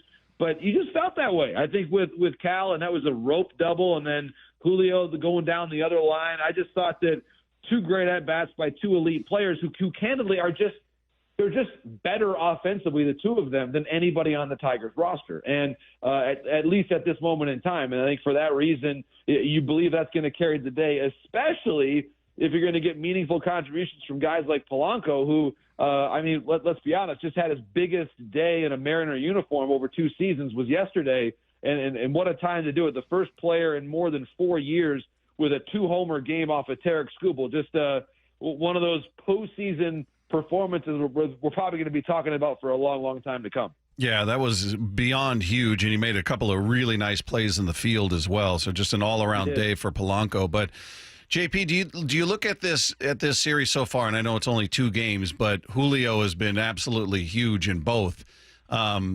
Is this where the superstar moniker starts to fit and become more natural? Because that was the big debate, right? We talked about it all year, his really slow first half, and people getting mad. Don't call him a star. He's not a superstar. Look at him. And then his second half, he goes nuts. He's on fire. But now he's doing it when it matters most, under the brightest spotlight, when it's basically do or die. He's coming up clutch. Is this where that transformation happens? It is, and certainly it can be. The more rounds they win, the more that description cements itself. And you think about great recent postseason performers. Carlos Correa is one example, and he's someone that no matter where he was playing, including even in Minnesota during the time that they made it to the playoffs, he's just someone that seems to really embrace the moment. Giancarlo Stanton, another example, and someone in Stanton's case whose Hall of Fame resume, in my opinion, is augmented significantly by what he's been able to do in October. He's been just a noted October superstar. And it was interesting when Julio was asked about this yesterday at the press conference. He basically said, hey, if you want to put those terms on me, being clutch, that like he's not going to fight you, obviously. But he actually gave a great answer, and I'm paraphrasing here, but he talked more about kind of having his approach fit within the team plan and the team success. And I just think that when you've got someone with that level of talent who stops trying to do too much, that's when really special things happen. And those hitters that come to the plate in October and realize correctly that when you've got a man on second base, that the pressure is on the pitcher and not on you. And that was part of Derek Jeter's genius throughout his career, is that he understood that and he had the calmness and poise and confidence to execute more times than not. And I think that's, to me, that same aura that you're now starting to see with Julio. I give him an immense amount of credit because he sort of went away, took like that brief week of sabbatical at the All-Star break just to kind of reset, take care of his body, and he came back, I think, a different guy and different person. And it's interesting, too, that in a lot of ways, the turning point of the Mariners season happened where they're going to play their next game, which is Detroit. We talked before about that gut punch loss they had when Wu lost the no-hitter in New York, and the Mariners ended up losing the game in that crazy comeback by the Yankees. And then the next day they were facing Skubal in Detroit, and they won. And I think if you go back to that point, that's when I think this Mariner team started to get their identity. And I really believe that is a huge part of why, and Julio's play is a huge part of why they are where they are right now. It was interesting. I think we had a graphic on MLB Network this morning that I believe the date was July. If it wasn't July 1, it was somewhere around then. That since then, Julio's got the best wins above replacement of any player in any position player in the game. So that right there tells you that since the midpoint of the season, he's been quite definitionally the best position player in the game, and right now he certainly looks like it. Hey, Josh Naylor coming into the series had like a 12-game hitting streak. There was, I think, half of them were 2 hits, and I mean you got to go all the way back to the Tampa series for him to get shut out 2 times in a row. I mean, look, like you said, we worry about that kind of thing, and I mean I'm not worried about Naylor necessarily, but it is kind of almost eerie to see that he hasn't had a hit in a couple. Is there anything there, do you think, or do you think okay, he's gonna turn it back around here soon, like he had been doing all year? Yeah, I think it's the latter. I mean, and first and foremost, one of those 2 starts is against Skubal, so that's about as tough of a left-on-left matchup as you're ever going to see in Major League Baseball right now. So I think that's part A. Obviously, there's a lot going on in his life right now, getting ready, his wife to have a baby. So I'm sure that, and again, he's never going to use that as an excuse. He's too much of a pro for that. But that's just human. That's life, and that's stuff that's way more important than baseball. So it wouldn't surprise me if just on some level the logistics of everything are a little overwhelming. I mean, I remember what that felt like, just being a first-time father. So that's a lot. But I think I'm a big believer in Josh. I think his focus is excellent. He's one of the best base runners on the team, as has been well documented. I don't read much of anything into the error last night late. I mean, obviously it's great for him that it's not the story. I mean, it's great for him that Cal and Julio came up big and that Munoz closed it out, because that would have been kind of a tough play to sit on for a long flight if the Mariners had lost that game, just given how well they had pitched up until that point. But I trust him. I think he's a pro's pro. He's got a lot of rich experience in the game. He's played a lot of high-level baseball, even going back to his junior years playing for Canada's national team. So he's not going to be intimidated by this. He's been in big situations in the past. He played in the ALCS a year ago with the Guardians. So I'm a big believer in Josh Naylor, and I think when you see him at the plate, you still think he's got a chance to do some damage.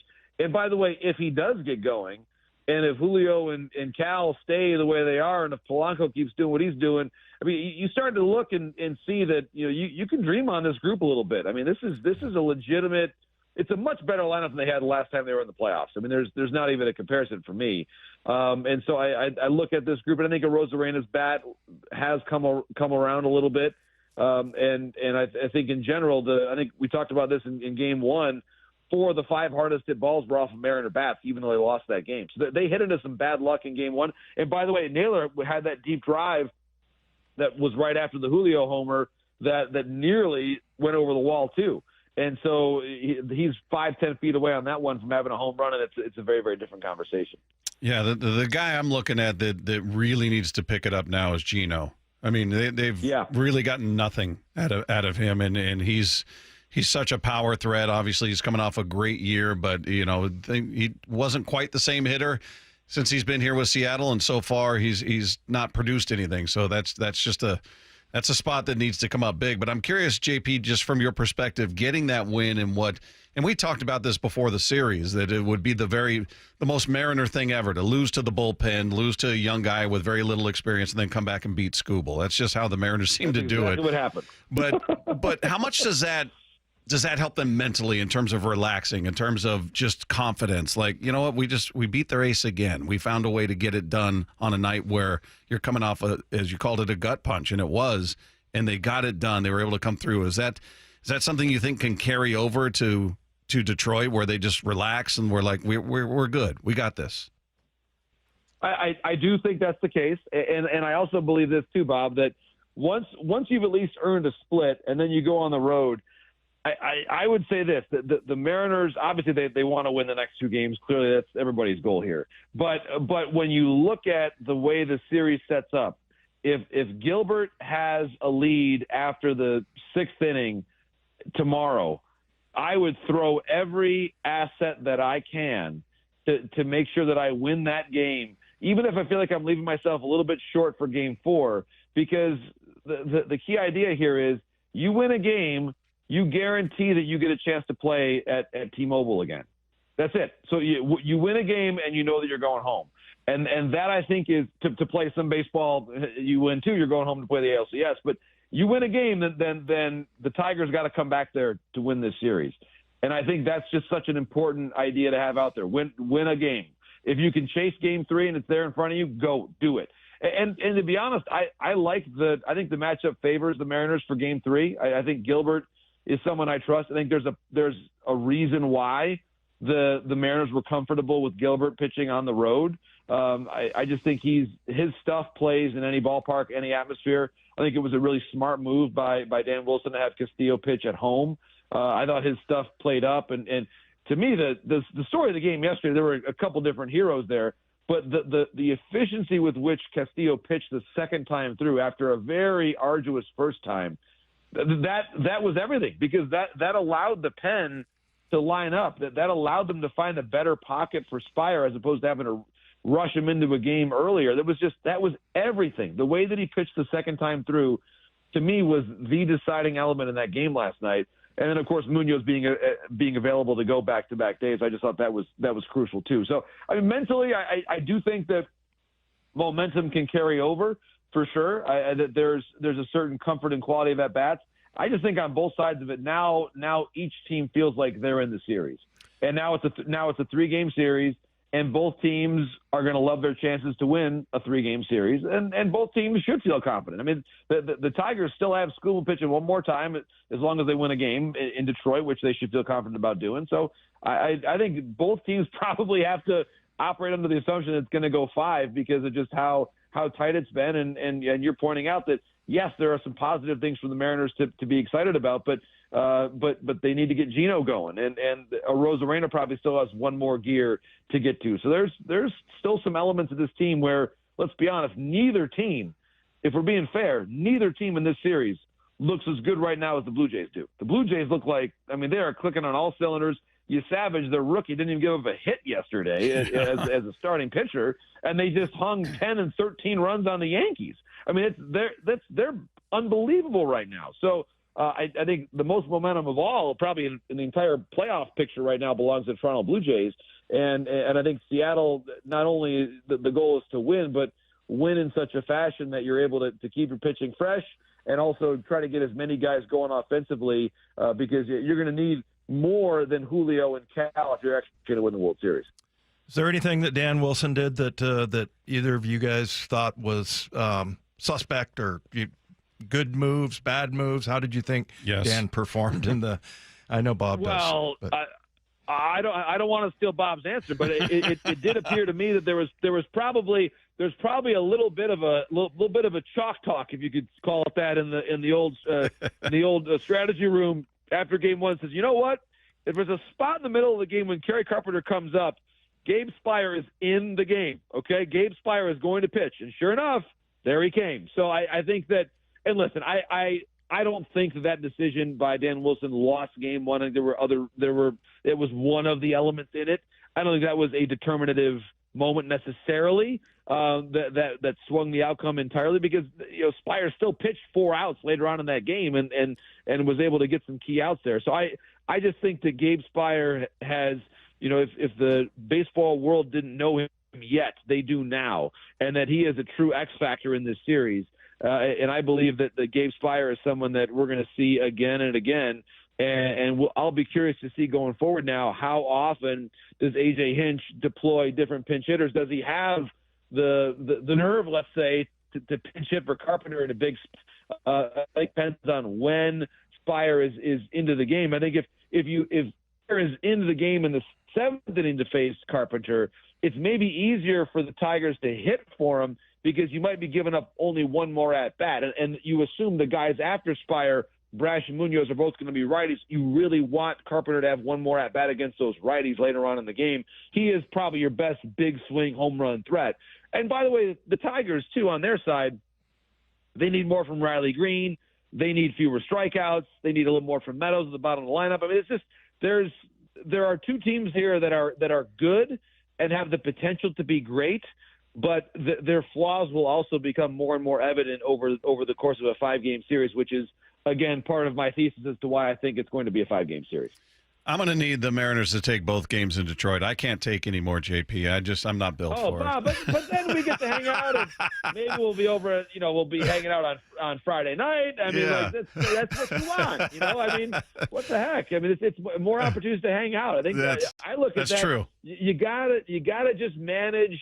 There's maybe have like your book about meditation, or like have some kind of a Zen set up for you there in the press box, and just you're right. It can be it's the best kind of torture, but it's also I think I may have mentioned this line to you before. My great mentor John Lowe. If I've already said it, I apologize, but it's such a good line.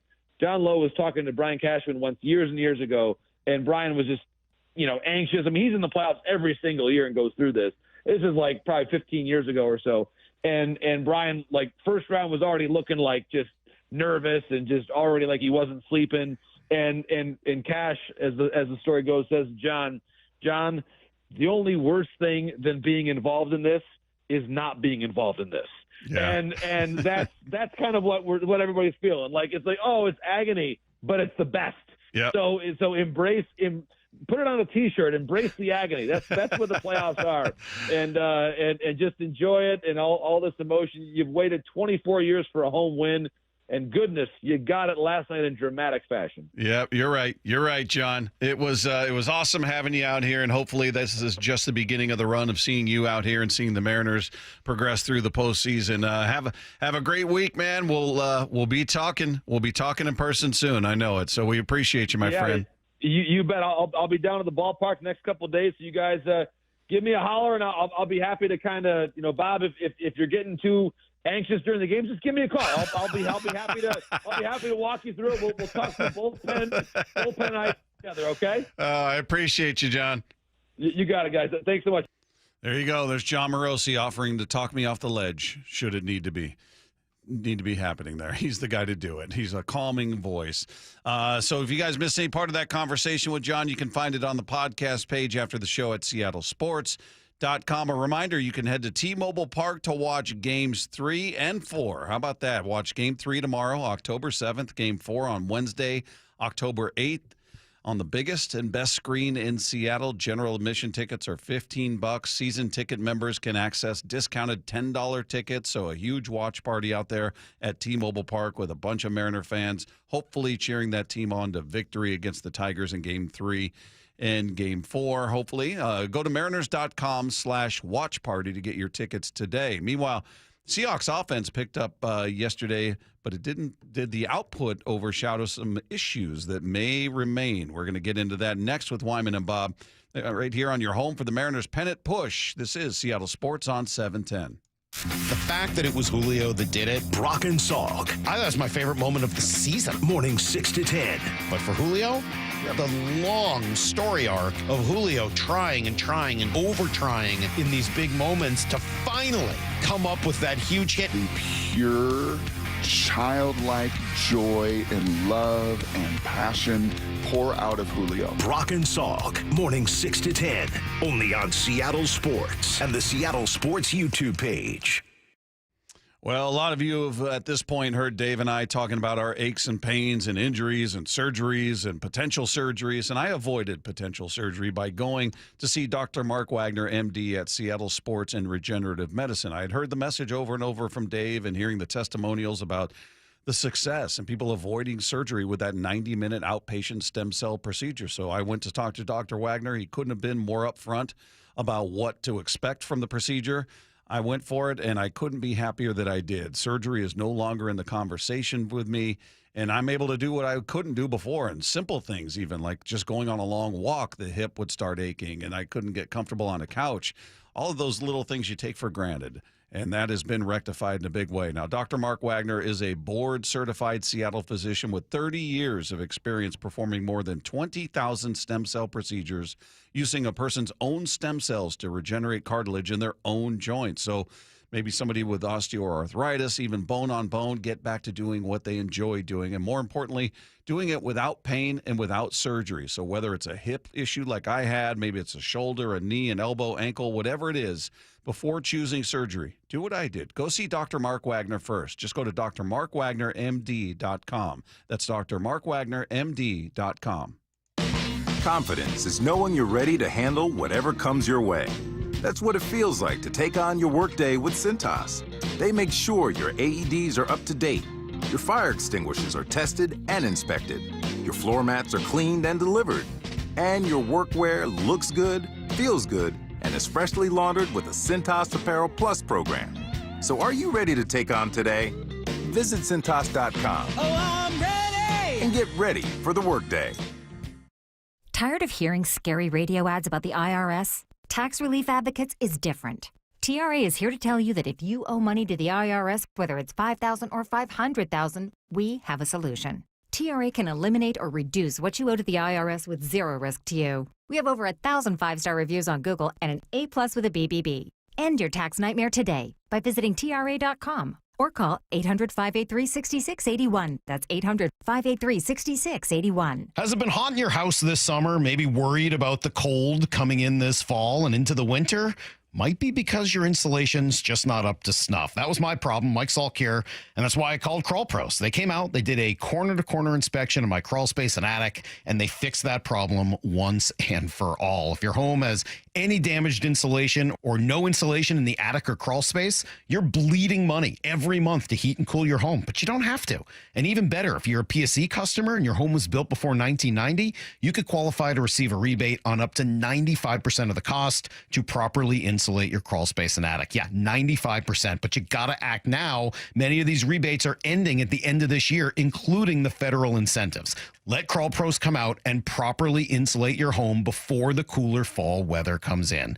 If you're worried about critters, mold, water damage, insulation, or anything else related to your crawl space or attic, call Crawl Pros or visit crawlpros.com.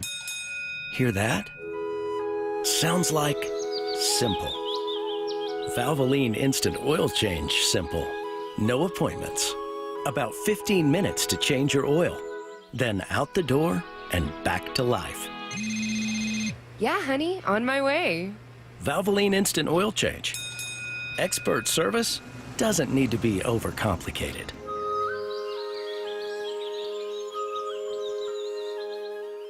The home of the Seahawks, Seattle Sports. Touchdown! Seahawks! Ken Walker III! Get everything Seahawks at seattlesports.com. Hey, it's Bob Stelton here, and I can see clearly now. It's amazing. Let me tell you about one of the best decisions I've ever made in my life. That's when I went to K2 Vision for refractive lens exchange, or RLE. Dr. Kopstein started K2 Vision with Dr. King from King LASIK, the most experienced LASIK surgeon in the Northwest. King LASIK plus K2 Vision equals freedom vision for every stage of life. No glasses, contacts, readers, or cataracts. So if you're somebody that struggles with distance vision and now you always need a pair of reading glasses, K2 Vision RLE could be your perfect permanent solution to spending your good active years not needing reading glasses. And here's the capper. You're never going to develop a cataract. I'm somebody that needed readers in every room of the house. I needed to see the scoreboard out at ball games. I just couldn't see clearly. That has all changed thanks to RLE. Whether it's LASIK, EVO ICL, or RLE, trust the most experienced team of doctors to point you in the right direction. Schedule your free Zoom consultation today at K2VisionRLE.com. That's K2VisionRLE.com. Are your investment dollars working as hard as they should be? You've spent years building your future. Don't let outdated advice put it at risk. Hi, I'm Jeff Jr., founder of Trajan Wealth. We're a veteran-owned firm proud to bring a new standard of financial care to the Seattle area. Our nationally recognized advisors are fiduciaries, ethically bound to put your interests first. That's the highest standard of care in the industry. As a privately held company, we answer to you, our valued clients, not shareholders. For households with $500,000 or more, let us build you a customized plan. From Bellevue to Tacoma, get advice you can count on. It's time to take a fresh look at your financial plan. Call Trajan Wealth, 206-466-3300. That's 206-466-3300. Trajan Wealth. Plan smarter, dream bigger. Advisory services offered through Trajan Wealth, LLC, an SEC-registered investment advisor. From the Quantum Fiber Studio, you're listening to Wyman and Bob. Weekdays, 2 to 7. On Seattle Sports and 97.3 FM HD2. Well, the Seahawks drop a tough one to the Tampa Bay Buccaneers yesterday, 38-35. Defense had a very rough day. Meanwhile, the offense, that's very productive, especially considering the first half was much to write home about. What was it, 13-7 at the end of the first half? Was it the score? Yeah, I believe. Yeah, I think so. I think that sounds right. Yeah, there was a lot of nothing happening in that 13-7 in that first half, and then both teams just exploded in the second. And unfortunately, it was the Bucs putting up 25 points in the second half. The Seahawks put up 28, but they were trailing, so they needed more than that. And you had a missed field goal again. By the way, that's Jason Myers a little shaky. Little shaky early. Lost one, missed one in Pittsburgh and Arizona. Yeah, little shaky. Yeah. I don't think we should talk to him anymore. No, I'm kidding. But the offense, what was your takeaway there? I mean, you look at it, especially in that second half. Sam Darnold, I mean, what a day. 28 of 34, 341 yards, 4 touchdowns, and then it ended on that pick, which when you go back and you watch it, he was under siege. I mean, if he didn't get hit as he was throwing it, it was a split second after he threw it. He was under pressure. Ball hits the helmet of a player, bounces into Levante David's hands. We know how it ended. But what was your take on the offense and more specifically Sam Darnold? Well, I mean, if you look at this last play, it does look like Keystone Cops because there's 3 guys blocking 1, and then there's 3 guys blocking 4. So, yeah, I mean, and I thought Charbonnet made the right. There was a blitz up the middle. You always take the inside guy. But then the guy that looped around, and that's what makes it look bad. You got the center and both guards blocking 1 player.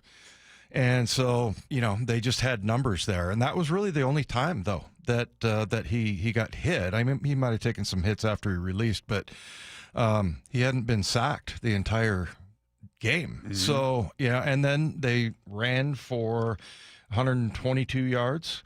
So, yeah, you had Ken Walker with 86, and they just did pretty much anything they wanted to. So, Yeah, I mean, I thought the question is, the offensive line and their performance was pretty good till the end there. But now I don't know exactly who. They just got fooled because it's one of those blitzes like Mike McDonald likes to run where it's like they put 6-7 guys up on the line and 4 rush and the other ones drop. So, yeah, they just got confused on that one. But for the most part, I thought the O-line did a pretty good job. When you get 35 points and you run for over 100 yards and your quarterback doesn't get sacked, yeah, it's pretty hard to say they had a bad day. It's too bad that last play happened because that absolutely affected. I don't know where he was trying to throw it. I thought he was trying to dirt it right in between the 2 linebackers. And I think, number one, the trajectory changed when he got hit. And then the other thing is it bounced off of a guy's helmet. So, yeah, I mean, I don't know if you go, oh, that's a terrible play by Sam Darnold. I mean, he was just trying to get rid of the ball. On an otherwise spectacular day Yeah. for him. And it was interesting, the running game, they only ran the ball 20 times. Now, I know they were trying to come back from behind, but they threw it 34 times, ran it 20, but they were incredibly efficient with the running game. I mean, K9 had just 10 carries, but he had 86 yards. Mm-hmm. I mean, he was averaging 8.6 yards per carry. Well, and they averaged as a group 6 yards per carry. Yeah, and Charbonnet had 9, so they had almost equal carries. K9 10, Charbonnet had 9. He had 50 fewer yards. He had 36 yards. He did have that touchdown. Yeah. But I mean, between the 2 backs, just 19 carries and over 100 yards is pretty impressive that they were able to chew up that much yardage. More specifically, K9 I feel like he's kind of establishing himself as that lead dog. I feel like, I know you love Charbonnet. I like him too. I feel like K9's the more explosive back. Yeah. I mean, it just kind of goes week to week with me. But, yeah, I mean, as soon as you go, well, I think Charbonnet's the guy, then all of a sudden K9 comes out and has a great performance. So, yeah, they're both real powerful. And I think K9, I don't think a big part of his game is running over linebackers and DBs, but he is explosive, and I think he's got better quickness, with Charbonnet, but than Charbonnet, I should say. So, yeah, but I think they're still trying to kind of work that one out, and I don't know. I'd like it if they kind of went back and forth, every other week, one of them, just because, running backs get hurt. Yeah, in the NFL. Well, it was almost an equal split in carries, again, 10-9. Nobody got a ton of action out there. Right. What did you think of that Jalen Milroe play? Well, I mean, I know what you think, how it turned out. It was terrible. But timing-wise, just to introduce that play right there, I don't know. It seemed odd to me. It seemed a little forced. Yeah, it kind of reminded me of that one series that they had against the 49ers where they had the throwback play where they threw it to JSN, and then they kind of tried to get cute. You hear that a lot. And, I thought that's kind of how that went. I would love it if they were able to bring a guy like that in there and have him, established as a certain kind of package. You know what he's going to do. And, you can run some variations off of it, but I just think more practice for Jalen. And that ball just slipped out of his hand, it looked like. Yeah, because Walker, he kind of threw it high and behind him. Yeah. So it certainly was nowhere near being in stride. Yeah. You can see that it just kind of came out of his hand, and then he just kind of pushed it. So, yeah, I mean, I don't know. Look, if that play works, then they're geniuses. And, they had the right defense. They had a guy coming off the edge that was going to, force the issue early on Milroe. He didn't get to that mesh point where you want to, put a move on that guy and then, either go up inside or pitch it, and he just was behind the entire time. And their D-line really did a good job. Any surprise to you there were no changes on the O-line? Because we thought perhaps Sundell gets moved to guard, Oluwatimi gets put in there at center, and Bradford has a seat. But they didn't do that. I know, and I'm kind of torn by that, because does that mean that Oluwatimi isn't ready and Sundell's not ready to play guard?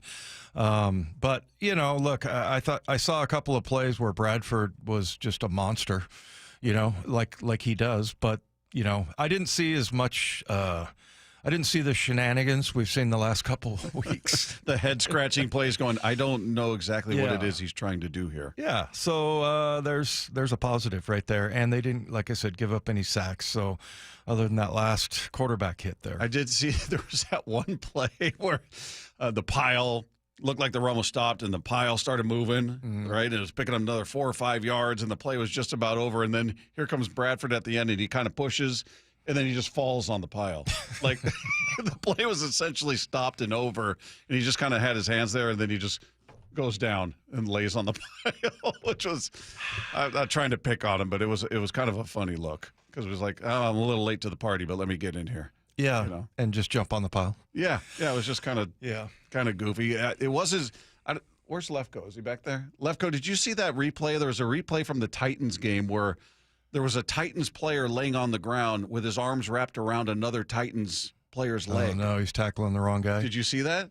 No, I had stopped paying attention to my terrible team. Yeah. Well, it was on the highlights. They were pointing it out on the highlight show, but he wouldn't let go. And I'm thinking, does he have his eyes closed? I couldn't see. I think he had a visor on, but he couldn't. He's hanging on to his own teammate's leg who's trying to pull his leg out.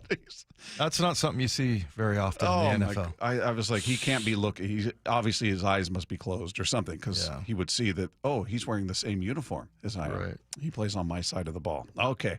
Reaction Mondays are powered by the Snoqualmie Casino and Hotel. Coming up, we learned an important life lesson today. That is coming up next with Wyman and Bob right here on your home for the AL West champion Seattle Mariners. It is Seattle Sports on 710. 3 hours before first pitch of every Mariners playoff game, it's the Mariners Pennant Push, featuring former Mariners pitcher Charlie Furbush. It's game changers, the crowd here. And MLB Network insider Jon Morosi. Cal Raleigh to be the MVP, it would look exactly like it looks. Tomorrow at 10 a.m. Then it's Game 3 of the American League Division Series. First pitch at 1:08. Where you hear the American League West champion Mariners in the postseason. Seattle Sports.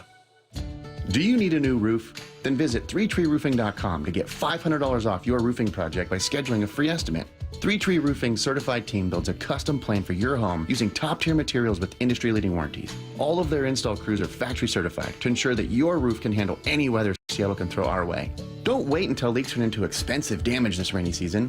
Visit 3treeroofing.com to schedule your free estimate today and secure your $500 discount. 3Tree Roofing, your Puget Sound roofing experts. When it comes to the security of your business, doubts can creep in about who you're trusting to protect it. At Bail Arm, we got you. For nearly 80 years, we've been putting our customers' minds at ease with our advanced technology and personalized support. Feeling insecure about your current security service? Visit bailarm.com today. If you use the carpool or toll lanes along SR 167 without a good-to-go account, you'll soon receive a bill in the mail. That is a change. A good-to-go pass saves $2 on every toll.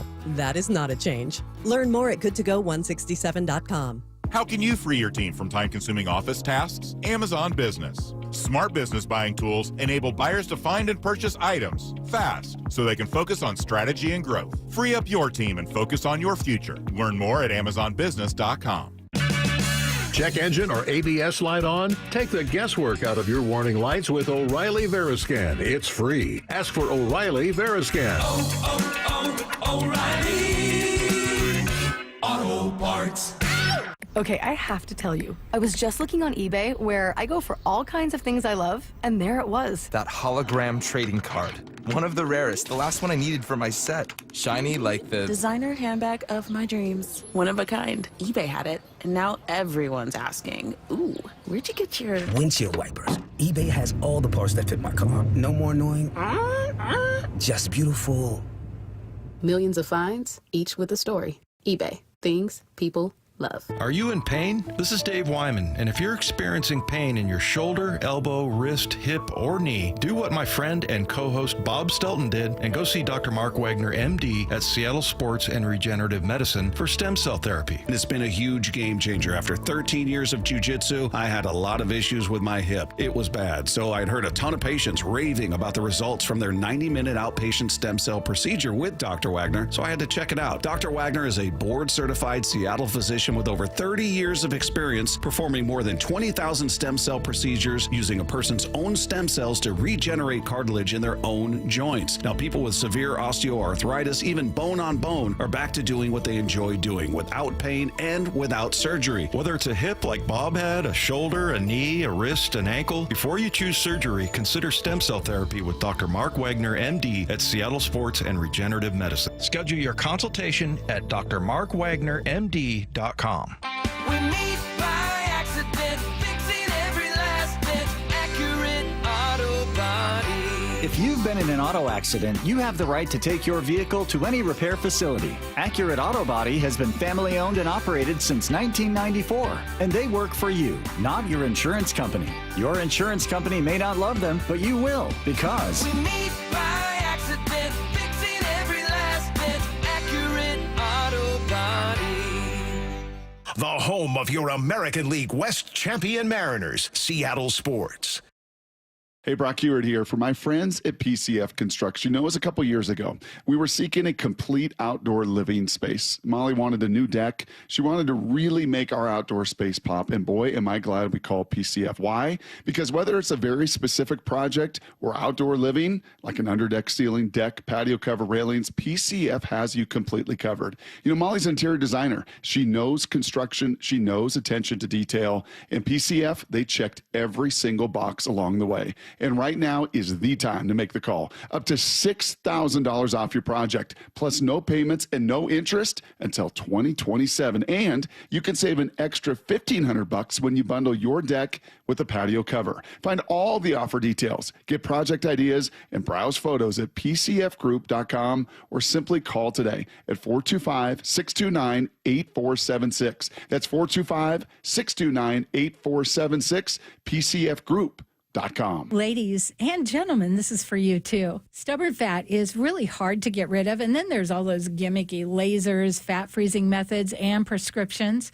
Imagine a simple solution that takes just one day and provides immediate noticeable results. Introducing ProSculpt. ProSculpt uses air-assisted technology that's safe and gentle yet powerful, delivering instant fat-reducing and skin-tightening results. Performed by board-certified plastic surgeons while fully awake, ProSculpt contours your body with minimal downtime. It's designed to target those problem areas: waistline, neck, face, arms, thighs. ProSculpt gently removes unwanted fat and tightens loose skin with FDA-cleared plasma technology, all in a simple, guaranteed one-day procedure.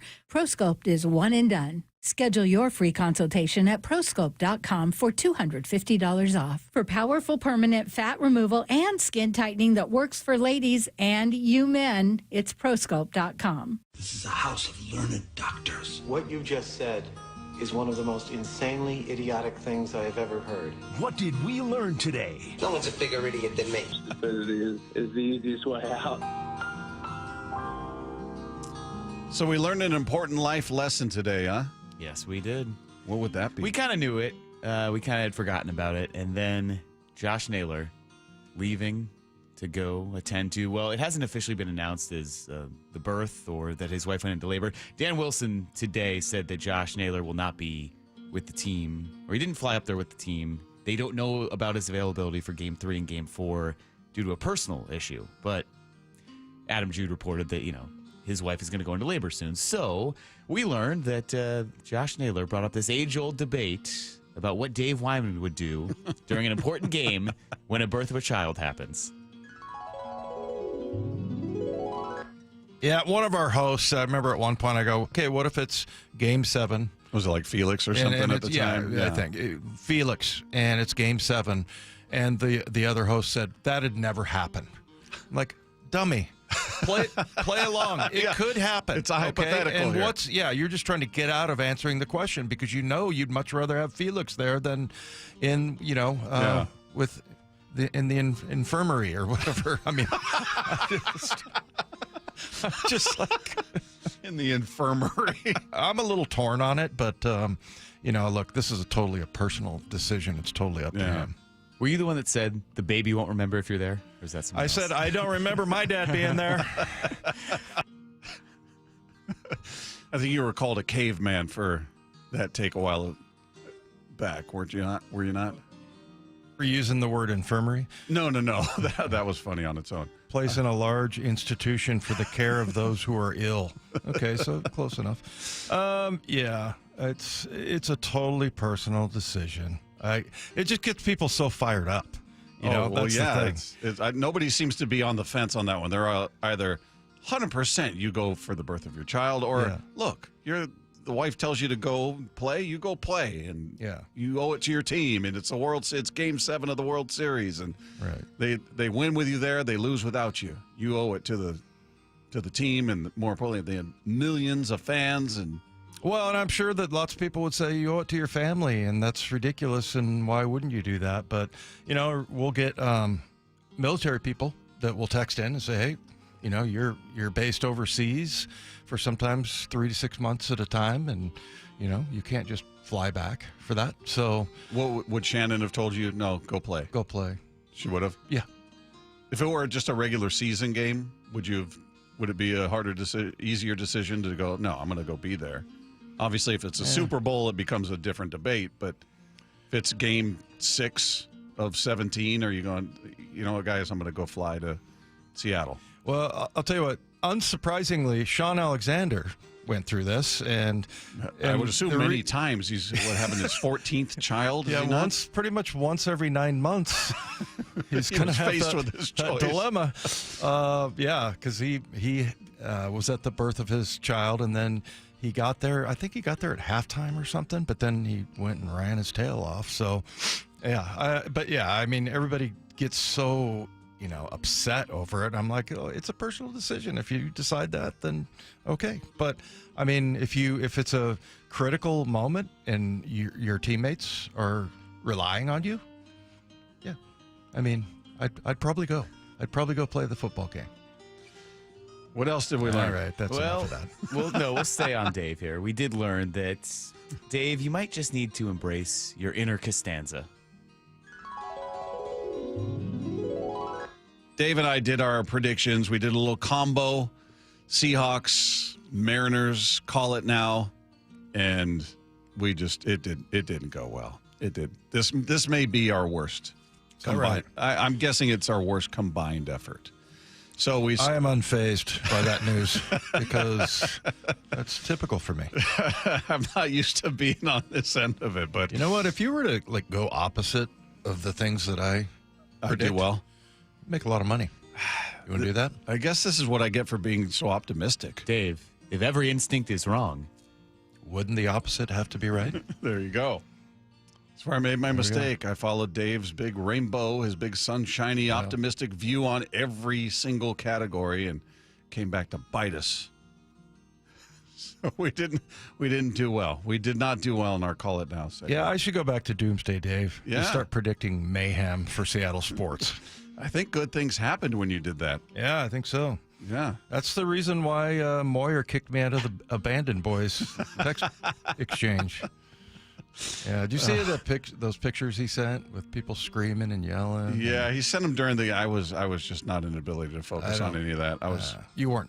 I did not receive any texts from Bob this weekend. Way too dialed in. He was dialed in. I was way too focused. I was rocking back and forth in my chair like Rain Man. I was very nervous. I like how Morosi kind of politely said, Bob was talking to me a lot during the game.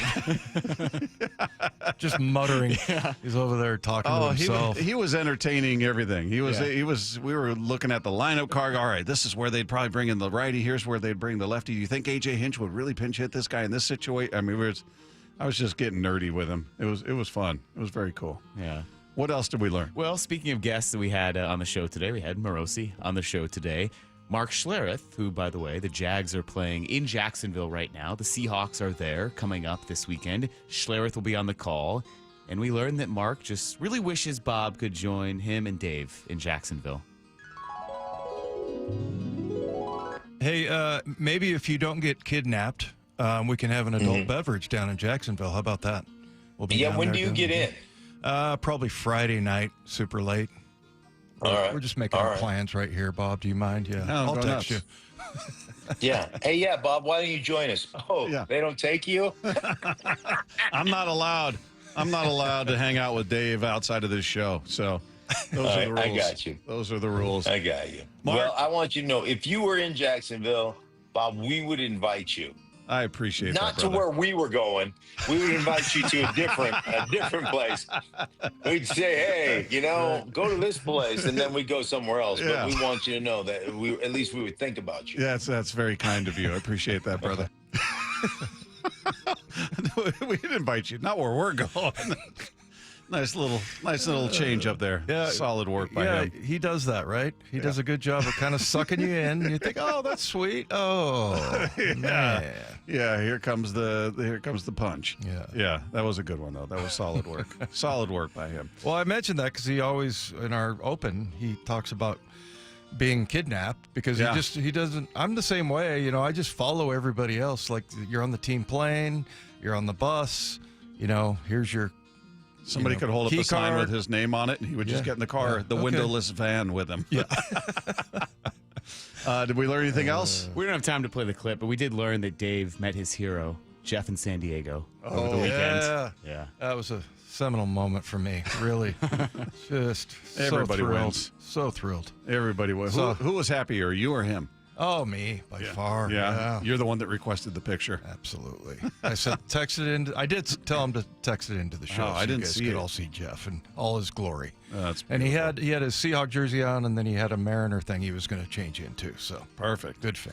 All right, that does it for us. Want to thank our guests today, Ryan Rowland-Smith, Nick Emmanwori, Mark Schlereth, and Jon Morosi. If you missed any part of today's show, head to seattlesports.com, click the podcast tab, scroll down to our picture, click on that, and you'll find it waiting for you right there. You got the Cubs and Brewers coming up next. We'll talk to you tomorrow with Wyman and Bob. After a split of the first two at T-Mobile. Blasted left field. He's done it again. Jorge Polanco. It's Tridents up for Game 3 in Detroit. I know they're not going to like us over there. The Mariners look to pull ahead in the best-of-5 division series tomorrow. First pitch at 1:08. Extended pregame coverage starting at 10 a.m. And there's only one place you can hear the American League West champion Mariners in the playoffs. Seattle Sports on 710 and the Seattle Sports app. If you're 55 or older and into that whole saving money thing, T-Mobile has an exclusive phone and internet bundle just for you. Right now, get 2 unlimited phone lines plus 5G home internet for just $30 each per month with AutoPay, plus taxes and fees. And with 5G home internet, setup is easy with just one cord and no technician needed, which is great if you're also into that whole keeping it simple thing. Switch now and experience the best mobile network in the U.S. Visit your local store to start saving. T-Mobile, it's better over here. Based on analysis by Ookla of speed test intelligence data Q4 2024 to Q1 2025. Ookla trademarks used under license. Unlimited on our network. Customers on voice plan may notice speeds lower than other customers and further reduction if using more than 50 gigs a month due to data prioritization. Video streams and SD on this plan. Home internet pricing after $20 a monthly bill credit plus $5 per line without autopay. Debit or bank account required. See 5G device coverage and access details at T-Mobile.com.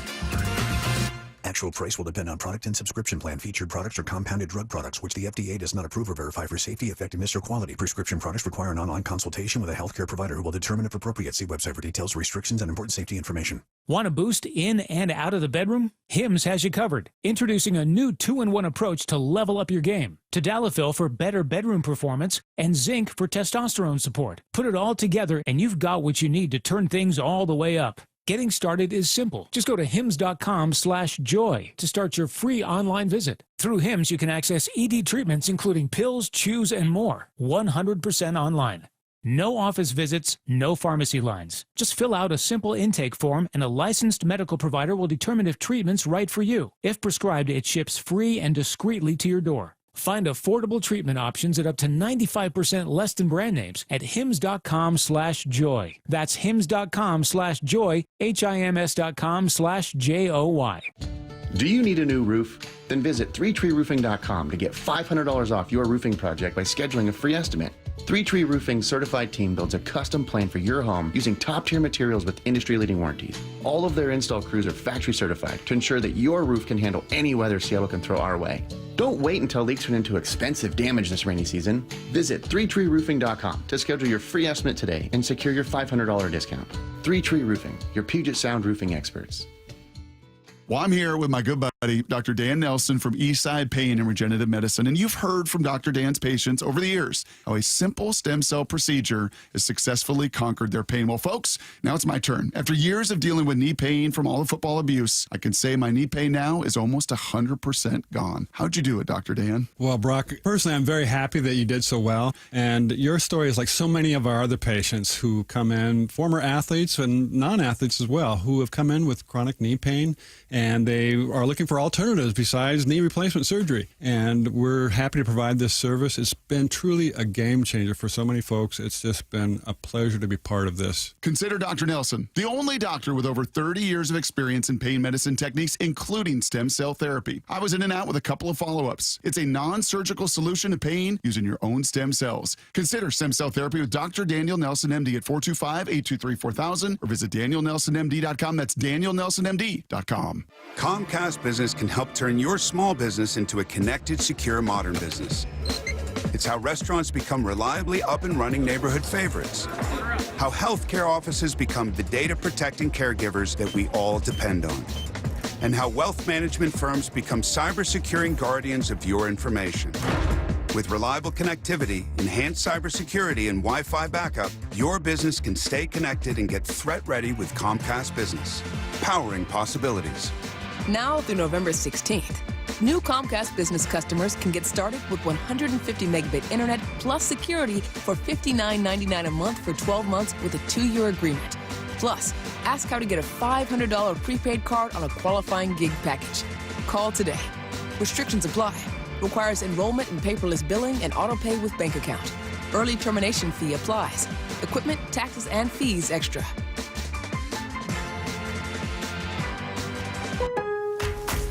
Lowe's knows pros want more. Join My Lowe's Pro Rewards for free to get $20 off your first qualifying purchase of $100 or more just for signing up. Plus, enjoy free standard shipping and more ways to save on your next job. Lowe's, we help, you save.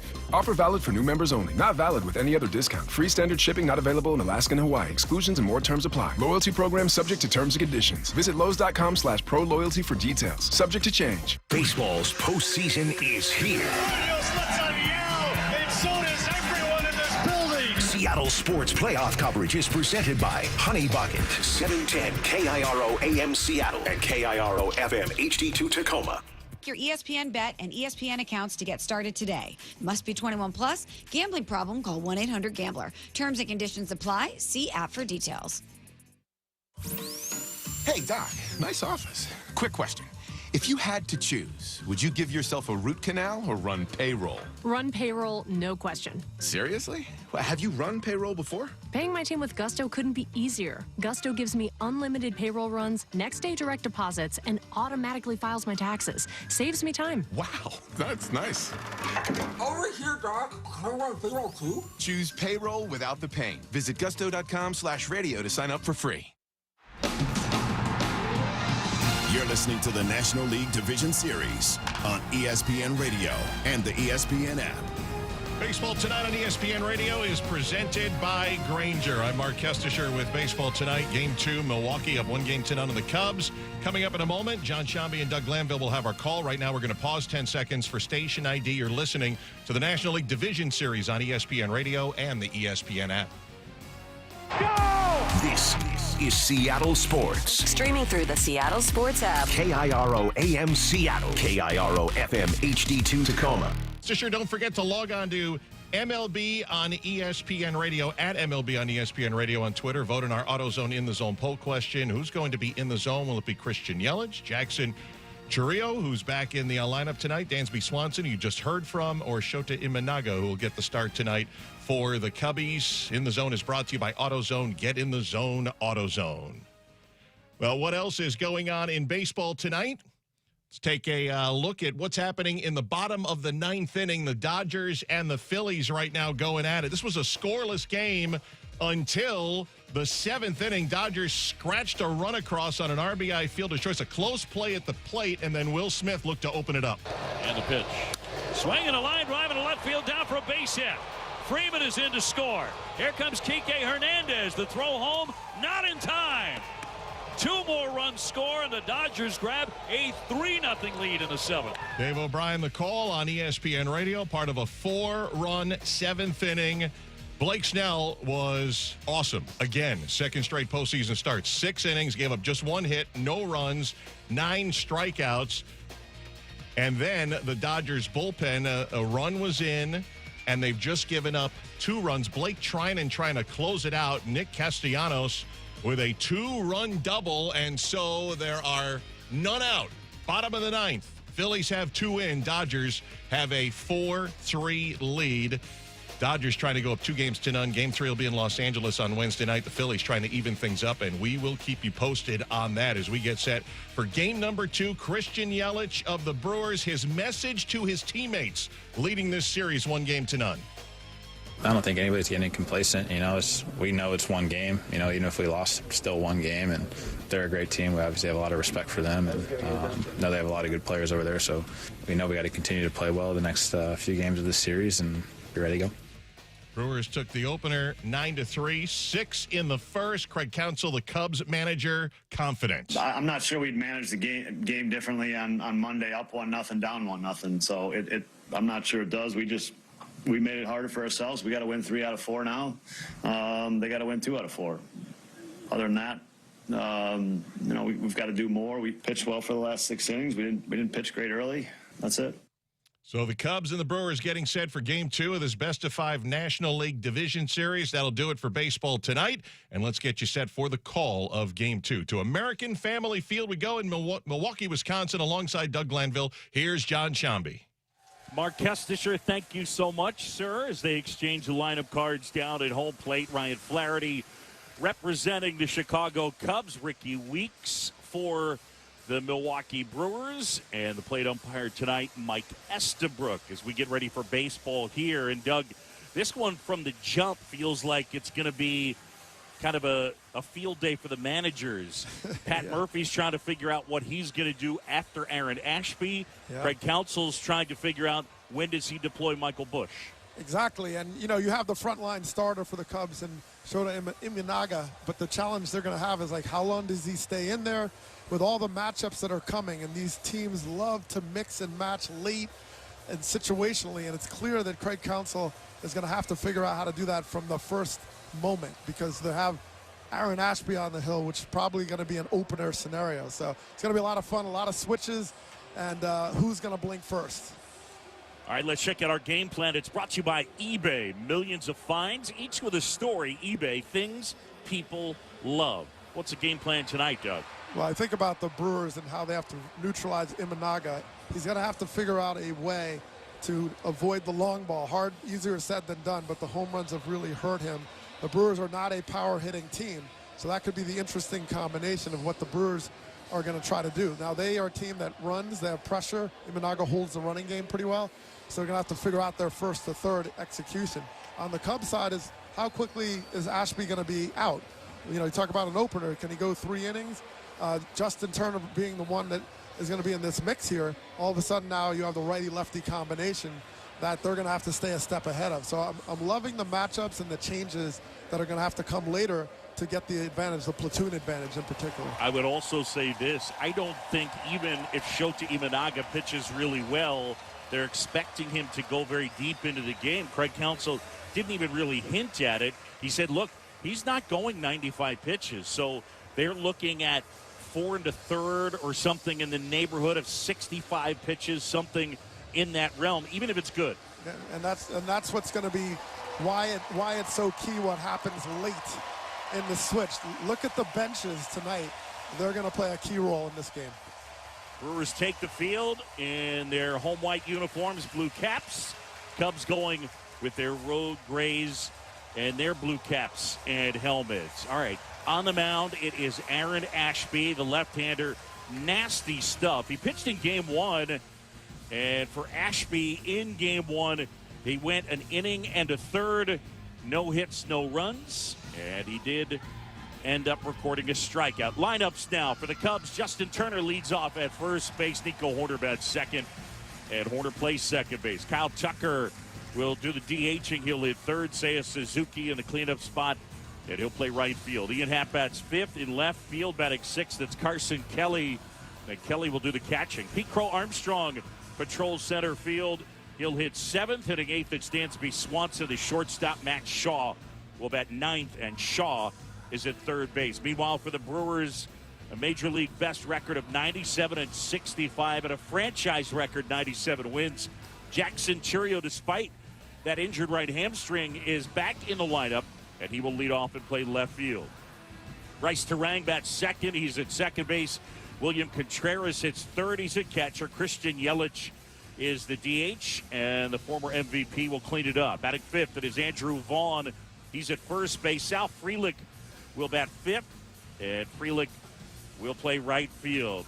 Sixth, I should say. Batting seventh, it is Caleb Durbin. He is at third base, and Durbin hitting seventh. Blake Perkins hits eighth in center field, and batting ninth, the shortstop is Joey Ortiz. So the Cubs will have Justin Turner to lead things off. And Turner, Craig Counsell making the decision to start him instead of Michael Busch. And Busch most certainly is going to get a chance in this game. He goes up against a hard-throwing left-hander in Aaron Ashby. Relies on that sinker that averages close to 98 miles an hour. You know, one thing with Ashby, he gets a lot of ground balls. And Doug, like the Cubs, the Brewers have an elite-level defense. Ready to go. Durbin, Ortiz, Turang, Vaughn, third to first on the infield. Ashby comes set, and Turner waits. And here comes. Now the first offering of the game in for a strike, and we are underway.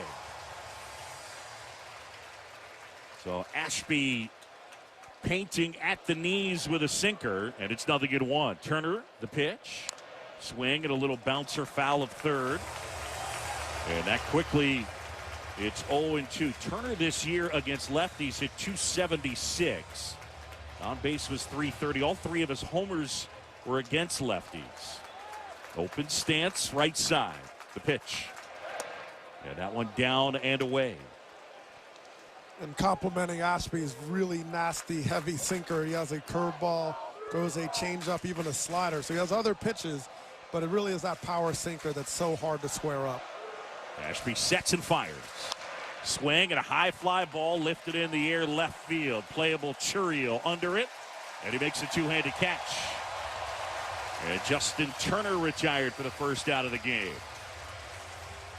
So he's able to get the ball in the air just a little bit too high. Something that's not very easy to do off of Ashby, so that's a positive sign in that respect. One out, bases empty, and now it is Nico Hoerner. No score, just getting started. It is game two. Brewers leading this best-of-5 series 1-0. Ashby fires. And a strike on the outside corner at 98 to Nico Hoerner, who went 1 for 4 with a homer in game one. He did strike out a couple of times, but it was his first inning error that really was the headline. A guy that made 4 errors the entire year will likely win the Gold Glove at second base in the National League. The 0-1. And that one fouled off at the plate. It's 0-2.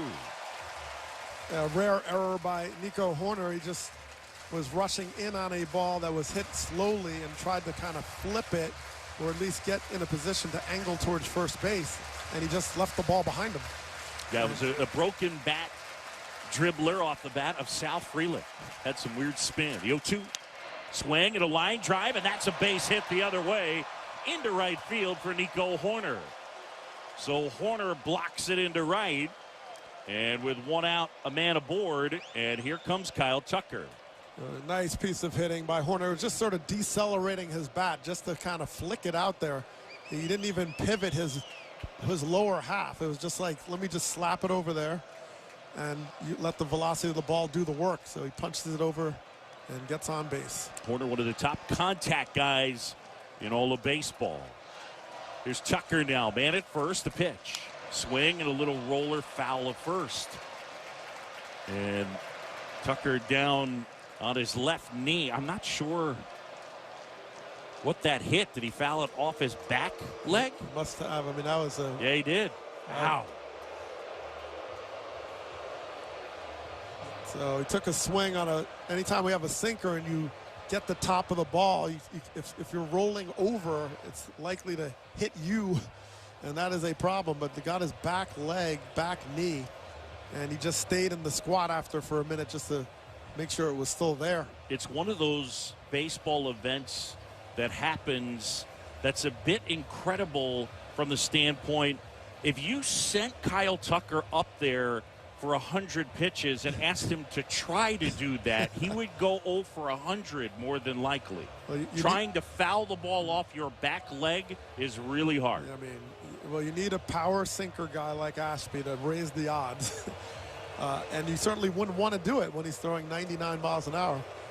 Greg Counsell, Nick Frangella out to visit. Frangella, the head athletic trainer for the Chicago Cubs. And they make their way back to the dugout, third base side. Brewers come out of the first base dugout. So they count 0-1 on Kyle Tucker. Tucker, who was 0 for 3 in the opener of this series. Horner is at first. He's a threat to steal. Well, you know, Ashby's going to throw it right back down there at 98. I mean, why not? The 0-1. Downstairs and outside. And a ball and a strike on Tucker.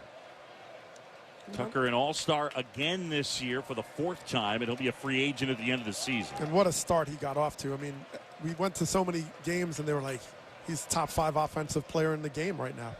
The 1-1. Downstairs, outside. 2 balls and a strike.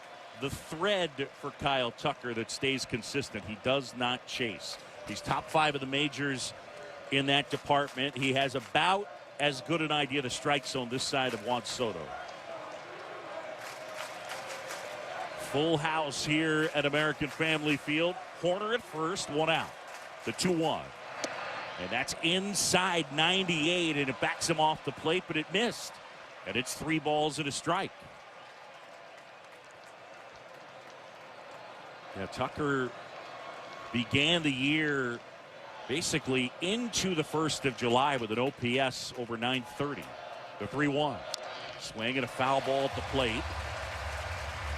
And now it's 3-2. Nothing but sinkers at Kyle Tucker.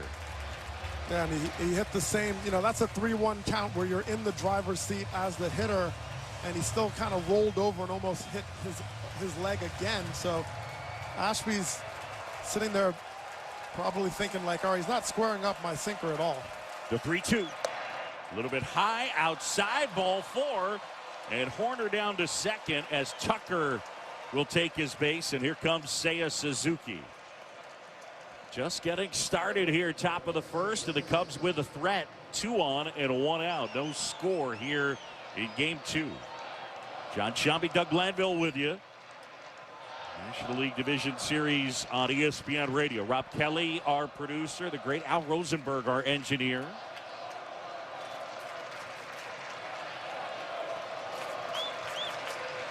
Two on, 1 out. Ashby delivers to Suzuki. Swing and a pop-up. Foul out of play off to the right. And it's 0-1. Seiya Suzuki 0 for 4. A pair of strikeouts in game 1 this year, career highs with 32 homers and 103 batted in. Well, he started to do such a good job of pulling the ball and being aggressive in hitters' counts. Right-hand hitter, the 0-1. And that one a little bit low. And that was the changeup. Suzuki improved in terms of pulling the ball in the air. Big improvement from last year. The 1-1. Swing and a high drive. Left field. On its way. Out of here. Way out of here. Over the left field wall, Seiya Suzuki clobbered it. And it is 3-0. And the Cub fans making noise here at American Family Field. Well, that is something Seiya Suzuki has added to his game. I mean, the danger of working the count where he gets a pitch elevated and can turn on it. And boy, did he ever. I mean, the sound alone, it was just a matter of how far, not if it was gone.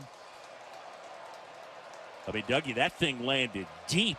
Yeah, it was over the bullpen in left center. And here's Ian Happ, switcher to batting right. The pitch down and in. So the Cubs take a 3-0 lead as Suzuki crushed a changeup. 440 feet they measure it at. Yeah, I think it went over. I mean, it's not just the bullpen. Like, Bernie Brewer was in jeopardy out there. Yeah, he was. Wow. Here's the pitch to Happ. Swing and a foul out of play off to the right. And back into the press box. And the Brewers have Nick Mears warming in the bullpen.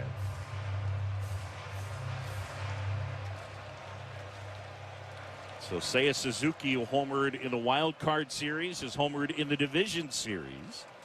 The 1-1. And Happ takes a breaking ball for a strike. So the Cubs jump out early. Seiya Suzuki, who led the team in home runs this year. The pitch. And that is in there. Got him looking. No argument from Happ. The breaking ball, and there's 2 away. Well, that sequence, he went at Ian Happ with the curveball, and the last one was located really well. He painted it outside. It was a ball to strike. So I'm not sure he could put it in a better location, and Happ couldn't do anything with it. So 2 down, bases empty, 3-0 Cubs, and here is Carson Kelly, the pitch. Fastball for a strike.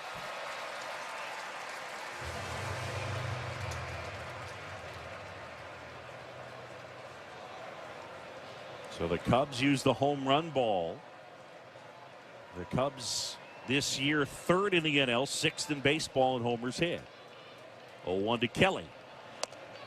And that one misses off the inside edge, although K-Zone had it as a strike. Mike Estabrook did not. It's 1-1. We talk about these two teams being similar. The Cubs definitely have the slug advantage. The Brewers have more of a higher batting average.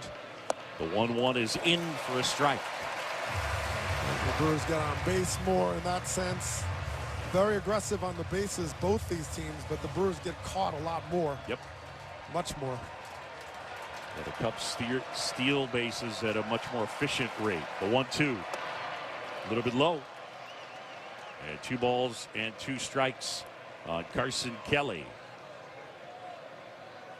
And things have gotten quiet here at American Family Field. The pitch. Swing and a liner. Caught at second by Bryce Terang. Carson Kelly hit it on the nose, but at the second baseman. Here in the top of the first, Seiya Suzuki, a 3-run homer. We're midway in the first. Cubs 3, the Brewers coming to bat. This is the National League Division Series on ESPN Radio and the ESPN app. What is it that makes the all-new Hyundai Palisade Hybrid an incredible SUV? Is it the spacious interior that's comfy for the whole crew? Or the capability to go off-road? Maybe it's up to 600-plus miles of range. What if it's all of that and more? What is it then? The all-new Hyundai Palisade Hybrid. So much more than just another SUV. Visit HyundaiUSA.com or call 562-314-4603 for more details. Who knew caffeine could taste this good? With 5-Hour Energy Shots, caffeine just got a serious flavor upgrade. We're talking big flavor, from watermelon to strawberry banana to sour apple. Packed into a tiny 2-ounce bottle, you'll get as much caffeine as 12-ounce premium coffee with 0 sugar and also 0 crash. And with 17 bold flavors to choose from, there's a shot for every mood. Find your favorite flavor in-store today or grab a variety pack online at 5hourenergy.com or on Amazon and give your caffeine a flavor upgrade. Hey, it's Kirk Herbstreit. On game day, great prep makes all the difference. Same goes for your pizza. That's why I go with Frigidaire Stone-Baked Pizza Oven. Fresh pizzas go from dough to done in just 2 minutes. Whether you're throwing a party or squeezing in dinner between plays, this oven delivers hot, crispy, restaurant-quality pizza right from your kitchen. Only from Frigidaire. Game-ready pizza. Get it today at the Home Depot. How doers get more done. A Mark Kestecher update from Philadelphia. The Dodgers clinging to a 4-3 lead in the bottom of the 9th inning. 2 are on. Roki Sasaki coming in, trying to get the final out. Got Trey Turner to ground to second. Tommy Edman threw it short in the dirt, but Freddie Freeman scoops it up. And the Dodgers have taken a 2-0 series lead. Dodgers 4, Phillies 3, the final from Philadelphia. Cubs get 3 in the first. Brewers coming to hit. To American Family Field we go with Doug Glanville. Here's John Sciambi. All right, Kesty, thanks so much. And so the Dodgers take 2 on the road, and they need just 1 more win as they head back to L.A. for Game 3 against Philadelphia. Meanwhile, here in Milwaukee, Seiya Suzuki Blasting one out with 2 aboard, and the Cubs have the early 3-0 lead. Shota Imanaga on the mound. The 32-year-old left-hander from Japan, year 2 in the majors. And Imanaga to face Jackson Chourio. Chourio, the right-hand hitter, really handled lefties this year. Imanaga ready and fires. And a fastball is outside and ball 1. Shota Imanaga in the regular year, 9-8, a 3.73 ERA in 25 starts. He finished in bumpy fashion, the 1-0. And that's outside. And now it's 2-0. His last 5 regular season starts, a 6.51 ERA, and he gave up 10 homers. He did start game 2 of the wild card series. The 2-0 is a breaking ball in for a strike. Let me correct myself. He was the bulk pitcher in game 2. They used an opener in Andrew Kittredge, and Imanaga ended up throwing 4 and gave up 2 runs on 3 hits. The 2-1. And that is in for a strike. And the count now is 2-2. Imanaga faced the Brewers this year 3 times. Put up a 3.57 ERA. It was on May 4th, racing to cover first base. He actually injured his hamstring, and he missed 7 weeks due to that injury. Now the 2-2. Swing and a miss. He struck him out. Chourio down on strikes. Well, kind of a little different approach there. He threw the 4-seamer down and in to Chourio, and he actually swung under it. Typically, you're seeing a lot more Imanaga going up and down, using the splitter to create the separation. But he's trying to make sure they get off that fastball and not on top of it for damage. Here's the lefty Bryce Terang. Imanaga fires. And a fastball for a strike on the outside corner. That one at 93. Well, Doug Glanville, if he's able to touch 92, 93 consistently tonight, he should be in decent shape. The 0-1. And that one a little bit high at 93. And a ball and a strike. Although K-Zone had it as a strike. Craig Counsell with a bit of a hint in terms of the velocity. They are not worried about it here tonight. The 1-1 is outside. And 2 balls and a strike. And I think part of that is they have told him, don't leave anything in the tank. You're going probably 55, 60 pitches, so throw as hard as you can for that length of time. The 2-1. In there for a strike at 93. Well, I think, and he underscored too, the difference between up in the zone at 90 versus 92 is significant. All of a sudden that pop-up becomes that gapper. Imanaga, 2-2. Kicks and delivers. Swing and a miss. Struck him out. 93 upstairs. And Shota Imanaga, back-to-back strikeouts to begin. And there's 2 away. He goes with that 4-seamer, and that's the elevated fastball he's known for. But he picked a spot where he had been working away, and he catches a little bit of that inner third and up, and Terang swings right under it.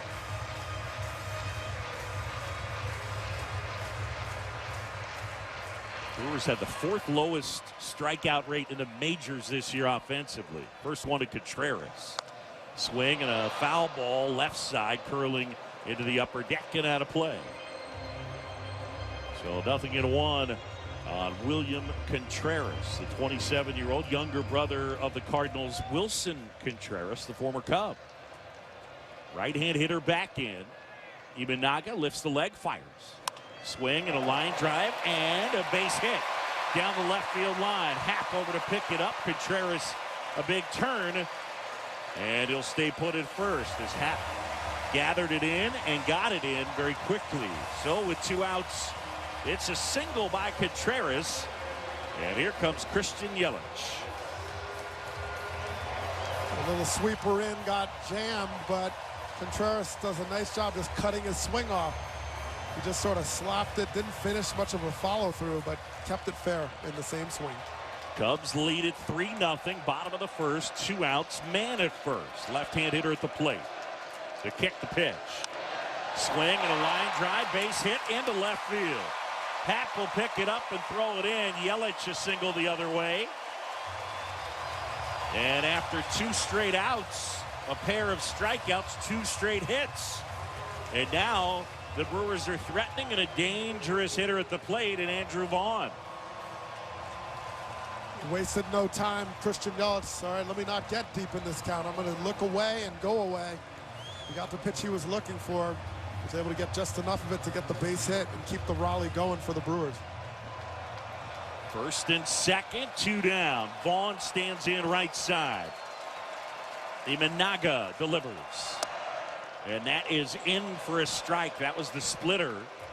For Shota Imanaga, the home run ball has been the major issue. He gave up 63% of his runs on homers this year. Number 1, highest rate in the majors in a regular year. The 0-1. And that's a little bit high. The Cubs, as a pitching staff, gave up the highest percentage of runs via the homer in the majors. It's not surprising if you think about it because their defense is so good. You put the ball in play, they're normally going to turn it into outs. Yeah. And they have some fly ball pitchers to go with it. Good point. The 1-1 is off the inside edge.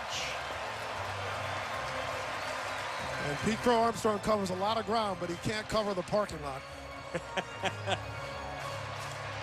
You'd really like to if you'd let him. Contreras at second, Yelich at first, 2 outs, 3-0 Cubs. A 2-1 to Vaughn. Swing and a miss. A sweeper down and in, and Vaughn over the top of it. Well, you talk about one of the more improved pitches in Imanaga's repertoire. It is that sweeper.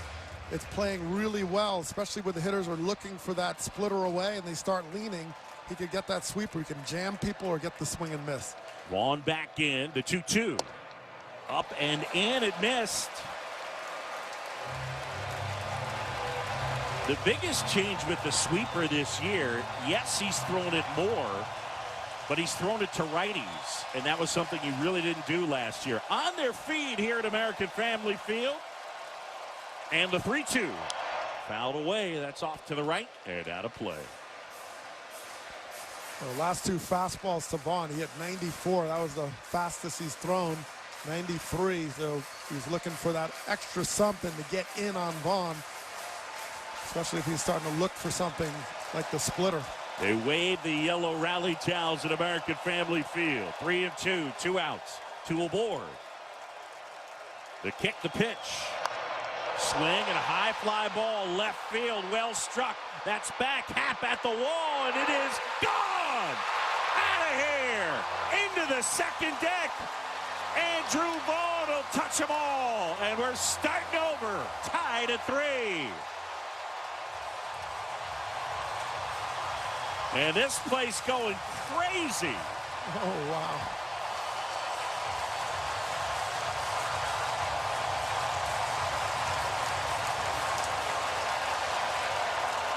I mean, that ball was so high and just added to the drama. Will Happ get there? And he ran out of room. And now Tommy Hotovy will go out to the mound and talk to Shota Imanaga. Dougie, coming into this start tonight, Shota Imanaga, between last year and this year, and again, this is into tonight, he had thrown his sweeper 573 times, and he had never allowed a home run on that pitch. Until tonight, and Andrew Vaughn. Well, that sweeper, you know, he's faced with not getting the walk, so he threw it for a strike, and it just didn't get inside enough. The pitch to Sal Frelick. Swing and a ball lifted in the air. Shallow right field. Going out is Horner under it, and he makes the catch. Andrew Vaughn matches Seiya Suzuki, a 3-run homer. End of 1. It's 3-3 here at American Family Field. This is the National League Division Series on ESPN Radio and the ESPN app.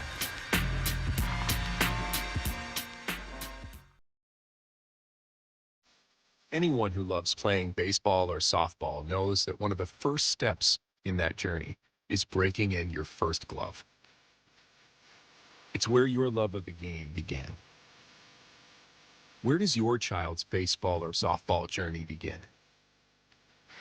Go to playball.org to get started. Major League Baseball trademarks used with permission. From kickoff to cash out, ESPN Bet has the tools you need to score more on game days. Bet smarter with stats at your fingertips. Get personalized parlays built just for you. And with your fantasy team synced right in the app, you can back your squad. Right now, new customers get $100 in bonus bets when you bet $10. Sign up with promo code USL to get started. Must be 21 plus. Gambling problem? Call 1-800-GAMBLER. Terms and conditions apply. See app for details. Offer not available in New York. He's coming. Here he goes. Surprise! Your table saw broke. Also, the warranty expired weeks ago, so you need to pay for a new one out of pocket. At Progressive, we know small business owners don't usually like surprises because they cost you money. But a good surprise that could save you money? Getting a commercial auto quote from Progressive. Oh, and the replacement part you ordered doesn't fit, so it's completely useless. What a waste. Surprise yourself. See if you can save in as little as 8 minutes at ProgressiveCommercial.com. Progressive Casualty Insurance Company and Affiliates. This is the National League Division Series on ESPN Radio and the ESPN app. Back here at American Family Field in Milwaukee, John Chomby and Doug Glanville with Andrew Vaughn, a 3-run homer to tie this game up.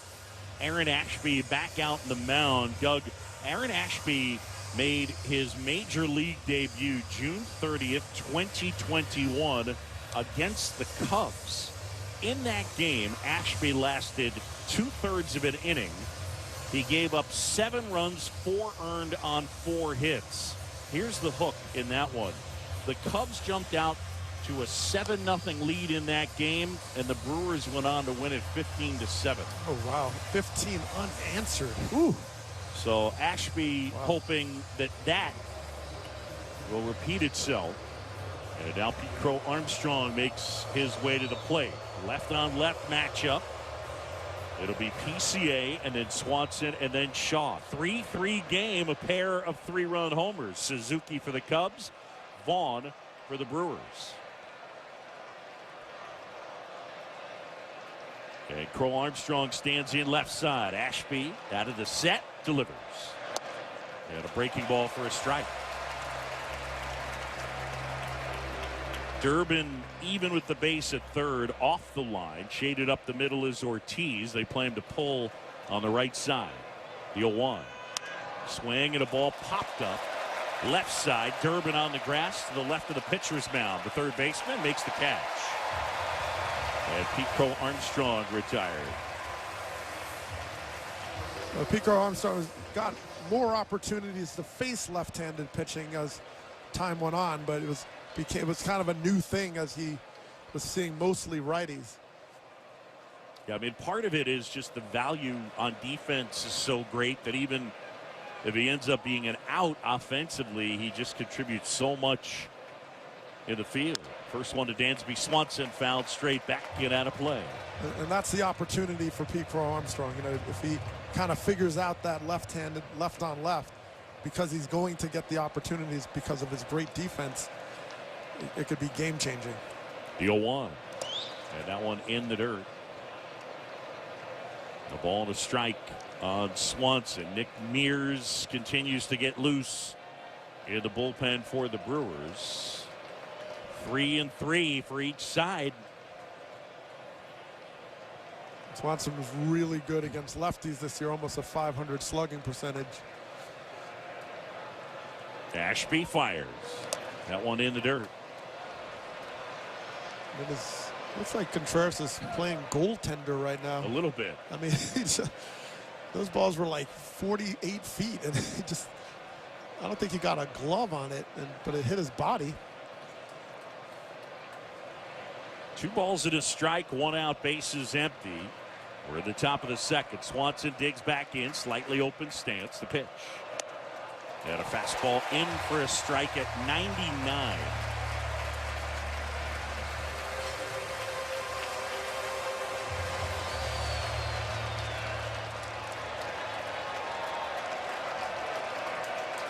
The 2-2. A little bit low.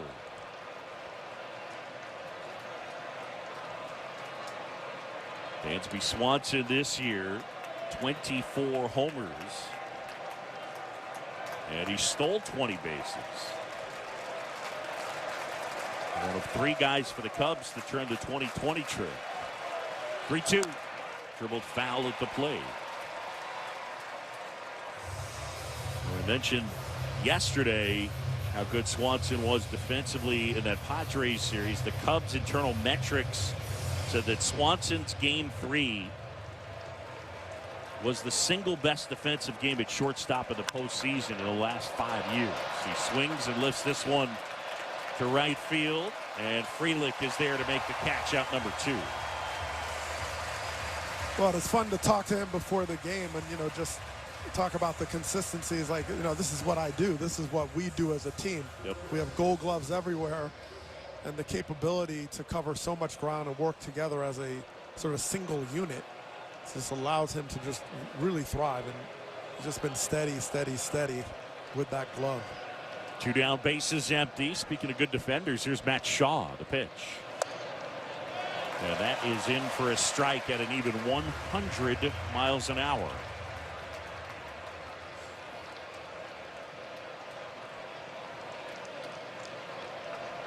The 0-1 is upstairs.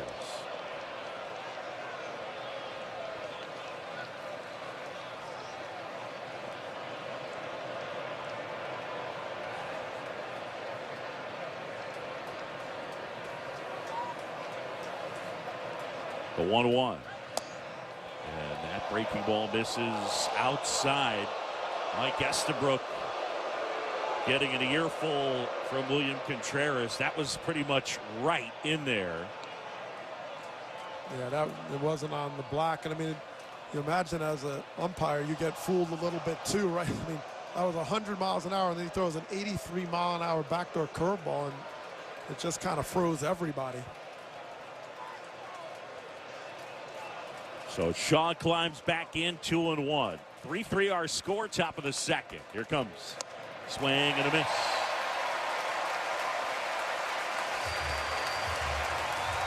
Ashby just overpowering Shaw.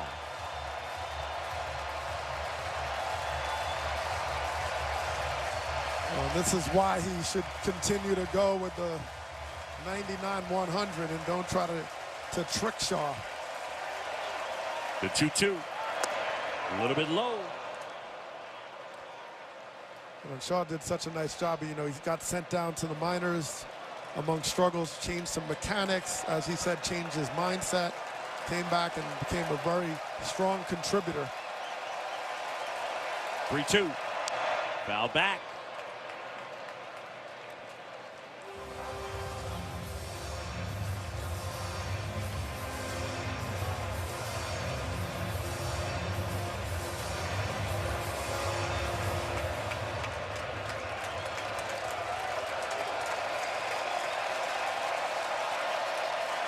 Here comes. And that one is low for ball 4. So Shaw, who reached a couple of times in game 1 via the walk, does so in his first at bat here in game 2.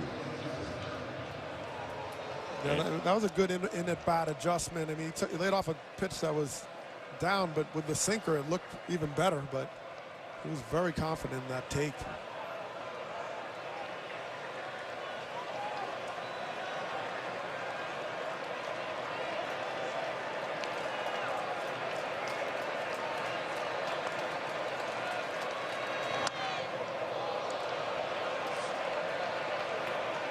First offering to Turner misses upstairs, and that is ball 1.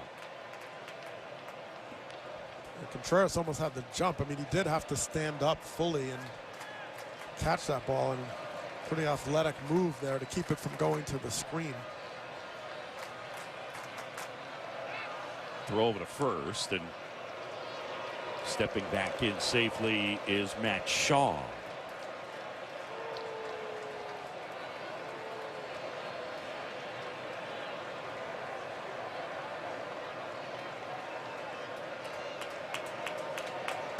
Ashby at the belt. Ashby fires. Swing and a line drive and a base hit into left field for Justin Turner. So Turner with his first hit of this postseason. Justin tonight playing in his 87th postseason game. And with Nico Hoerner scheduled, Pat Murphy out of the dugout. And we're likely to see Nick Mears right here. So Murphy to the mound. So Turner just shows how good of adjuster. He was under the first time, and his first at bat, he popped it up to left, and then he timed that one perfectly, almost the same pitch. And he's like, nope, he squared that one up. Murphy makes the point to the pen. This call to the bullpen, but 2 outs and 2 aboard here in the second. Cubs 3, the Brewers 3. This is the National League Division Series on ESPN Radio and the ESPN app.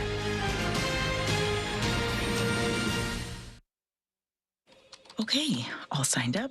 Easy. Now let's run payroll. What the? Hey girl, I'm you with more gusto. Nice. Who's that?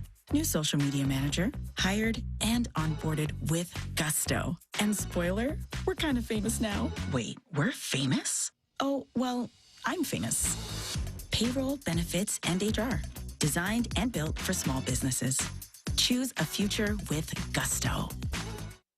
Caffeine doesn't have to be bitter or boring anymore. 5-Hour Energy shots are bringing the flavor and energy. One of my personal favorites, strawberry banana. It's giving smoothie vibes in a compact caffeinated shot. Whether you like your energy sour, fruity, or tropical, with 17 flavors, there's something for everyone. And yeah, it's got as much caffeine as a 12-ounce cup of coffee, but with 0 sugar and no crash. Big flavor, tiny bottle, tasty caffeine done right. You can grab yours in-store or hit up 5hourenergy.com or order on Amazon today.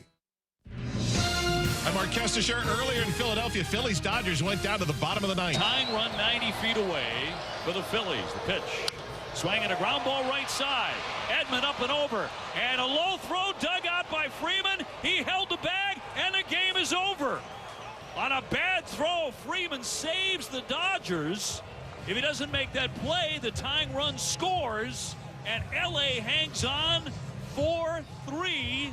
And they have a stranglehold on the series, 2 games to none. Dave O'Brien's call, ESPN Radio. Dodgers up 2-0. Phillies haven't trailed 0-2 in a playoff series since the division series in 2007, Game 3, Wednesday night in Los Angeles. Pitching change in Milwaukee. We're in the second. Let's get back to John Shambi and Doug Glanville. All right, Kesty. Appreciate it. Nick Mears takes over. 3.49 ERA and 63 appearances.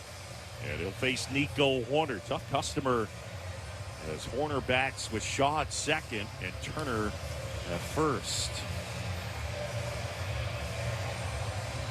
Cubs and Brewers tied at 3. Hoerner already with a single. He's 1 for 1, and he scored on the Suzuki 3-run homer. Mears comes set. Delivers to Hoerner. And that one a little bit high, says Mike Estabrook. K-Zone had it as a strike. And Mears throws pretty much over the top, 4-seamer slider, and periodically throws a curveball. The 1-0 inside. And the fans getting a little antsy with Mike Estabrook. That was well inside. A slider that didn't come back. Shaw at second, Turner at first. Here's a 2-0. Swing and a ball popped up. Right field shallow. Frelick coming on. Sal Frelick under it, and he makes the catch. And Hoerner is out. So Hoerner pops out, and the Cubs lead 2. We're midway in inning number 2.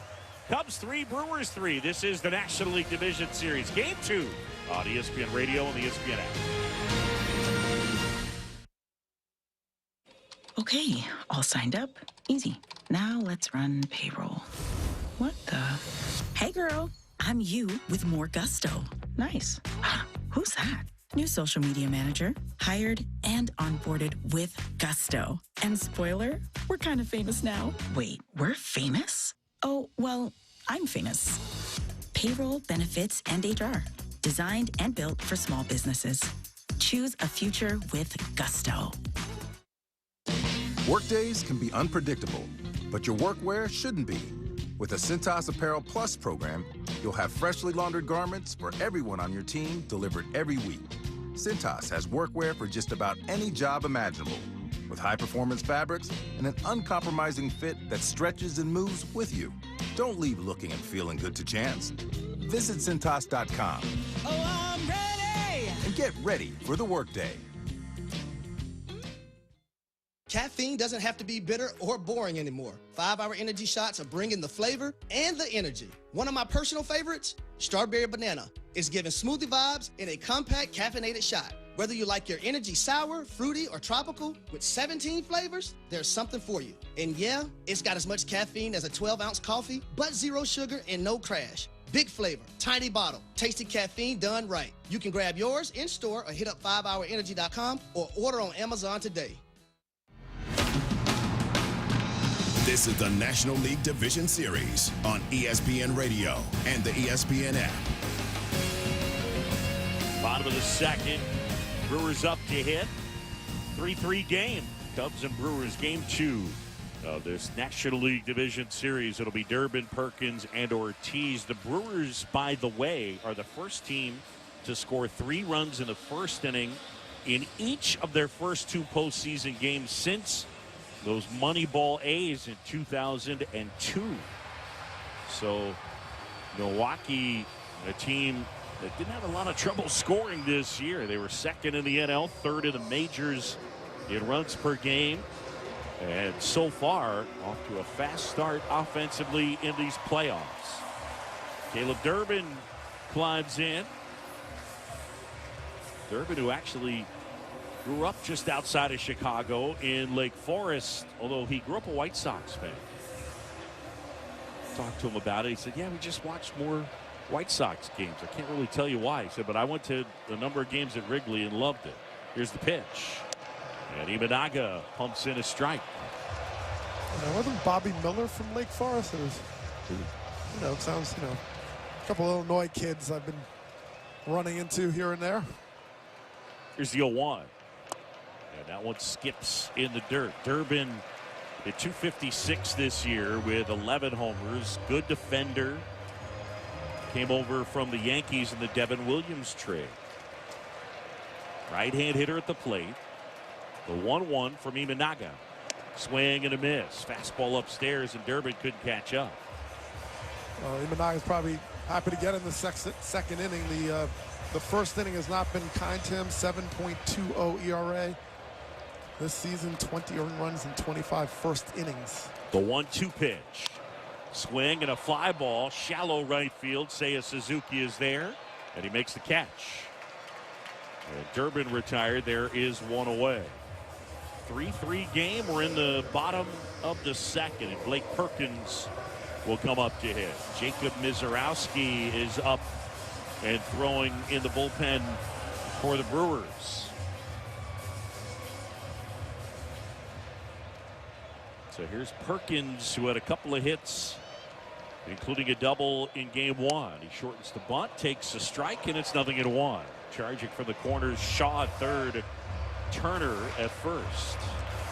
He had a great at bat in the first game. Took a lot of pitches, fouled them off, finally won the victory, got the base hit. And the pitch misses to Perkins, 1-1.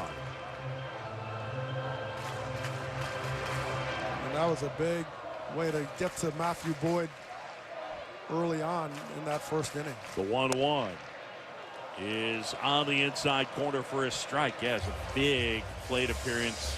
11 total pitches. He's shown an aptitude for really getting a sense of the strike zone, but also a plan to try to keep the ball in the middle of the field. He fouled off a lot of pitches, spoiler kind of swings. Good defender. The 1-2. Too high. And now 2 balls and 2 strikes on Perkins. 1 out, base is empty. We're in the bottom of the second. The 2-2. Check swing, tapper foul, first base side. And grabbed by Someone hanging over that railing in the Brewers dugout. 2-2 on Perkins. Ortiz waits to hit next. Down to our right in the on-deck circle. Imanaga has the sign. He's ready and fires. Swing and a miss. Struck him out. And Perkins is gone. Third strikeout for Shota Imanaga. This is more 91 mile an hour, not hitting that 94, 93, but brought it down. It wasn't so much the chase for elevation. He threw it kind of right there, and Perkins just missed it. And now it's Joey Ortiz. Here comes the pitch. And a sweeper misses down and in. Imanaga, with 2 outs in the first, gave up a single to Contreras, a single to Yelich, and a 3-run homer to Vaughn. The 1-0. Swing and a foul, back to the right, and out of play.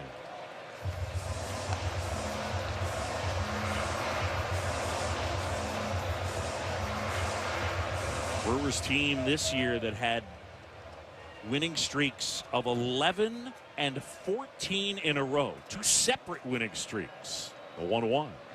Swing and a foul back off to the right and out of play. And it seemed to be a different hero at night. I mean, everybody played their part late in the game, backs against the wall. It just seemed unbeatable at that point. The 1-2. Swing and a ground ball, foul of third.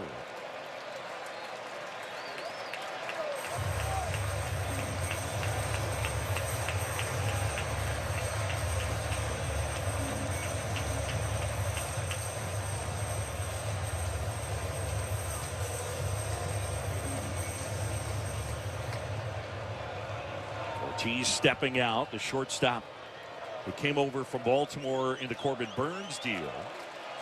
Good defender. He struggled offensively this year. 1-2 the count. And the pitch. Down and away on a splitter. Check swing. Did not go. That's Will Little, our first base umpire. Ortiz 0 for 2 with a couple of walks in game 1. Imanaga ready, kicks and fires. Foul back, and that's off to the right.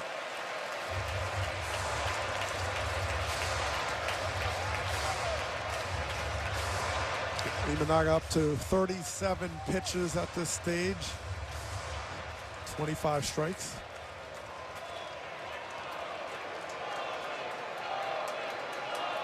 The 2-2. Swing and a high fly ball, shallow right center field. Suzuki coming on, makes a one-handed catch. And 1-2-3 go the Brewers. End of 2 here in Milwaukee. The roof is closed at American Family Field, and we're tied at 3. This is the National League Division Series on ESPN Radio. Game 2 at ESPN app.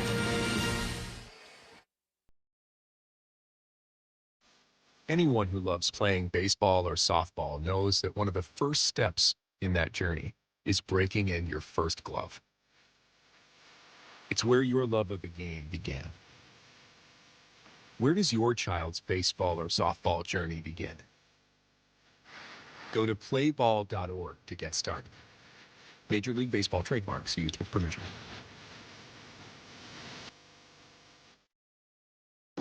What is it that makes the all-new Hyundai Palisade Hybrid an incredible SUV? Is it the spacious interior that's comfy for the whole crew? Or the capability to go off-road? Maybe it's up to 600-plus miles of range. What if it's all of that and more? What is it then? The all-new Hyundai Palisade Hybrid. So much more than just another SUV. Visit HyundaiUSA.com or call 562-314-4603 for more details. Talk about stepping up. Bang! Bang! It's time to level up your game. Introducing the all-new ESPN app. All of ESPN, all in one place. Your home for the most live sports and the best championship moments. The electricity is palpable. Step up your game with no annual contract required. It's the ultimate fan experience. Level up for more on the ESPN app or at stream.espn.com. Sign up now. This is the National League Division Series on ESPN Radio and the ESPN app. Back here in Milwaukee, 3-3 game as we go to the third right here. We're going to pause 10 seconds. Station ID. You're listening to the National League Division Series on ESPN Radio and the ESPN app. This is Seattle Sports. Streaming through the Seattle Sports app. KIRO AM Seattle. KIRO FM HD2 Tacoma. A reminder, don't miss the Mariners and Tigers in the American League Division Series presented by Booking.com tomorrow, 4 Eastern on FS1 and ESPN Radio. Roxy Bernstein, Greg Olson with the call of that one. New pitcher as Jacob Mizorowski will take over, the 23-year-old from Missouri who took the league by storm. He was an all-star, struggled a bit in the second half, but Mizorowski, hard thrower, went 5-3, a 4.36 ERA, and he's got some kind of arm. Big kid, 6'7", 200 pounds, and they'll face Kyle Tucker here at the top of the third. Mizorowski out of the stretch and fires. And that one in there at 103 miles an hour for strike one. Whoa. Well, that's comfortably over the century mark. Right-hander ready. And the 0-1. Swing and a miss. That was 104.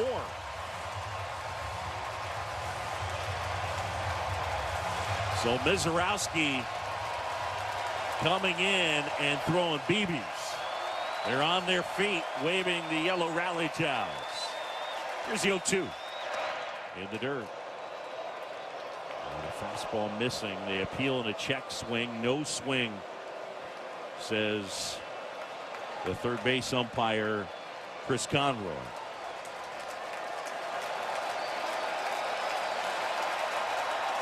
Mizorowski ready. The 1-2 is hit on a hop to third. Gloved by Durbin. Throw to first in time. And Tucker retired for the first out here in the third. Well, he also put that 103, 104 in very good locations. Kept it kind of down and away from Tucker. And Tucker just kind of defended himself by punching it the other way. Didn't have a whole lot behind it from the standpoint of power. So Mizorowski ready to work, delivers to Suzuki. And that pitch is inside. Final 9 appearances for Mizorowski, a 5.89 ERA after his first 6, where he put up a 2.45. The 1-0 to Seiya is too high. Seiya Suzuki, a 3-run homer his first time up. He had 32, a career high during the regular season. Brewers and Cubs tied at 3. We're in the third. 1 out, nobody on. Right-hander at the belt, kicks, fires. And that one down and outside. And now it's 3-0. And one of the challenges he did run into is the command. He had 31 walks in 66 innings. Yep. Here comes the 3-0. And that one missed off the outside edge. It's ball 4, and the fans frustrated, but that was not a strike. None of those pitches were strikes. They were away, and some of them started as a ball, ended up a ball, never really in the zone. But I'm sure like all the fans, it's hard to see with this guy's. The ball just looks like he's handing it to the catcher. Here's Ian Happ now. And the pitch. And that's outside.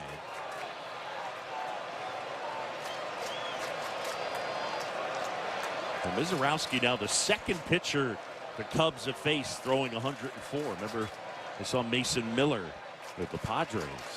Happ digs in. Switch hitter batting left. The 1-0.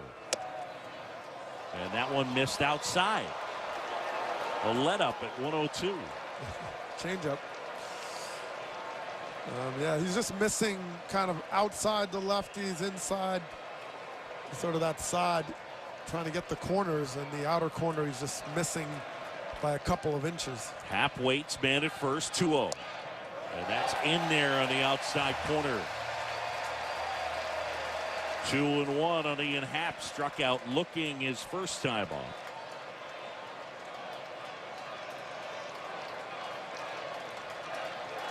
Happ climbs back in. And a 2-1. Foul tip into the mid of Contreras. And it's 2-2. The lanky right-hander Jacob Mizorowski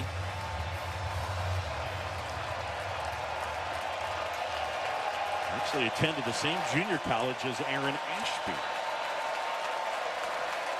The 2-2 outside. And now it's 3 balls and 2 strikes with Carson Kelly in the on-deck circle down to our left. Cubs 3, Brewers 3. We're in the third. Seiya Suzuki is the runner at first. He edges away. Payoff pitch to Happ. Check swing, went too far, struck him out. And Happ is gone. And there's 2 away. He dropped in this 95-mile-an-hour slider at the top of the zone, and Happ started his swing and then tried to stop it and then just finished the check swing all the way through. I think he realized he was chasing something up in the zone if it was a fastball, and then it started coming back down, and he just could not stop. Here's Carson Kelly now. The pitch to Kelly, too high.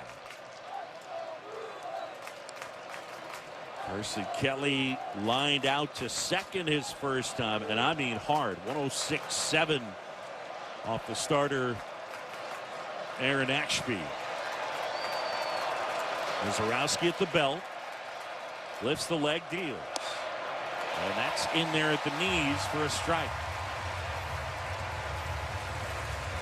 And when you're throwing a slider at 97, I mean, there's just not a lot of time to break here. I mean, Yeah. It looks more like a cutter. I think it probably is more of a cutter. The 1-1 is too high. Because there's not very much tilt to it. It almost doesn't have time, right? Yeah, just sort of spins. It acts like a change-up a little bit to these hitters. But right now he's really erratic with the fastball. When he's missing now, he's missing up, and it's big misses. 3-3 game, top of the third. 2 outs, man at first. The 2-1. Foul back. And now it's 2-2 on Carson Kelly. This year, 98 starts for the Cubs in the regular season. 864 innings caught, both career highs for him. 31 years old and a kid who grew up out in Portland but was born in Chicago. And he's the first player born in Chicago to play for the Cubs since Cliff Floyd back in 2007. Everybody on their feet at American Family Field. The 2-2 in the dirt. Wow, and dug out beautifully by William Contreras. I don't know how he did that. I mean, 89-mile-an-hour sort of curveball, and when it landed in the other batter's box, and he caught it clean short hop with a catcher's mitt and kept his eyes on Suzuki at first. 3-2 now. Suzuki at first. The pitch. Swing and a tapper back to the mound. Mizorowski gloves it. Will take it himself. Runs to first. Pumps his fist. And he is fired up. Mizorowski pitches around the walk. We're midway in the third. And it's the Cubs 3, the Brewers 3. You're listening to the National League Division Series on ESPN Radio and the ESPN app. Seattle Sports. All right, the job starts in a few weeks. We got everything we need? Yup. Temporary fencing? Yup. Honey bucket. They don't do that. Yeah, they do. Okay, what about storage containers? Yup. Honey bucket. There's no way. These are the portable restroom people. That Honey bucket? Right, that's them. Fencing, barricades, wash stations, restrooms. They've got everything we need for the job site, Timmy. I told you not to call me Timmy. Keep your job site safe and clean. With Honey Bucket, you're good to go. Honey Bucket. Ah. 1-877 Cards for Kids. KARS Cards for Kids. 1-877 Cards for Kids. Donate your card today. 1877 Cars for Kids. KARS Cars for Kids. 1877 Cars for Kids.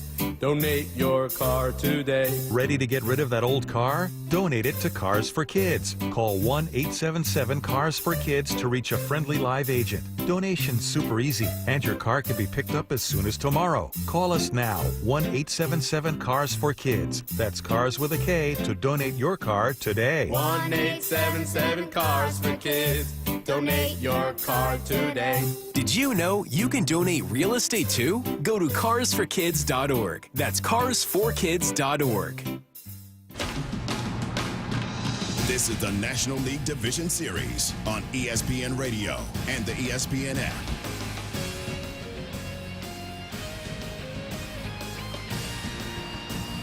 Back at American Family Field as we go to the bottom of the third. Cubs 3, Brewers 3. John Sciambi, Doug Lanville with you on ESPN Radio. Top of the order, it'll be Churio, Turang, and Contreras against Shota Imanaga. Shota gave up a 3-run homer to Andrew Vaughn in that first inning. He got the first two guys on strikes, then allowed back-to-back hits to Contreras and Yelich. And then on a 3-2 pitch, Vaughn able to golf a sweeper out. And that tied the game at 3. So here's Churio now. Struck out swinging his first time. Imanaga ready and delivers. Swing and a high fly ball drilled left field, but Happ is there, and he makes the catch out in left. And there's one away as Churio retired. We got everybody jumping out of the seat, but he caught that a hair off the end of the bat. A little too quick, and it cost him the barrel. So Imanaga gets the leadoff man, and now it's Bryce Turang who struck out swinging his first time. The pitch. He shortens the bunt, takes inside. And ball one on Turang. Turang was 2 for 5 with a double in the Brewers game 1 win. Imanaga ready. The lefty delivers. Swing and a ball popped up left field. Happ settling under it, makes the call and the catch. And now with 2 down, it'll bring up William Contreras. Cubs and Brewers tied at 3. We're in the bottom of the third.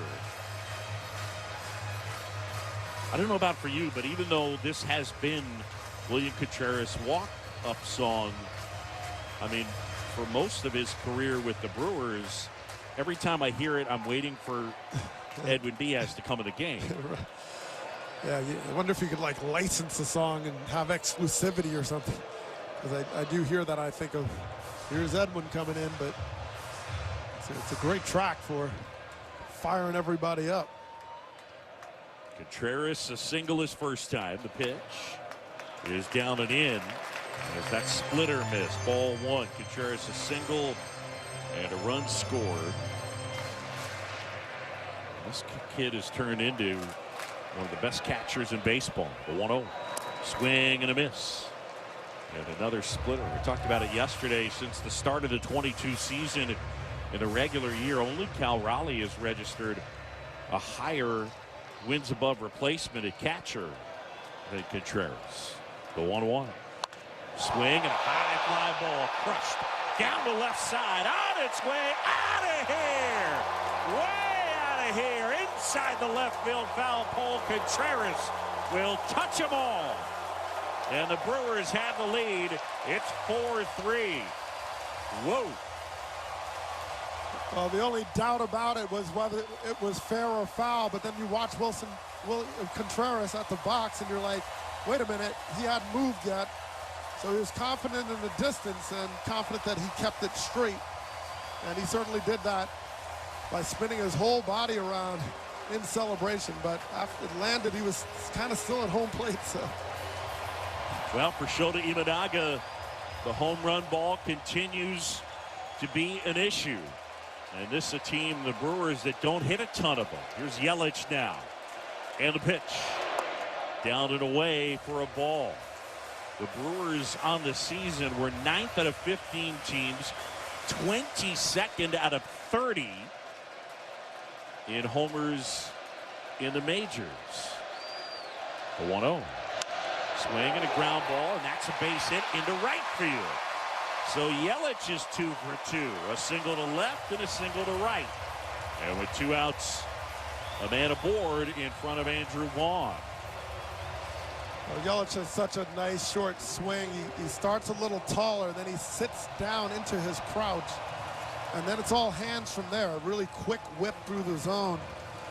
And you could tell he was on the attack there, getting the barrel out in front and aggressively going after that ball. So Hoerner was way too far shaded towards second base to do anything about it. Justin Turner, Carson Kelly will go to the mound to talk to Shota Imanaga as Daniel Palencia continues to get loose in the bullpen, and Craig Counsell now out of the dugout, and that is going to do it for Imanaga. Craig Counsell greeted by the boos.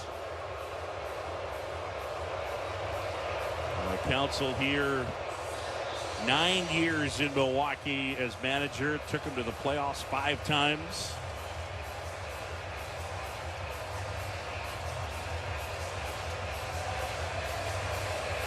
As Imanaga rubs up a new baseball, but I think Counsell's going to make the move, and he does. Point to the bullpen. Shota Imanaga is done for the night. And frustration across his face. Daniel Palencia coming in. And here in the third, the Brewers have taken a 4-3 lead. And with 2 outs here in the third, we got a pitching change. This is the National League Division Series on ESPN Radio and ESPN app.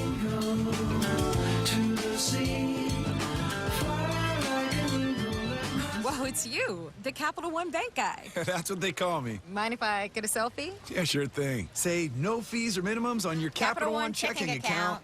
Wow, that's a keeper. So, where are you heading? I'm off to spread the good news that Capital One helps people keep more money in their wallet with no overdraft fees. Oh, you're the best Capital One Bank guy. Hey, mind if I get a selfie? Sure. Say, Capital One, what's in your wallet? Terms apply. See CapitalOne.com/bank for details. Capital One NA, member FDIC. Your fantasy roster is set, the Smack Talk is heating up, and this season, ESPN Bet is giving you more ways to ride with your squad. Introducing the ESPN Bet Fan Center, where you can instantly link and bet on your fantasy teams right in the ESPN Bet app. An enhanced sports betting experience only from ESPN Bet, the sportsbook for sports fans. Download the app and link your ESPN Bet and ESPN accounts to get started today. Must be 21 plus. Gambling problem? Call 1-800-GAMBLER. Terms and conditions apply. See app for details. Marquez to serve Brewers, couple of home runs, now a 4-3 lead over the Cubs. Pitching change in the third inning. Let's get to today's trivia question. It's brought to you by Dr. Pepper. The Cubs starting Justin Turner tonight in the leadoff spot. Turner, 40 years old, 317 days. Who were the only players older than Turner to lead off in a game in postseason history? We'll have the answer to our trivia question coming up a little bit later on. William Contreras, who took Imanaga deep twice back at the end of July. Tie-breaking home run. 4-3. Cubs lead, or rather Brewers lead the Cubs. Bottom of the third inning pitching change back to John Shambi and Doug Glanville. Yep, Contreras getting Imanaga again, and this time the Brewers had the lead. New pitcher will be the Cubs' former closer, Daniel Palencia. 22 saves, a 2.91 ERA in 54 appearances, 61 strikeouts in 52 and 2/3, and Craig Counsell saying the game is right here. So Imanaga lasts 2 2/3 innings. He's charged with 4 runs. He's responsible for the runner at first, and Christian Yelich. The pitch to Vaughn, and a fastball misses inside at 101. Everybody throws 100 these days. Oh yeah, it's just, it's like the common squirrel in New Jersey. It's unreal. They're everywhere. Vaughn, who's hit a 3-run homer in this game. Palencia kicks, delivers. And that one in there for a strike. That was the slider.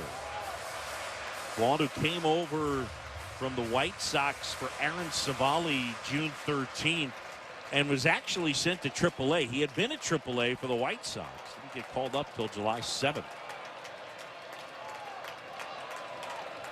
The 1-1. Swing and a fly ball out towards left center field, and Happ charging in and to his left makes the catch. Palencia gets the third out, and the inning is over. But William Contreras does the damage. His solo homer has given the Brewers the lead as we go to the fourth. It's 4-3 Milwaukee. This is the National League Division Series on ESPN Radio and the ESPN app. What is it that makes the all-new Hyundai Palisade Hybrid an incredible SUV? Is it the spacious interior that's comfy for the whole crew? Or the capability to go off-road? Maybe it's up to 600-plus miles of range.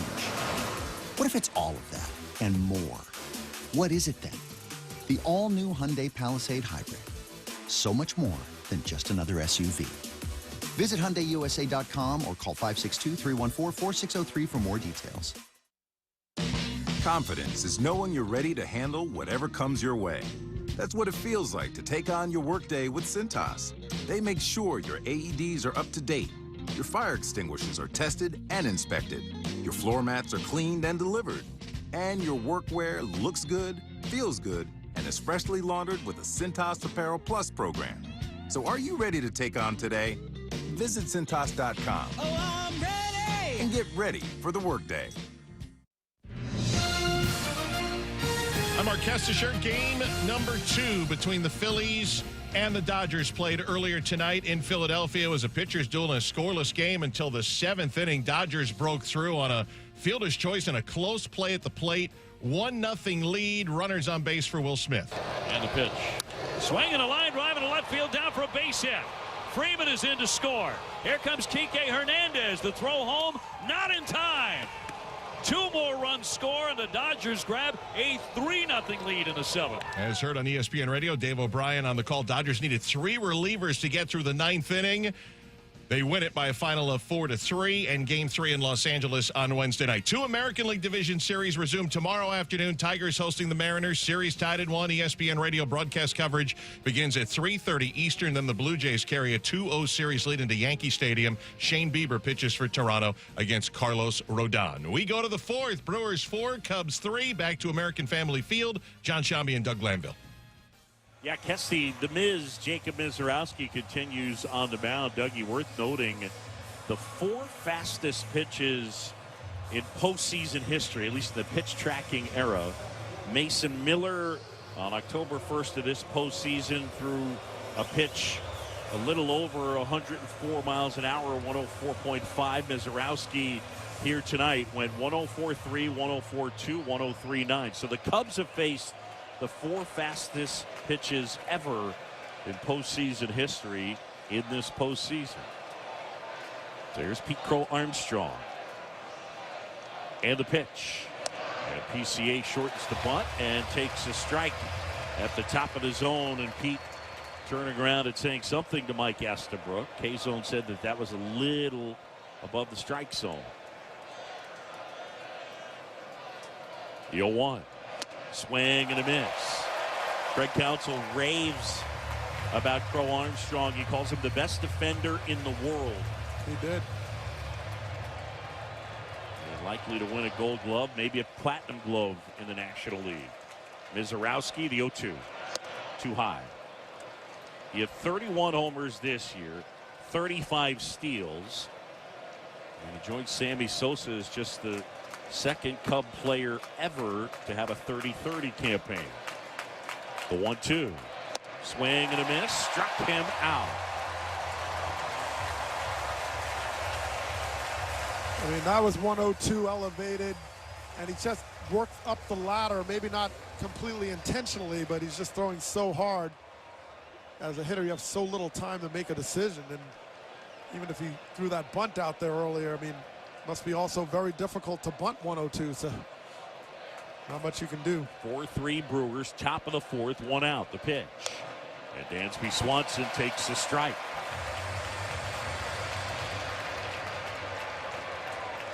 Swanson flied to right his first time. in year 3 with these Cubs. The 0-1. That's in for a strike. And now Swanson asking for time from Mike Estabrook, the plate umpire. 4 runs, 5 hits, and no errors for Milwaukee. 3-3-0 for the Cubs. And the Brewers taking the lead on a homer by William Contreras. 1 out, nobody on. 0-2 to Swanson. And that one just missed outside. And I mean, just missed. I mean, the K-zone box is the technology on which the ABS system will be based. I don't know how we can sit up here on a pitch 103 and beef that it missed by an inch, and they missed it. The 1-2 hit on the ground, foul of third.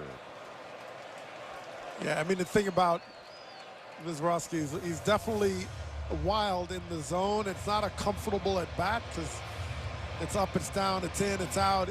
He's missing where the catcher's setting up, but it's so hard. The 1-2 is way high. With that kind of velocity, you can't cover everything. You know, it's one thing to cover the types of pitches he may throw, but it's the location and the wide range by which he's throwing these pitches back to back. 2-2, here it comes. And that's in there, got him looking. And Dansby Swanson down on strikes. Back-to-back strikeouts for Mizorowski. There's 2 away. Now this is a curveball called. Contreras sets up the glove in the middle of the plate. He didn't try to put it anywhere and then put his glove down and then reached back in, and it backed up on the inner corner to Swanson. Right there, though. There's Matt Shaw now. And the pitch. And that is in for a strike.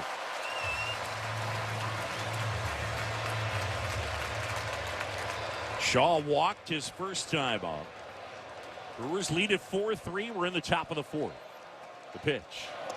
Yeah, that's outside. Shaw entered the season as the Cubs' #1 prospect. He made the team out of spring training despite an oblique injury that limited him in spring. He went with the team over to Japan. Ultimately got sent down in the middle of April and spent about 5 weeks at AAA. The 1-1 is inside. Came back up, and then in the second half, he had the second best OPS on the team. Only Ian Happ had a better second half OPS than Matt Shaw. Cubs offense did struggle in the second half. The 2-1. And that one missed away. 3 balls and a strike on Shaw. And Craig Counsell raved about his defense as well. You know, so he added the bat, he defended, sort of learned his position pretty well. The 3-1 outside, and Shaw will take his base for the second time. And Michael Busch, who is in the on-deck circle, will hit for Justin Turner.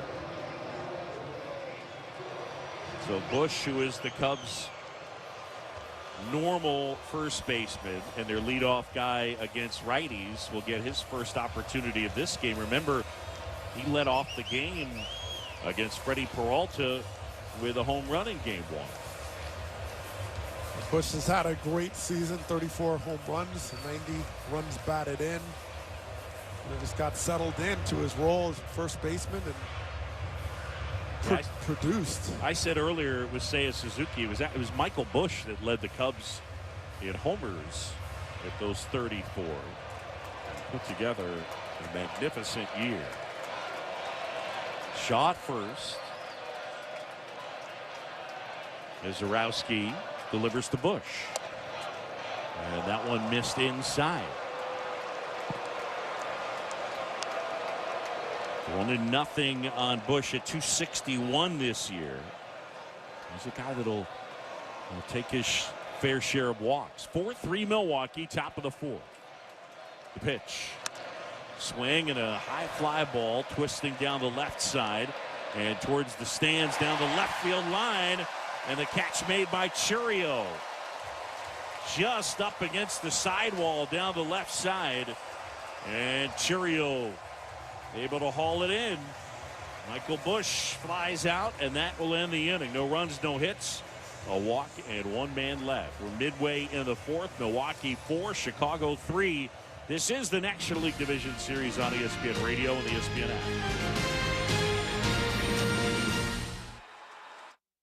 Get in the zone, AutoZone. Brad's day is off to a slow start. So he heads to AutoZone, where batteries are as low as $89.99. Sammy, a local AutoZoner, tests his battery for free. Looks like he just needs a charge. And Sammy does that for free too. In no time at all, Brad is back on the road, ready to finish the day strong. Free battery testing and charging at every store. No hassles, just help. Get in the zone, AutoZone. Restrictions apply. Hey, it's Desmond Howard. You want to win the weekend? It all starts with the tailgate. And for me, that means Kingsford Charcoal. They've been bringing the flavor, the smoke, and the heat since 1920. No wonder they're still the gold standard of grilling. So fire it up, feed your crew, and let the smoke do the talking. Kingsford, the king of the tailgate. Get it today at the Home Depot. How doers get more done. Empower. Tim collects bobbleheads. A lot of bobbleheads. Baseball bobbleheads, race car bobbleheads, little chihuahua bobbleheads. He's got an entire room strictly for bobbleheads. Does he need them? No. Is his wife mad about it? A little. But Tim works with Empower, and he got good at money, so he can be a little bad. Ooh, horse bobblehead. Classy, Tim. Empower. Invest well, live a little. Start today at empower.com. This is the National League Division Series on ESPN Radio and the ESPN app. Bottom of the fourth, and Daniel Palencia will continue on the hill. Our throwing right-hander came on to record the final out of the third and getting Vaughn to fly to left. It'll be Frelick, Durbin, and Perkins here in the bottom of the fourth. Brewers 4 and the Cubs 3. And Sal Frelick makes his way to the plate. Palencia on here. He turned into their closer after actually not making the team at a spring training. The biggest change for Palencia this year, cut that walk rate way down. Frelick digs in left side. Palencia kicks, delivers. And fastball is too high, ball one. For the Brewers, 4 runs, 5 hits, and no errors. For the Cubs, 3-3-0. Infield plays Frelick to pull. Palencia at the belt. And a 1-0. In there for a strike. Palencia in 2023 and 2024 combined, 43 innings. His walk rate was 14%. This year, 7.4%. So he basically cut it in half. The 1-1. Check swing foul back to the screen. And that strikeout rate of about 28%. I mean, that's the stuff you're looking for. It's something as a general idea that the Cubs did not have a ton of this year, and that is swing and miss. 1-2. The pitch to Frelick. Swing and a ground ball to short right at Swanson. Gobbles it up. Throws to first. Frelick is out, 1 away. You know, they can survive very well without that swing and miss because of how well they catch the ball. They defend. You know, if it's in the ballpark, you know, they have a shot. And so it's worked out pretty well. And Palencia, you know, he complements that 101-mile-an-hour four-seamer with a, you know, good slider. He's got a splitter even in his mix. But the command is like, hey, trust your defense. You don't have to strike everybody out if you can get it on the ground, especially. Here's Durbin now in the pitch. Yeah, that one a little bit high. I think the only thing I would say countering that is at a certain point, if the ball is always in play, something bad can happen. 1-0 the count. The pitch to Durbin. Inside it hit him, and he'll take his base. And that redirected and got a piece of Carson Kelly. So Kelly hobbling as that hit the elbow of Durbin, and then after hitting him on the elbow. Got Kelly somewhere in the leg, I believe. Yeah, I mean, it's moving so fast. He reaches up thinking it's going to be inside. And the glove is committed that way. You're protecting no other part of your body. That's just the part of that position. I mean, you just take a beating as a catcher. And then part of that mask-wearing fraternity, the protocol, Mike Estabrook goes and dusts off a plate that is totally white. Totally clean. First offering in for a strike to Blake Perkins. One out, man at first. 0-1 on the center fielder. A switch hitter turns around to hit left-handed for the first time tonight. Perkins struck out swinging his first time. Brewers lead 4-3. We're in the fourth. The pitch. Swing and a foul out of play off to our left. Seems like it's a missed sponsorship opportunity of like cleaning products for home plate. Yeah. I mean, come on. The sponsors should be all over these umpires. You could spray the plate. Dust it off. Why isn't home plate sponsored? That's right. Come on. 0-2 now. The pitch. Too high. John Chomby, Doug Glanville with you on ESPN Radio. Rob Kelly, our producer. Al Rosenberg, our engineer. Al brought the good equipment here to Milwaukee. The roof is closed. The roof is closed, as are those panels out in left and right center. Yeah, there was some rain outside.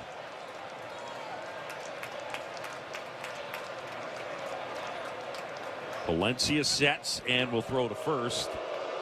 And diving back in safely is Caleb Durbin. Durbin swiped 18 of 24. The Brewers, Doug mentioned this earlier in the broadcast, they stole a lot of bases. They were not great as it relates to stealing it efficiently.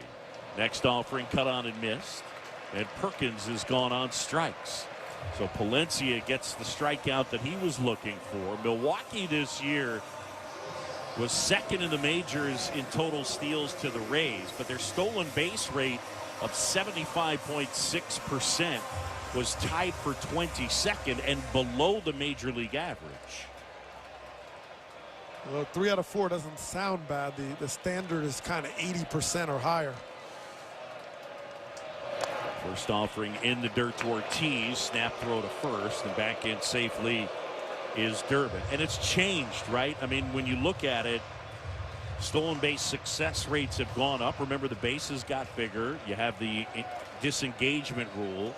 Dougie, I would guess in your career that the stolen base success rate was somewhere in the 70 to 72% range. I mean, now in the majors this season, it was 77%. Throw to first, safe is Durbin. That's a big difference with those rule changes, and that was something they were trying to generate as a league, to get more athleticism, steal some bases, and give them an opportunity to run. And you see a lot of base stealers now shuffling way in advance before the leg even kicks because of the technology. They know the tips. The 1-0 lined into center field, and that's a base hit. And Joey Ortiz with a single. Is that one collected by Pete Crow Armstrong? So 2 on and 2 out.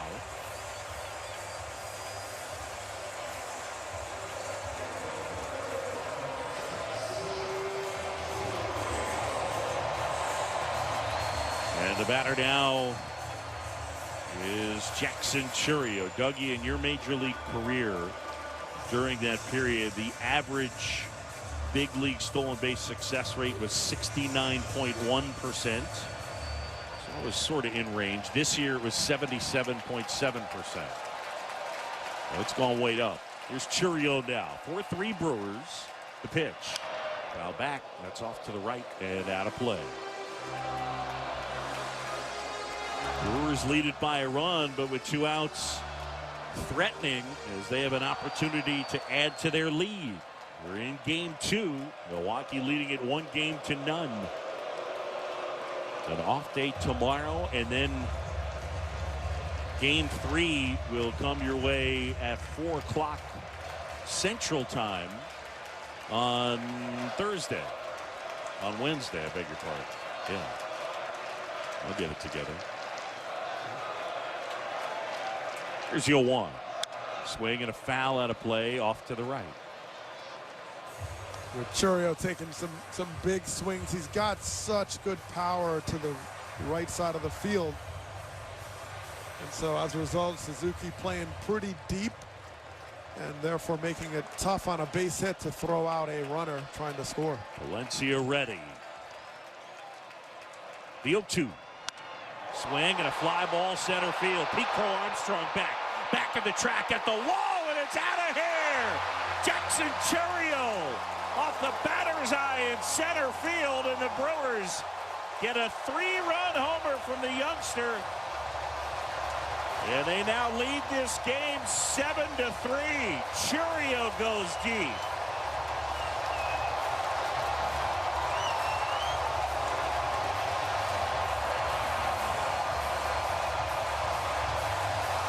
And everybody on their feet waving the yellow rally towels. The Brewers have scored 7 unanswered. And there were questions whether he was even going to play today to get a chance to do what he just did. And he was able to go, play left field, lead off, and be the spark. And now he takes a lead and makes it bigger. Pat Murphy said to Jackson Churio, hit doubles, hit homers, don't run. That's right. Craig Counsell out of the dugout and had a message to deliver to Daniel Palencia before he took the baseball from him. We've got a pitching change. Drew Pomerantz will take over. And with 2 outs here in the 4th, the Brewers have a 7-3 advantage on the Cubs. This is the National League Division Series on ESPN Radio and the ESPN app.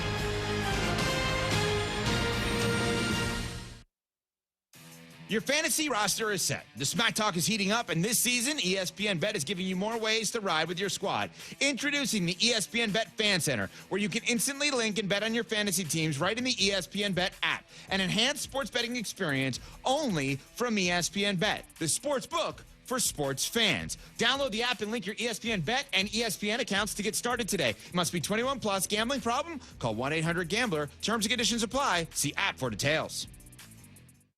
Okay, I have to tell you, I was just looking on eBay where I go for all kinds of things I love, and there it was. That hologram trading card. One of the rarest, the last one I needed for my set. Shiny like the designer handbag of my dreams. One of a kind. eBay had it, and now everyone's asking, ooh, where'd you get your windshield wipers? eBay has all the parts that fit my car. No more annoying. Just beautiful. Millions of finds, each with a story. eBay. Things people love. I'm Mark Kestisher. Reminder, another Division Series doubleheader tomorrow. It'll be the American League Division Series starting at 3:30 Eastern Time coverage on ESPN Radio. Tigers and Mariners series tied at 1. Jack Flaherty will pitch for the Tigers against Logan Gilbert. Yankees and Blue Jays after that. Toronto with a 2-0 series lead. Second 3-run homer, third homer for the Brewers tonight, and a pitching change in the 4th inning. Back to John Shambi and Doug Glanville. Yeah, I guess we need to put to rest the Brewers don't slug thing, because even though they were 22nd in the majors in homers hit, 3 tonight, and that's been the story. So Craig Counsell to the pen again, and the former Brewer Drew Pomerantz will take over as he faces Bryce Turang. 7-3 Milwaukee, bottom 4, the pitch. Swing and a pop-up, foul out of play. Off to the left, and the Brewers here tonight have scored every run with 2 outs. Yeah, I mean, it's just part of their versatility. It's not how they rely on winning, but they can hit homers. He tries to bunt. That one popped up, and Turang pops to the pitcher as Pomerantz puts the squeeze on it. But the fans on their feet. Jackson Churio, a 3-run homer. And the Brewers add to their lead. We'll go to the 5th. It is 7-3 Milwaukee leading Chicago. This is the National League Division Series on ESPN Radio and the ESPN app. Baseball's #1 digital destination is the MLB app. And this app's got game. like game highlights, live games, fantasy games, and more. The gem of a game. This is baseball your way, with stats, scores, breaking news, and daily custom content that hits every time. A monster shot. Because here, you choose the teams and pick the players you want to follow. All year long. So when they catch it on the field, what a catch! You catch it on the MLB app. Download today. Major League Baseball trademarks used with permission. Hey, Doc, nice office. Quick question. If you had to choose, would you give yourself a root canal or run payroll? Run payroll, no question. Seriously? Well, have you run payroll before? Paying my team with Gusto couldn't be easier. Gusto gives me unlimited payroll runs, next day direct deposits, and automatically files my taxes. Saves me time. Wow, that's nice. Over here, Doc. Can I run payroll too? Choose payroll without the pain. Visit gusto.com/radio to sign up for free. Welcome to Only Murders in the Building, the official podcast. Join me, Michael Cyril Creighton, as we go behind the scenes with some of the amazing actors, writers, and crew from season 5. The audience should never stop suspecting anything. How can you not be funny crawling around on a coffin? No, that's true. Catch Only Murders in the Building official podcast, premiering September 9th wherever you get your podcasts. And watch Only Murders in the Building, streaming on Hulu and Hulu on Disney Plus for bundle subscribers. Terms apply. This is the National League Division Series on ESPN Radio and the ESPN app. Top of the 5th, and the Cubs up to hit. The Brewers lead here in Game 2 by the score of 7-3, and they lead this series 1-0. So it'll be Horner, Tucker, and Suzuki scheduled against Mizorowski. Mentioned Game 3, it will indeed come to you at a little after 4 Central Time on Wednesday from Wrigley Field. So Nico Hoerner steps to the plate, and Hoerner has singled and scored, and he has popped to right. And the Brewers find themselves in a good spot. The team that set a franchise record with 97 wins. They're the best record in baseball and led the majors in run differential. Here's the pitch, and that's ball 1 to Nico Hoerner.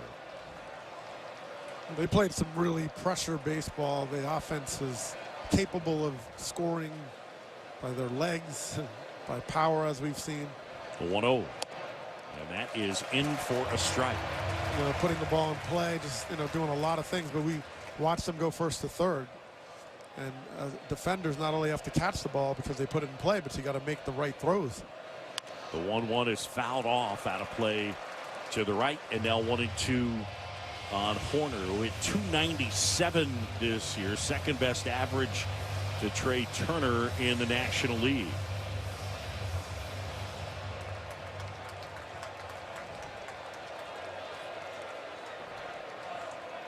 The pitch, swinging a foul straight back.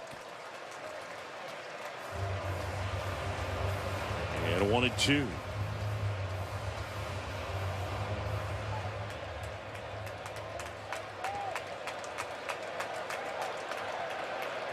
Mizorowski fired. Swing and a line drive and a base hit into right field. Nico Hoerner is aboard. The Cubs have the leadoff man on. For a good chunk of the summer, the Cubs in first place. And really, I mean, if you go from about the middle of May to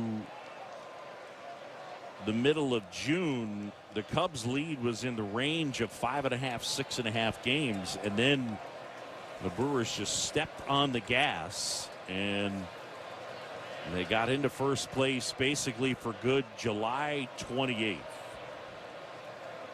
The pitch, swing and a miss by Kyle Tucker. Well, the Cubs spent more days in first than the Brewers by like 30 days. But it's how you finish, right, where you end up in the standings and get the playoff advantages. So they got the bye week, and Cubs had to battle their way through San Diego. Here's the 0-1. Outside corner for a strike. Mizorowski with that slider. 0-2 on Tucker, who's walked and scored and grounded to third. You mentioned how the Brewers had the 14-game winning streak, 11 The Cubs' longest winning streak was only 5 games, but their losing streak was only 5, so they kind of are steady. Next offering is fouled away off to the left and out of play. Kyle Tucker, who dealt with that calf strain towards the end of the year, and put him on the IL, and he's still not fully healed as he is DHing, not playing defense. 0-2 now. And the pitch outside. I mean, that missed by a lot, and the fans are begging for it. Yeah, you don't want to lose that whole edge on the ump. It's like 6 inches outside. It's like, got to pick your spots a little bit on. But that's what a good lively crowd will do. Chad Patrick up and throwing in the Milwaukee pen. The 1-2. Swing and a foul tip into the mid of Contreras. Struck him out. And Mizorowski strikes out another. There's one away. That's 4 strikeouts for Mizorowski, who came on to begin the third. And now it's Seiya Suzuki. Suzuki had the big hit for the Cubs in the first with 2 aboard and 1 out. He had a titanic 3-run homer to give the Cubs the early lead. The pitch. And that's in for a strike. He's throwing that slider, and it's freezing these Cubs hitters just enough. Like, okay, what is that? And it's about 8 miles an hour slower than the fastball, sometimes 10. The 0-1 inside, and Suzuki spins out of the way of that one. Seiya with a pair of homers so far this postseason. He had a stretch this year where he went 38 games without a homer from August 8th to September 24th. The 1-1. A little bit low. So 2 balls and a strike. The outfield defensively, it's Churiel, Perkins, and Frelick left to right. On the infield, third to first, Durbin, Ortiz, Turang, and Vaughn. Vaughn will hold Turner on at first. The 2-1. Swing and a miss. Big swing from Suzuki. And now 2-2 on Seiya Suzuki.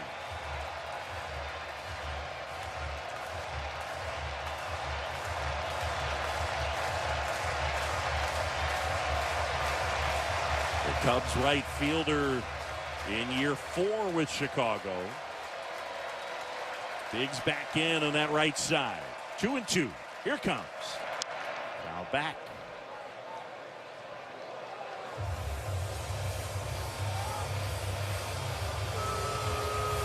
Seiya, who is a brilliant player over in Japan. Good defender, stole some bases and hit for big time power. The 2-2 is lifted in the air. Foul ground down the right side. Frelick over near the stands, and he makes the catch up against the netting. Sal Frelick, the little right fielder, jumping up against the netting and making the grab. Wow. And this is all timing, and he goes right to the wall, turns his back to end up sitting on the wall and also reaching over the railing, using his back to brace himself and put him in a position to get up throwing to second base to keep Horner at first. I mean, that is a brilliant play and foul ground by Frelick, who's a really good defender. Plays right field about as well as anyone. Here's Happ. And the pitch. And that's in for a strike. We're in the 5th. 2 down. Man at first for the Cubs. Brewers 7, Cubs 3 here in game 2. Remember last year he jumped against the wall and there was an open area and he hit and he was injured himself. Pretty banged up on that one. The 0-1. And that's down and in. Yeah, and that was towards the end of the year, and it factored in to their playoff series against the Mets. I believe they ended up filling in that area down there. It was like a window, I don't know if it was grounds crew, but it was inset and it had a metal frame around it, and he smashed into it. The 1-1 downstairs. 2 balls and a strike on Happ. Ian tonight 0 for 2 with a pair of strikeouts.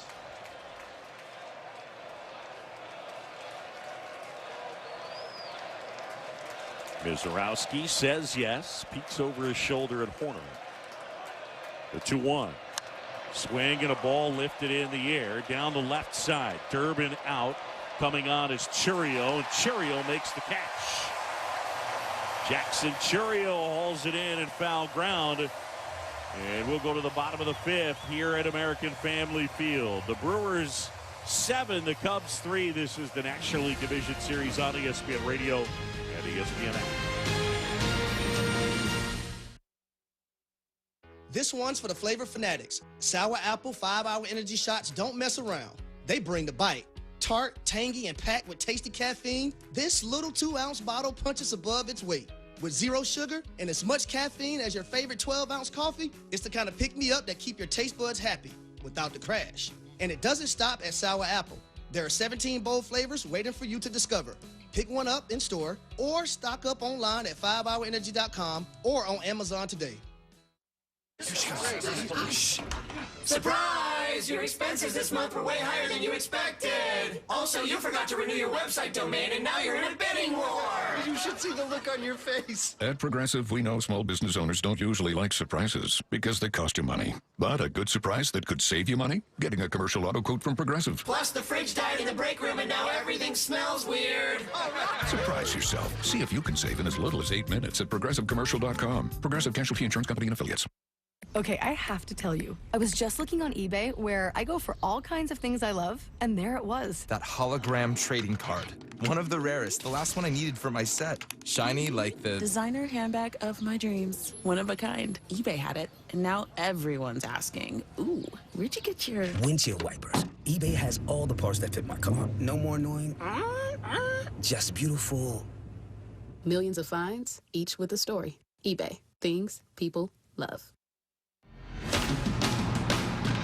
This is the National League Division Series on ESPN Radio and the ESPN app. Back in Milwaukee, American Family Field, the Brewers lead the Cubs. It is 7-3. And Drew Pomerantz back to work. The Brewers have hit 3 homers here tonight. Vaughn, a 3-run homer. Contreras, a solo homer. Chourio, a 3-run homer. The Brewers, by the way, this year hit 3 or more homers just 15 times this season. But in those 15 games, they were 15-0. And meanwhile, if you're wondering, okay, so where does 15 times stack in terms of hitting 3 or more homers? They were 20th in the majors, 9th in the National League. So a team that didn't pack a lot of home run punch, but they certainly made it count.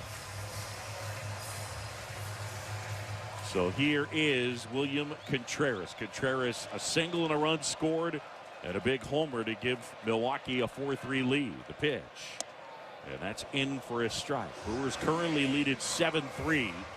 They have out-hit the Cubs 7-4. No errors for either side. John Chambi, Doug Glanville. Major League Baseball on ESPN Radio. Pomerantz fires. And a swing and a little dribbler foul, third base side. Well, Pomerantz had a resurgence and being back in his career to reset here with the Cubs. 2 pitches now, 4-seamer and a knuckle curve. And between last time before the series in the big leagues was 2021. 0-2 now, Contreras, the pitch. And that is on the outside corner, got him looking. The knuckle curve from Drew Pomerantz, and Contreras retired for the first time tonight. There's one away.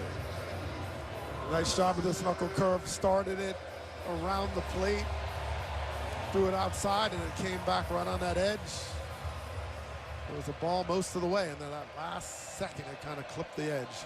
Pomerantz now fires to Yelich, who takes a strike, 0-1. Christian Yelich 2 for 2 with a pair of singles. Brewers got him from the Marlins back in January of 2018. The 0-1. Swing and a pop foul out of play. And that's off to the left. And Yelich would go on to be the National League MVP and such a crucial part of their team in that run to Game 7 of the NLCS. Next offering dribbled foul, first base side.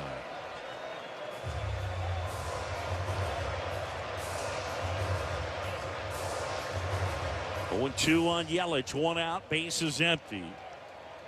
And Milwaukee leading 7-3. Pomerantz at the belt, fires. Swing and a high fly ball left field. Happ is back, slowing down. Shy of the track, he makes the catch.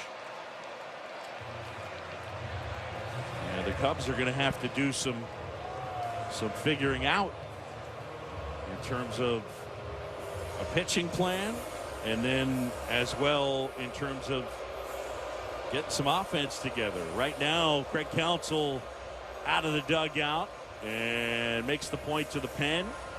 And he takes the baseball from Drew Pomerantz. We've got a pitching change. Just call to the bullpen with 2 outs and nobody on here in the bottom of the 5th. The Brewers 7, the Cubs 3. This is the National League Division Series on ESPN Radio and the ESPN app.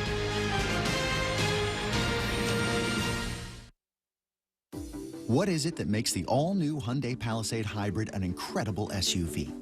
Is it the spacious interior that's comfy for the whole crew? Or the capability to go off-road?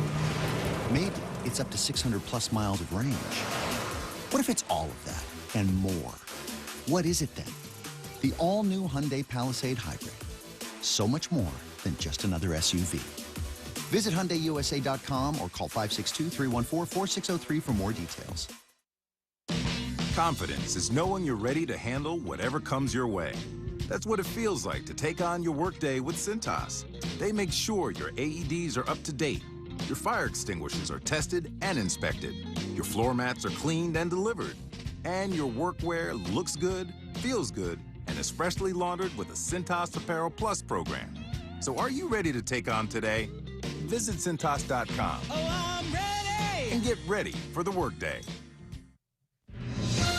Pitching change in Milwaukee. Let's pause 10 seconds for station ID. You're listening to the National League Division Series on ESPN Radio and the ESPN app. This is Seattle Sports. Streaming through the Seattle Sports app. KIRO AM Seattle. KIRO FM HD2 Tacoma. Kestisher, let's answer today's trivia question brought to you by Dr. Pepper. Justin Turner led off the game tonight, age 40 years, 317 days. We asked who were the only older to lead off a Major League postseason game. Ozzie Smith, the late Ricky Henderson, both at age 41. Hat tip to Sarah Langs, by the way. Our trivia question brought to you by Dr. Pepper. It's not college football without the delicious taste of an ice-cold Dr. Pepper, the one fans deserve. Back to Milwaukee, John Shambi and Doug Glanville. Sarah Langs, you are the absolute best. We love you and appreciate all of your hard work. As the Cubs make a pitching change here in the bottom of the 5th, I tell you what, they are going to be grumpy on the call-in shows in Chicago on Waddle and Sylvie tomorrow. Oh, boy. There's Andrew Vaughn with Colin Ray on the mound, the pitch. And that's downstairs. Well, right now, the Cubs have to figure out how to get some zeros on the board.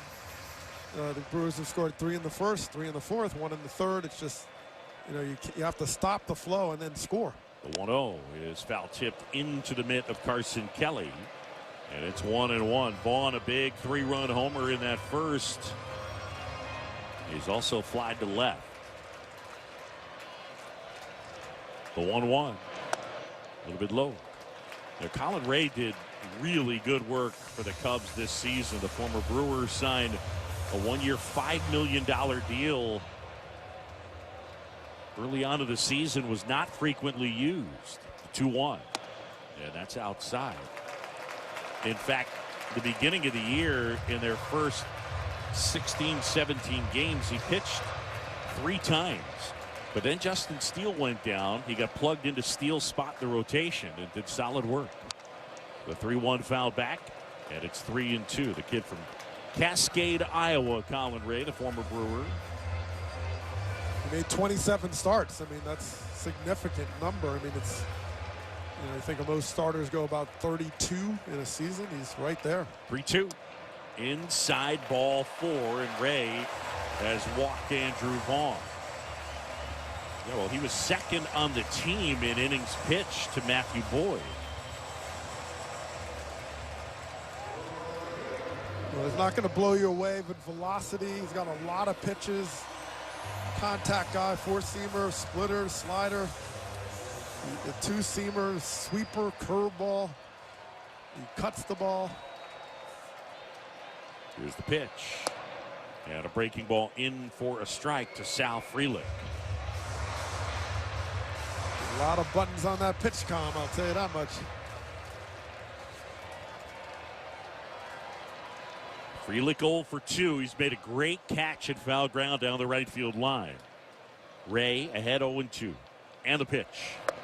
A little bit low.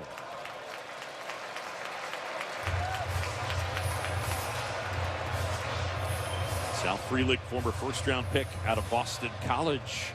15th overall selection in the 2021 draft. The 1-1 is fouled off at the plate. So now it's 1-2.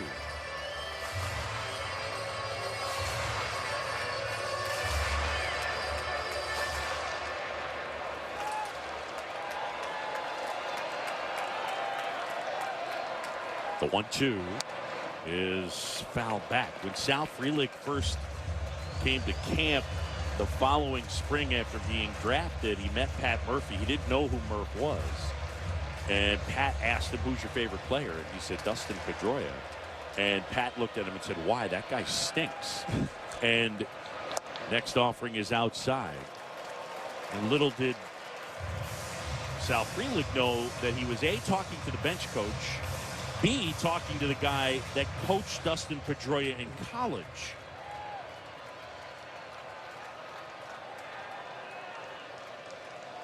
Ray comes set. The 2-2 fouled off at the plate. Ultimately, after that exchange, I believe Sal was under the impression the first time that he met Pat Murphy that Murph was the video guy. And he didn't know that he had just had an interaction with the bench coach until a ways afterward. Well, treat everybody nicely. That's right. Doesn't matter. Well, Frelick does. 2-2 is outside. Well, this kid is a pro and really, I think, one of the more underrated players in the National League. Man at first, 2 down. 3-2, the pitch. Swing and a fly ball right field coming on Suzuki. He makes the catch. And Frelick retired. And the Brewers leave a man. We'll move to the 6th here in Milwaukee. And the Brewers lead this game 7-3. This is the National League Division Series on ESPN Radio and ESPN app.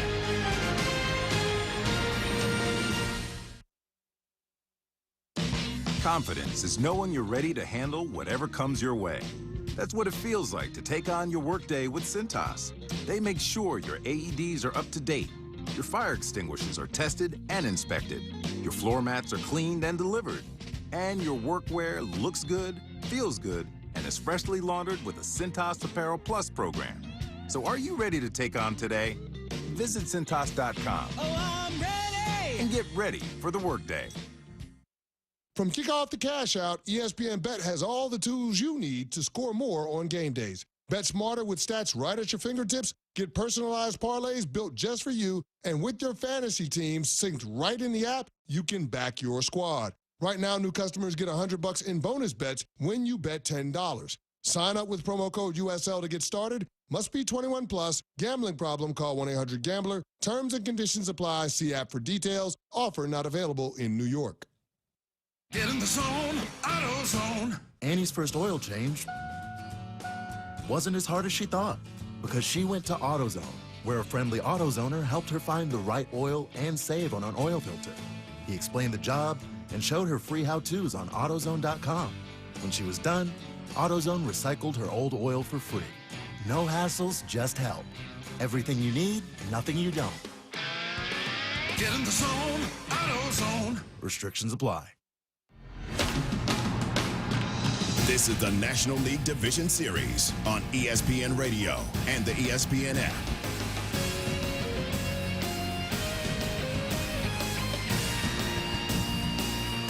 Back here at American Family Field, John Chambee, Doug Glanville with your reminder, don't miss the Blue Jays and the Yankees in the American League Division Series, presented by Booking.com. It's tomorrow at 8 Eastern on FS1 at ESPN Radio with Carl Ravitch, Eduardo Perez, and Tim Kirkchin. Hey, there's a new pitcher. Chad Patrick will take over. Patrick, the rookie right-hander, went 3-8 this year, but put up a more than respectable 3.53 ERA. 119 2/3 innings. And Patrick had a solid year for the Brewers. 27 years old from Indiana. Made a lot of starts, 23. So, postseason now you see a lot of the pitchers that were 4th, 5th starters kind of flowing into these middle relief roles. First offering in for a strike to Carson Kelly. And as a starter, he has a lot of pitches. He cuts it. He has a sinker, 4-seamer, changeup, slider. The 0-1 is a little bit outside.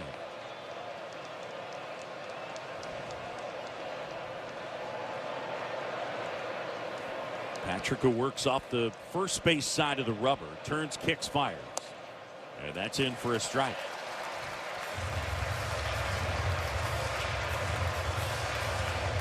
Carson Kelly asking for time as he steps out. Kelly 0 for 2. And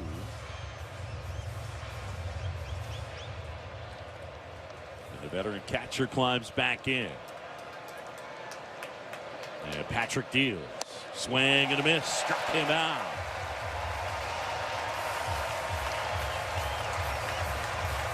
They finished him off with this 4-seamer. This is 97 miles an hour, so he pumped it up after spinning a couple of pitches before and added a hair of elevation to get it right over the bat of Carson Kelly. So 1 down, and here's Pete Crow Armstrong to pitch. Swing and a foul out of play off to the left.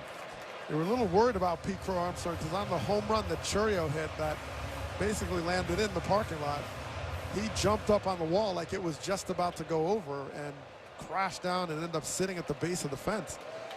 Next offering, cut on and miss. And we were sort of like, well, what, that wasn't even close to catchable. It's like you worry about risking injury, and he was going for it and clearly ran out of room, but he was like, I'm gonna make more room. 0-2 on PCA, who has popped out and struck out. Patrick ready and delivers. And it's upstairs and outside. Chad Patrick, a right-hander. He has this quirky part to his mechanics. If you envision a pitcher standing on the rubber and making the first move with the left foot, it's usually back. But instead, he goes forward. Next offering in the dirt. And all the way to the backstop as it kicks past Contreras. Yeah, it's kind of like if you had salsa, a little bit of salsa step. Yeah, no doubt. He steps towards you, and then you're like, wait. That pitch was 40, maybe 40 feet. Something like that. He almost threw a pitch that hit the grass before the circle. The 2-2 is fouled back. Doug Glanville's instant analysis is brought to you by ESPN Bet Sportsbook. Download the app today. 21 plus. Gambling problem? Call 1-800-GAMBLER. 2-2 on Pete Crow Armstrong, the kid from L.A. Patrick ready and fires. Swing and a miss. Got him to chase down low. And there's 2 away. Yeah, normally you talk about someone's motion to adjust to someone who has a pause in it or something. He looks like he's charging you first with that first step, and you're, like kind of for a second you look like, well, what is he doing? Is he stepping off the rubber to call timeout? And then he goes right back into his motion. So it's really unusual. Pitch to Swanson, and Dansby hits it on the ground towards first. Fair ball. Vaughn picks it up, tosses to Patrick, who gets there in time and had some funny English on it. And that side spin made the ball stay in play. Swanson retired. It'll go 3-1. We're midway in the 6th, and the Brewers have a 7-3 lead on the Cubs. You're listening to the National League Division Series on ESPN Radio and ESPN app. Seattle Sports and the Seattle Sports app. Confidence is knowing you're ready to handle whatever comes your way. That's what it feels like to take on your workday with Cintas. They make sure your AEDs are up to date, your fire extinguishers are tested and inspected, your floor mats are cleaned and delivered, and your workwear looks good, feels good, and is freshly laundered with the Cintas Apparel Plus program. So are you ready to take on today? Visit Cintas.com. Oh, I'm ready! And get ready for the workday. Okay, I have to tell you, I was just looking on eBay where I go for all kinds of things I love, and there it was. That hologram trading card. One of the rarest, the last one I needed for my set. Shiny like the designer handbag of my dreams. One of a kind. eBay had it, and now everyone's asking, ooh, where'd you get your windshield wipers? eBay has all the parts that fit my car. No more annoying, just beautiful. Millions of finds, each with a story. eBay. Things people love. When it comes to the security of your business, doubts can creep in about who you're trusting to protect it. Are they a reliable service? How will I know if something happens? Are they keeping everyone safe? At Bay Alarm, we got you. For nearly 80 years, we've been putting our customers' minds at ease with our advanced technology and personalized support. Feeling insecure about your current security service? Visit bayalarm.com today to talk to a local security expert. This is the National League Division Series on ESPN Radio and the ESPN app.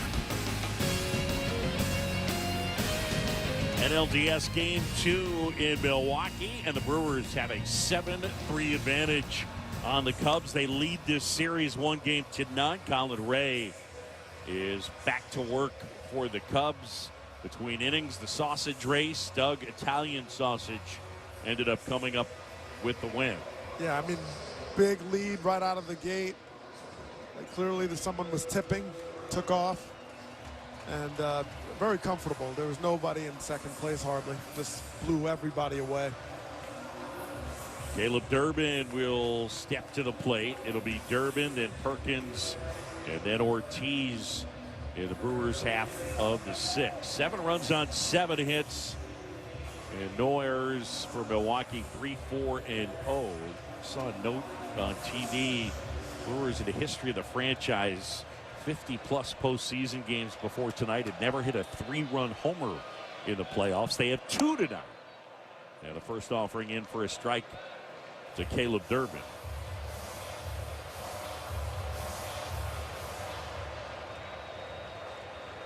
Durbin, right-hand bat, the 0-1.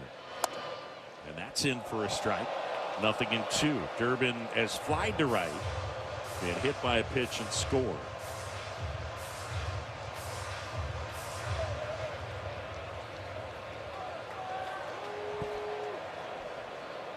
The 0-2. And that's downstairs.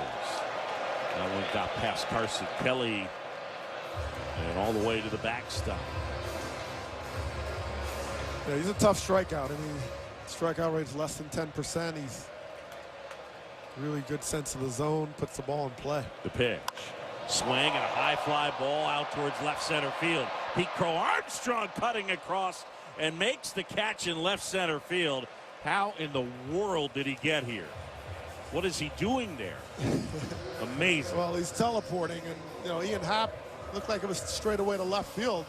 So both their eyes were looking at Happ, and then the ball just sort of started to go left to right towards center field. And Pete Crow Armstrong, running on his glove side, actually had to slow down to catch the ball. I mean, there is nobody like that kid in center field. Yeah, the pitch to Blake Perkins misses down low.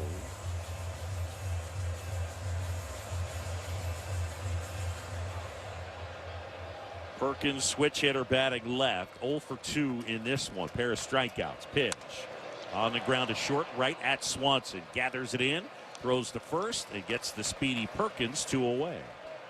When you think about going into the season, Pete Crow Armstrong, you're saying he's going to go 30-30. It's not something you would have thought of. You know, he had the speed and just the power game that showed up, especially the first half. I mean, just unreal. And then just the defense that he plays and the curiosity he has to kind of get better.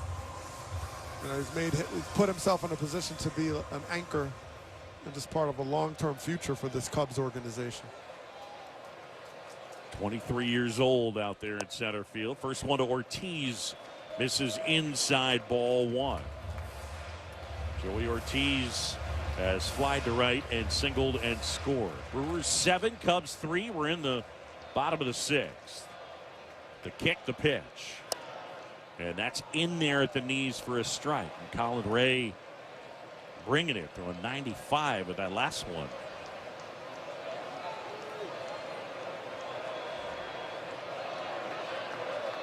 The 1-1. Outside low. Ortiz does a good job of spraying the ball